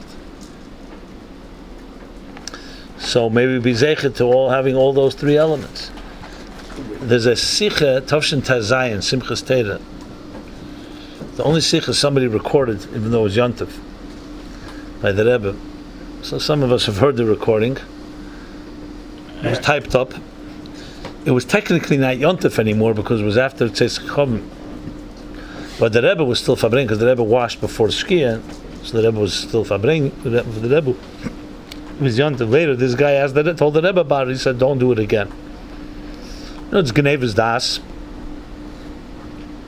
So even though he wasn't Machal because he could turn on a tape recorder, but the Rebbe basically, he doesn't, because you're not telling him. And secondly, you're making, the Rebbe speaking, it's making an engraving in the recording, whether it's b'shegig or not. You don't do such a thing. But we do have that tape. And in there, the Rebbe tells the story. But the Rebbe says it because you can see it's a Farbrengen, the l'chaim the Rebbe drank, and you can see that he's going back and forth. The Rebbe says, "You do it the Maisa mit Isaac Homler." Then the Rebbe said, "Best efshe best nish detzel." So the Yelikas achetzenim. Safart simchas terev kamiyed detzel. He goes back 4 times back and forth whether he should tell the story or not. And then finally the Rebbe says, "Okay, mit detzel the Maisa." What's the Maisa? Rabbi Isaac Homler said that if Shleima HaMelech saw a Rebbe and a Chassid and the love of a Rebbe and a Chassid to each other, he wouldn't have used Ish and Isha, a man and woman, for Shir HaShirim. He would have used the Chassid and a Rebbe as a do. So Kemuva, you can imagine when Isaac Homler said this, the people heard that, they're not Chassidim. It made a shtickle tumult. That's why the Rebbe was wondering, weighing whether he should repeat it. It's an interesting word, right? What do you think? That Shleima HaMelech, had he seen a Rebbe Chassid, he would have used that more than a husband and wife. Because we know that it's a moshel for Kodesh Baruch Hu and Knesset Yisrael. But seemingly the best moshel is Ish v'Isha. And yet the Rebbe Chassid said would have been a better moshel. So you see from that a Rebbe Chassid relationship is more than just a Rav and a Talmud, or Mashpia and Mekabel, or Eir and Keli, or all the different Lashenas, or Nossi and the Am, Melech and Am. There's also an element of a profound love and caring for each other. And we're really one entity, A Rebbe, a Melech b'lei Am, a Rebbe, what's a Rebbe with Chassidim? Even though Be'etzem a Rebbe is higher, then the day, you need Chassidim. Chassidim are the ones that carry out the Eros. And then what's Chassidim without a Rebbe, obviously. So the Rebbe speaks about the Nossi, Rei Yitzain, Rei Yisrael. What's a Rei? Moshe and David were tested with sheep. Sheep, it was their sensitivity that made them Rebbes. The sensitivity to each sheep, that sheep ran away from the flock, was thirsty, and Moshe carried it back. That's how the Eibush is beichen and decides as leaders. Sensitivity. That ultimate sensitivity. So you have to say that the Rebbe, with that sensitivity, prepared us even for a time like now. And Hei Teves is perhaps the preparation. Between the Chodesh Kislev, as I just told earlier, the story with Rabbi, and Hei Teves, we have the tools that there is a nitzchias. The nitzchias is with us. The challenge is for us to live up to it and act on it. But it really means every time you learn a MyLife Chassidus, you daven the kavanah, you do a mitzvah, you do a miftzah, some shlichus of the Rebbe, you are actualizing, you're bringing alive the Rebbe. That's what it comes down to. That's a tremendous, beautiful thing. You have the power, you and I, we have the power to bring the Rebbe alive. And how do you bring alive? Through his Torah. You share a Chassidish Shavart with somebody, from the Rebbe, and the person says, "Oh, wow, that's Gaval, that's your Rebbe." That's, the Rebbe said that in Hei Teves 30 years ago, tonight. Well, it wasn't tonight, it was tomorrow night, right? Would be. So what did he bring from the what's the Lashon in Vayigash? Vatchi Ruach Yankov Ruach. Vatchi Ruach of Yankov Avinu. Vatchi Ruach. That when he saw Yosef, his whole spirit came alive. But the Rebbe, that's the expression he used for Hei Teves. Why? Because it wasn't just the Sfarim came back by the Rebbe. The Sfarim was the Frierdiker Rebbe. He sets a shtiklach for the Rebbe. So every sefer was the Rebbe. By the Rebbe, this was the Rebbe coming alive. So in a sense, that's really what it's about. And we have that power to bring the Rebbe alive. I find that to be very motivating. You know, I do my own different pullahs here and there, but one of the things that drives it is I feel to myself, you know, today that's our schus, that's all we have, to take a Rebbe's avot and make it relevant to somebody, and they say, wow, that's what the Rebbe says. And I get some tremendous pleasure when someone says, that's your Rebbe. I wish I met him. I've had people tell me this. That's when you know that, you know, you're working. Now, obviously, it doesn't replace the Rebbe, God forbid, but it's the best we can do. That's what we were charged to do. The Rebbe said, Gimmel Shvat, that year, Nun Beis, he said, you're right? You look like a professional yawner. Like you can yawn like a big yawn, like for 3 minutes? Huh? Yeah. Like a hippopotamus yawn? If Alti Tenenbaum once said, if he ever has a chashush that he needs to yawn, he goes to sleep right away. And the Rebbe says, Nish Hei Teves Farbrengen, and he thought for a second it might be him, and he says, I know, it was never me, I haven't yawned in 10 years. Alti Tenenbaum said it.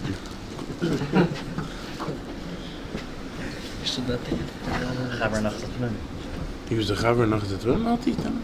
Sefer Lekutim, or he helped me, he was a frachaver of mine, yeah. What did you say? He was the Tzimtzum department of Anachs. He was helpful, yeah, he was a part of that. You need like Shmuel Munkus was the higher level. So far we have He's a higher level. So Hirschel Notzach and Alta Tenenbaum. These are your heroes? It's just the beginning. Not so much, they're not. They're not so much Who's the chist. Mashpia? You're Moshiach? Yeah. Okay. Like what do you do? You make an effort to bring Moshiach every day? Is that what you mean? Sure.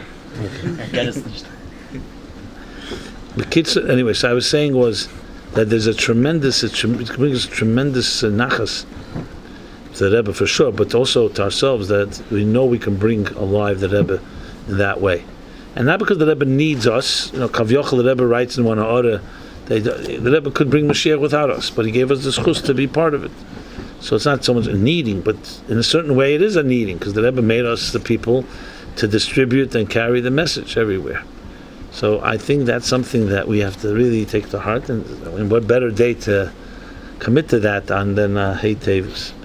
And we have, thank God, that Rebbe gave us plenty of scheda, plenty of content, plenty of messages that's really relevant to any given situation. And imreiku, it's mikem. If we can't find it, it means something missing by us. There's no question about that. L'chaim. Chaim. Moshiach now. Okay. You don't say the slogans? Amen. If I don't say it, let me put it this way. I have no problem with slogans if behind it lies a whole pnimius. If it's just slogans and bumper stickers, you know. Why not? We have to make Moshiach awareness. I got it. I'm glad you do. After Tenenbaum's not around, so at least you have some. There's 7 billion people on this planet. You know this? Yeah. Are you reaching them? Sure, they all know about the Rebbe and Moshiach. You bet. Yeah. Like, where do we want to begin? Like China and India? Well, India, you have like 12 mushrooms there. Do you know how many people live in India? 1.4 billion people. More than a seventh of them. No. Yeah. And China is 1.8 billion. Billion. Throw 2 atom bombs. Throw a quarter. There you go. You're like the shikid in Moscow, you know? It says, Gans Moscow.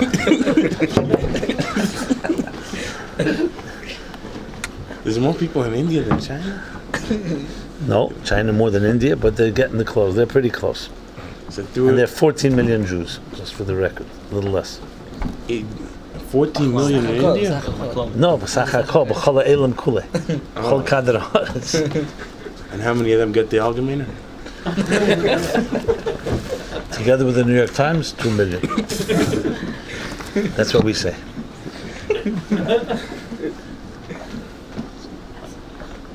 Together with the emails also?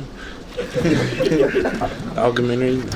Okay, what was Tam Shtusim? What are we talking about? Algemeiner now? Okay, so l'chaim to you. The Rebbe used to come out Wednesday night sometimes.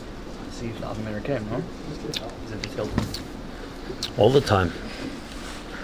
I mean, depends what. Before Memches, we don't know. Before Memches, you're talking about after Memches when they saw the Rebbe open the door. Remember, before Memches, the Rebbe was home.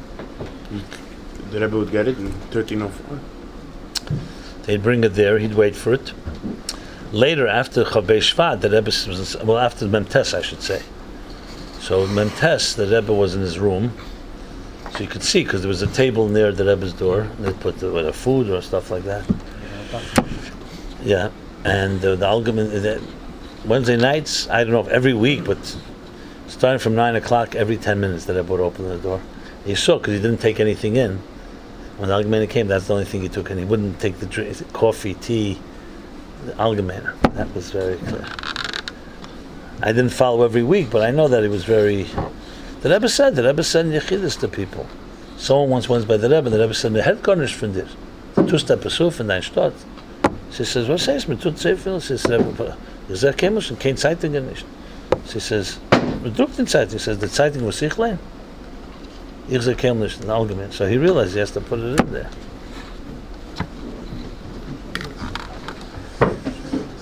But that's a separate pasha. We didn't come to advertise the Algemeiner here. I could talk about it if you like. If 2 million people get it, it doesn't need so much advertising. I said with the New York Times together, 2 million people get it. I heard about the Algemeiner before I heard about New York Times. That's all that matters. Today it's all, the Rebbe told my father when they started the paper. So it was once a Tog Morgen Journal was a daily, that closed down. So they started the Algemeiner weekly. So my father asked, the Rebbe gave the name Algemeiner, by the way. The Rebbe's name. Think about it. It's like a German Yiddish name. What does Algemeiner mean? It means general. Would you call the newspaper the general newspaper? Only the Rebbe can give that name. And the Rebbe told my father, because the newspaper has to have an alts. You don't cover one thing, you have to cover the whole. So my father said, should be called Wöchentliche Algemeiner Journal. So the Rebbe said, was darf das Magbil sein? So Wöchentlich. So I remember I said to my father, what does the Rebbe mean? There's not going to be more Yiddish readers soon. It's not going to get more. But now the internet, it's clear, it's every hour even.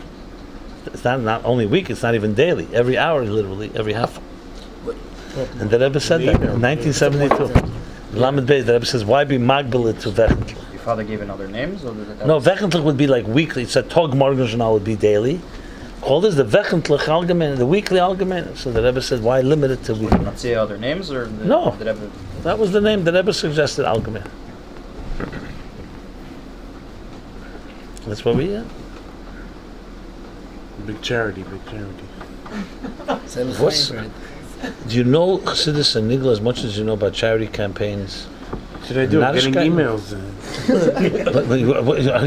What do you mean emails? Why do you even get emails? I don't know. The Algemeiner sent me an email to give money. Did you have a phone? No, my mother has a phone. Ich verstehe, wie ein Bocher von Lubavitch even knows what emails are. Well, if the Mashpiyim know what emails are, the Bochurim shouldn't know what it is. Okay, I'm glad you have an answer. Who are the Mashpiyim exactly? You, Hishalmatik. I'm not a Mashpiyah. Hishalmatik. Does Ben don't know emails? I'm a plain balabos. I'm not a Mashpiyah. Shlomo Zarchi. Mizarchi has WhatsApp and email. Yeah. Yale has a WhatsApp. Not yet. The only 2 people left is Nachman and Yale. Yale has a Facebook page. No, he's Yale and Nachman are the last 2 people left to get WhatsApp.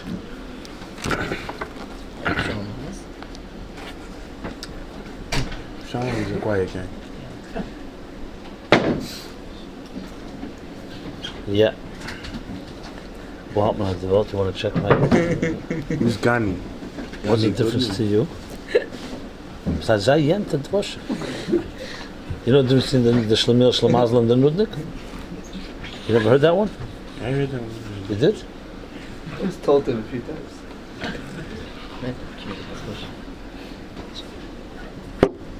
You want to know all my emails? Yeah. Why? Why do you need to know? It's a Taiwan. A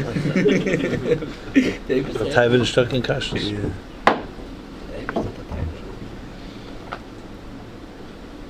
Was sagst du? So how come they used to write Muhammad and Rebbe's name in Algemeiner and now they stop? You have to ask the people that change it. It's not for you. I'm just the publisher. I don't mix in the product. The Tkuf, I stopped buying it. One time I saw they wrote the Talmud Rebbe's name, so I stopped buying it for a while.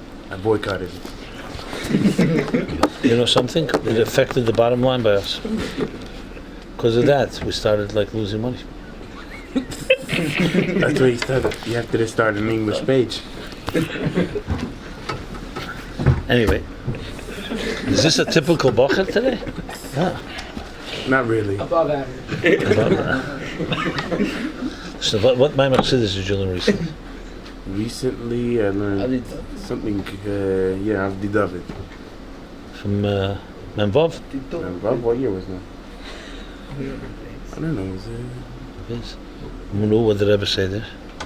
I was speaking about Yosef and the Yehuda going to Yosef, Damon, Semeach, Chaim, Chaim David. Mishkan, Beis Hamikdash, Malchus, Yisrael, Zohar. Different things were going on. Okay.